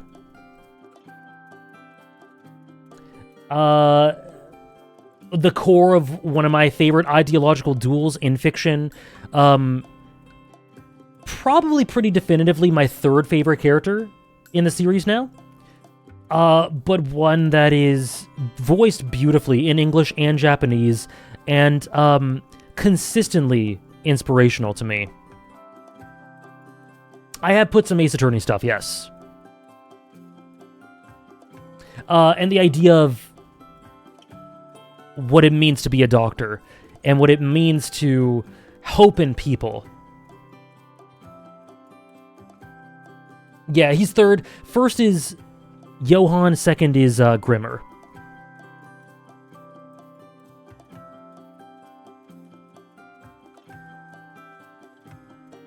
Okay. Oh, that's amazing, Ray. That's amazing. Best of luck, but I know you will kill it. Welcome back, Kylov. 49 is an interesting one. See ya, D, no worries. We'll be back tomorrow if you want to come back. If you want to join us tomorrow, if you can. And we're almost done regardless. Only got a few left. Thank you for hanging out, D.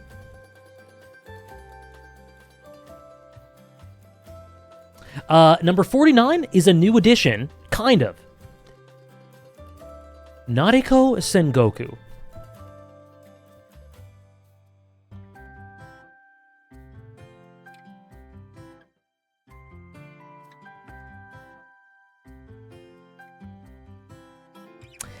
Sorry, Struggler. Inside the top 50, though, that's really, really good. And the latest season of Monogatari not only changed her from Antag to Protag for me in her role, but really just elevated upon her in all the ways I kind of wished it would. It was everything I wished for it to be. And it's firmly made her a favorite anime protagonist of mine, and kind of cleared up my thoughts on what her role is. It carries forward. Yeah, she was on the antagonist list. She is not anymore. It carries forward a lot of the things about creating that I loved, and it helps her reconcile with her past versions of herself and accept them and understand them and not reject them for who they were, but ingratiate it as a part of herself, which I think is such an important element of Monogatari, of life in general, and it was just super emotional for me and so well presented. I don't remember what the arc is called, but the first arc of the new season that just aired last year, is one of my favorite in the series.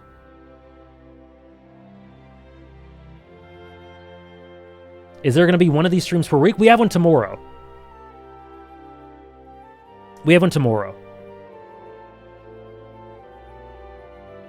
Nariko Draw, that's what it's called. Low-key, Kev. Low-key. Her character... Yeah, it is Struggler, yeah. Yeah, I need to change the, let me quickly change the schedule. Let me quickly change it. I gotta edit it really quick. But yeah, her new role is just everything I wanted it to be, and I was so delighted that Isin went that direction with her. Because it ended up applying to me in ways that I didn't know if her character would go in that direction, but it did.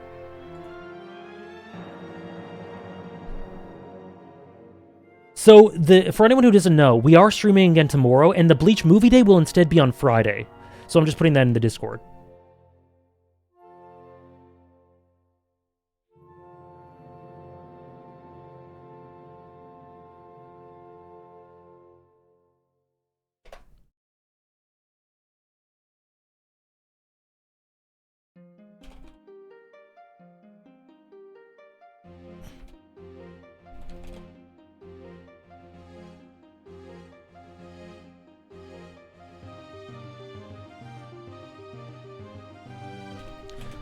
So tomorrow we're finishing the top 100 protagonists. Friday is Bleach movie day.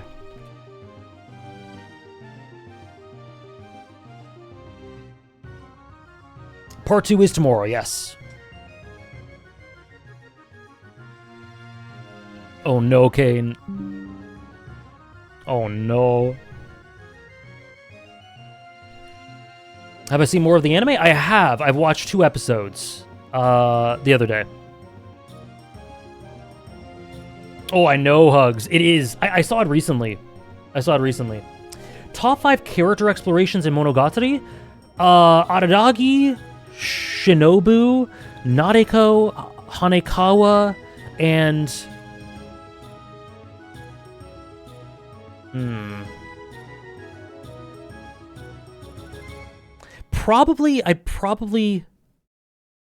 I think I agree with you, Claire.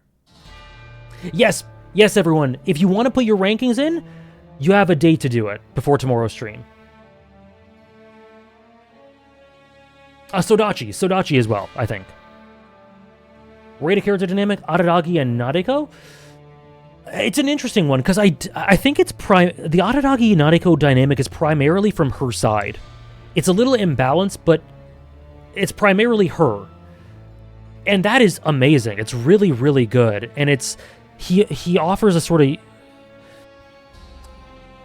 a measurement of her at different points of her life in terms of the way she views him. But there isn't a ton to speak of with regards to how he views her, you know? I'd give it S, I think. It's by nature imbalanced.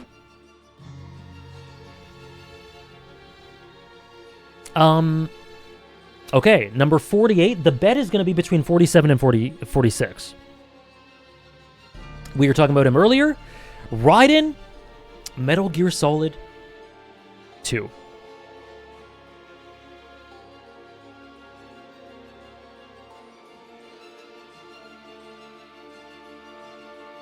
The last visual novel I read...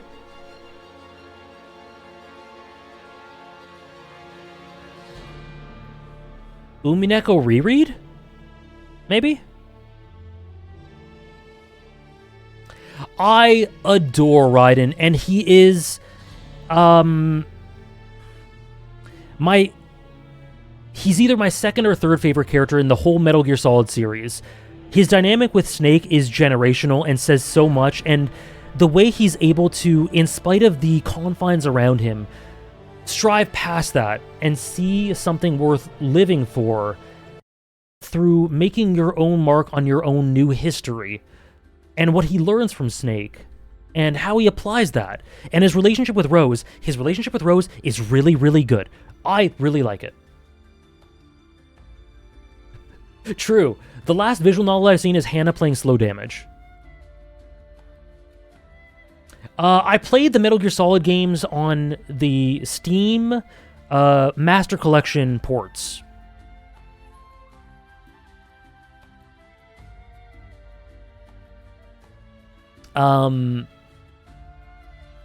Yeah, so... I love Slow Damage. Slow Damage actually looks really good. DS Ire? Maybe one day. Probably one day. Oh, it was great, Kane. It was great. Rated character dynamic, Raiden and Solid Snake? I think triple S. I really do. Hannah played Slow Damage? Hannah is playing Slow Damage. It seems really good. Sure, yeah, for sure, Kev. Just at me in chat so it highlights. Did I see what you've sent before, or is it too much? I'm not sure. I'm not sure what you're referring to, Sofa. I've seen your messages, if that's what you mean.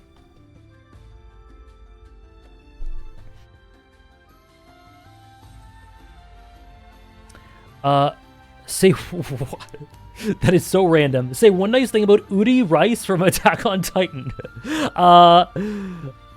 That's so funny. Okay, champ. I really like the...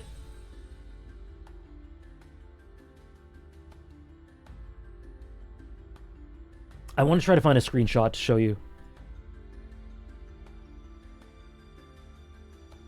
Oh, I can't find it.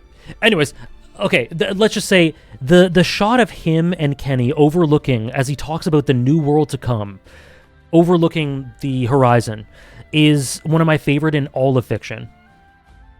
Oh, sorry, I missed yours then, Sofa. Sorry, I missed it. Let's see if I can find it.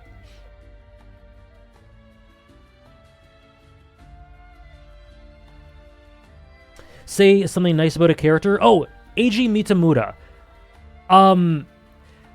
So this is an affectionate thing. Sorry, Sofa, I did miss it. This is an affectionate thing. Eiji Mitamura is the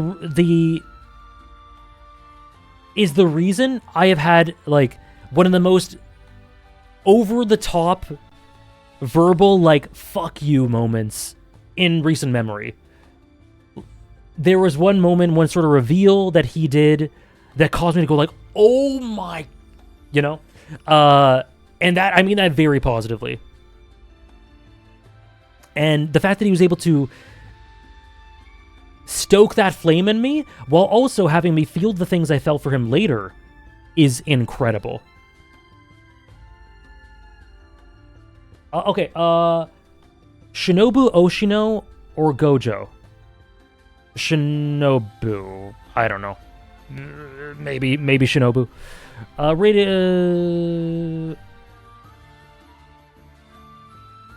Top 5 dynamics in the Metal Gear series. Boss and Big Boss. Raiden in Solid Snake. Snake and Otacon. Snake and Big Boss.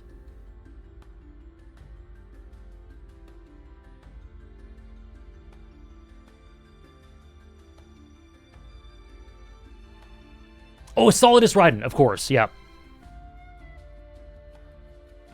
Top 5... Oh, yeah, so I answered that. Okay, there we go. Eva is amazing, though, by the way. Eva is amazing. Okay, last bet of the day. Last bet of the day.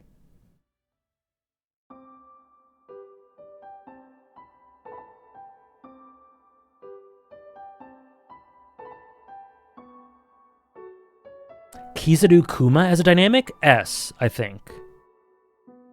Strong S could rise if we get more Kizaru stuff. Okay. Number 47 and 46.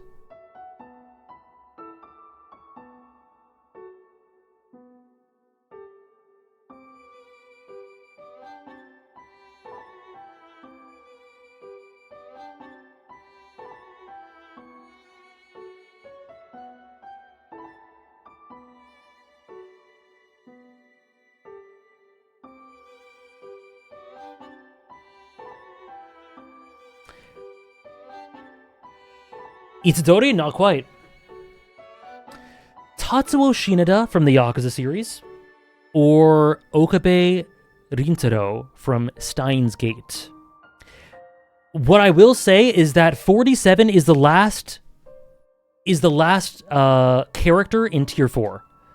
46 is the first character in Tier 3. Okay?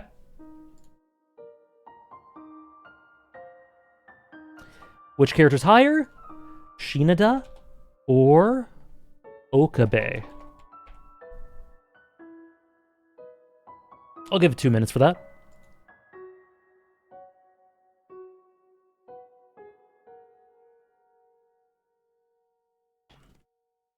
There is a tier split. Last year,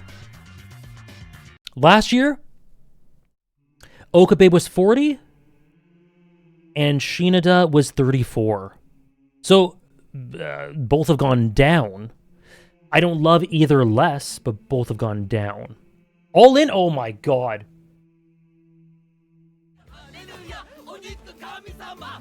Thank you so much, Marcel. Thank you very much for the 35 months with Prime. Thank you very much. Hope you had a great start to the week. Hope you're having a great day. I'm going to go for the Yakuza attacks. Sheena? Let's see.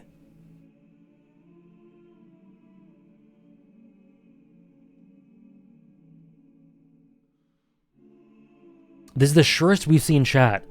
Chat seems quite sure. This is crazy. 91 and 9. Interesting.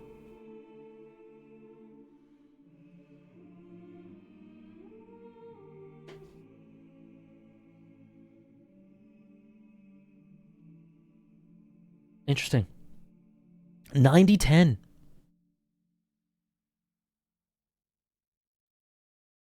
I need Sheena in tier 3 so bad.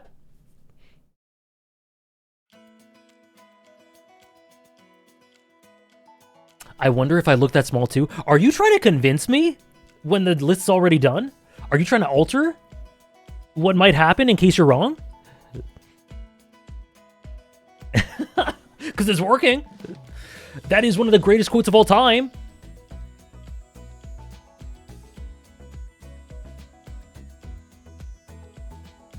Oh, Yakuza 5. Okay, the vote is done. What do we got? 90% say Shinada. Damn. If only the 50-50 we ended with. 90% say Shinada, 10% say Okabe. It would have been kind of raw to end with a 50-50 or something close to it. But the answer is... Okabe. Sorry, Shinada.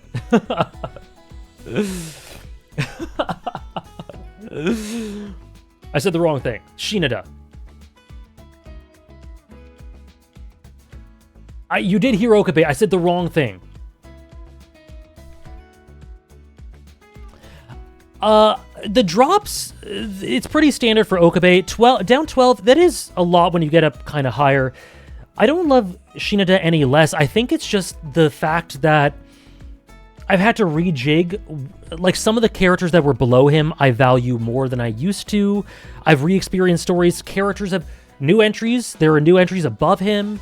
So we just had a natural drop, but I don't love him any less. And his moment, he's one of my favorite Yakuza characters of all time. And his moment, his line, I wonder if I look that small too, is one of the most emotional and one of my favorite lines in anything ever.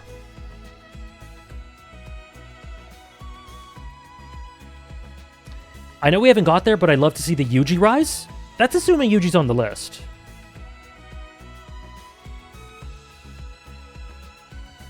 Is he? I don't know. My top one is he means nothing to me. Oh, God. That was my Discord status. Yakuza 7 does not change. Yeah, it doesn't change much for him. There's very little acknowledgement that he exists. Which is peak. Yeah, like what Hannah says. Okay, sorry. Congrats to all the winners, the 90% of you. Your return will not be huge, but congrats.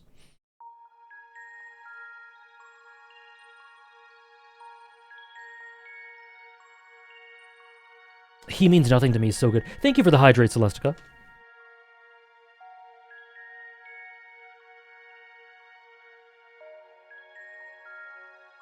And Okabe, I just feel the same about him as I always have. He's one of my favorite anime-manga protagonists. He's amazing. He's great.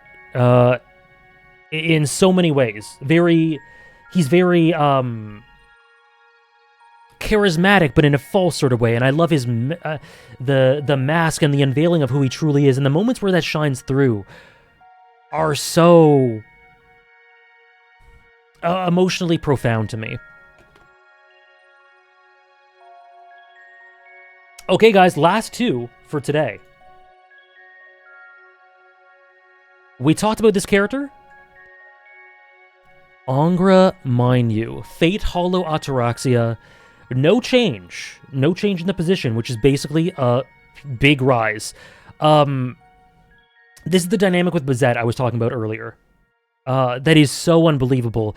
And the characterization and admiration I have for the way that Angra is able to look at the world in spite of all that he has gone through. It's incredibly hopeful to me. And incredibly inspirational in a weird sort of way. It's a beautiful... Parts of Angra Mainyu lament humanity, but then again, parts really celebrate it and love it. Love the human nuances of what we all are and celebrates it. And to me, that's something so special, the way it's communicated. See you, Simba. Thank you so much for hanging out.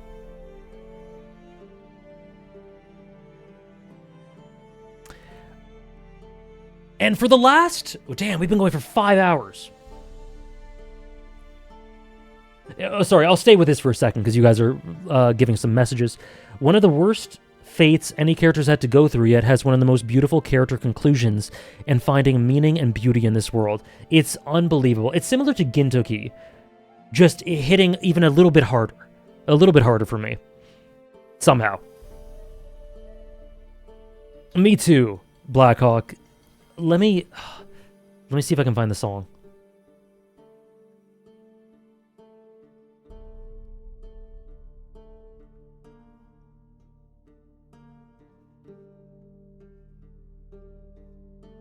Oh, where's Karen's? No, where's the theme? Damn. Need that gaunt placement to be the same or higher? Yo. Higher. I know, I love that detail, Ray. That he's one of the weakest. I don't have Karen's theme in my playlist somehow. Oh, there we go.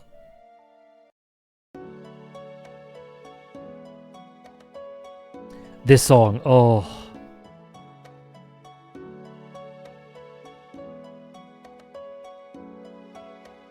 Oh my god.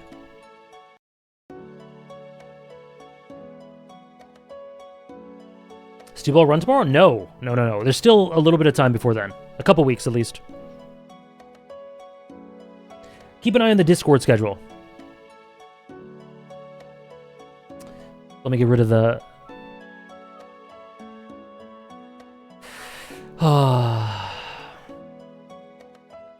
Anyway, so... I know, Ray. For someone getting into video games as a medium, for the sake of storytelling, what 5 would you suggest? I don't like to give recommendations for people whose tastes I don't know.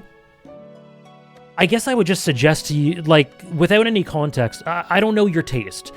So if you're really into big emotional character pieces, I'd say one thing. If you're into settings-centric stories, I'd tell you another. So it really depends. But I'll tell you my top 5 as of last year. Stories. And that is... Oh, whoops.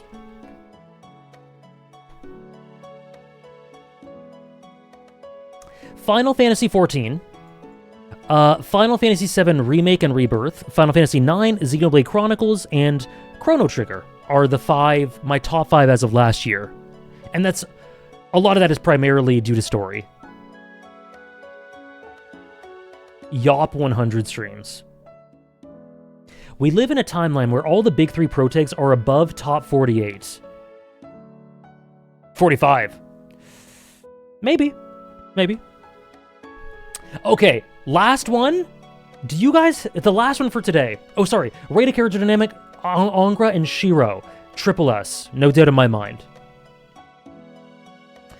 Last one today. Who do you guys think it is? Take a wild guess. We don't have to do a prediction for this, but like, just give me a name. Who do you think is going to be 44?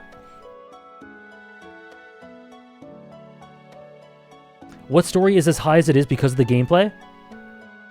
Out of those 5? Rebirth and Xenoblade? Saejima is not on this list. Yuji Legacy Hero of Time, V from Cyberpunk 2077. V's in honorable mentions. Saejima's not on the list. Musashi, Jinx, Yuji. Ooh, great music cue.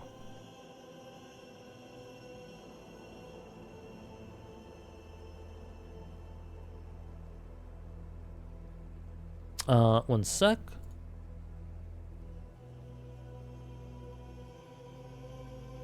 There we go. Jinx, V. Like I said, V is honorable mention. Naked Snake, Yagami. Yagami's honorable mention. Yuji. I don't think it's going to be Yuji. Okay.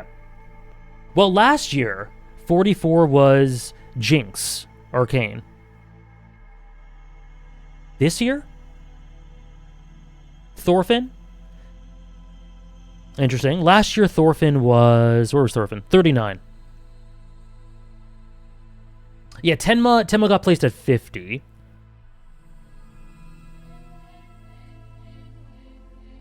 Or Link, maybe? Hero of Time? Okay. Well... Yuji Itadori.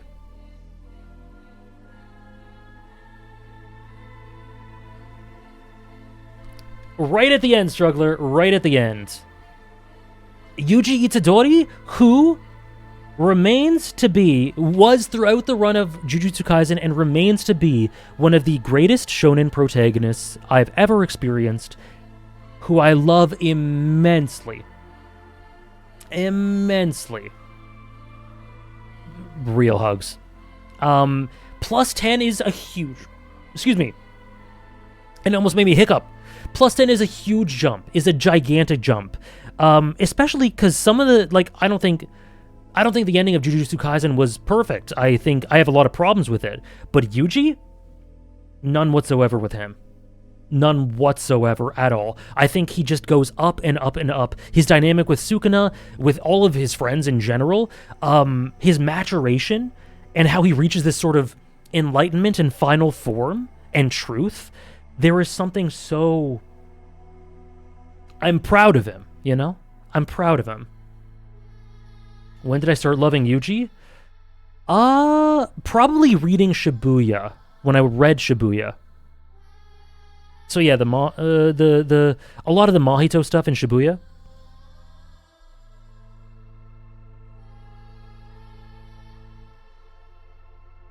And the way the narrative laughs at him constantly, and yet he still struggles against anything to save his friends, to compensate for his weaknesses, to accept the world for what it is, and yet keep his resolve. To understand? Like, oh, God. JJK 236 or 265? I think 265. Sajima is not on the list because he is not a protagonist for me. I explained it earlier. I explained it when we were around like 60, 61.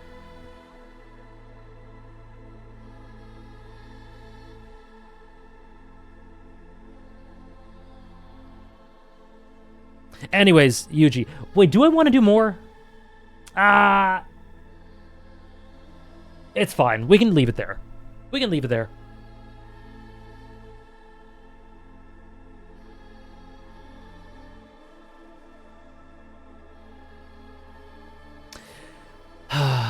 See you, Recon. Thanks for the stream. All up to the chat. Gonna try my hardest to schedule things around so I can be here for the second half of the list. We'll be back tomorrow, 10 a.m. Eastern. Whatever your local time will be available on the Discord. Great segue, Recon. Where we will go over the last 43 protagonists and see who the winner is. Get your bets ready. We'll also compare it to the community rankings. But Kef needs to give me a teaser of some community stuff, I think, before we get off. And there's a redeem as well. Top 5 JJK characters elevated post Shibuya. Sukuna, Yuji, Gojo, Takaba, Higuruma, if that counts. Maki, how did I not say Maki? Tier 8? Yes, Tom. Here's Tier 8. So, small teaser for the community list. AJ has experienced every media in the top 10, but none of the characters in it have appeared yet. 9 characters in the top 25 have been mentioned in stream. 288 characters have at least one vote, and AJ is at 31. I am ahead of some peak, somehow. That's so interesting. None of the characters in the community top 10 have appeared on my list yet. Interesting. The Alexander Epitaph.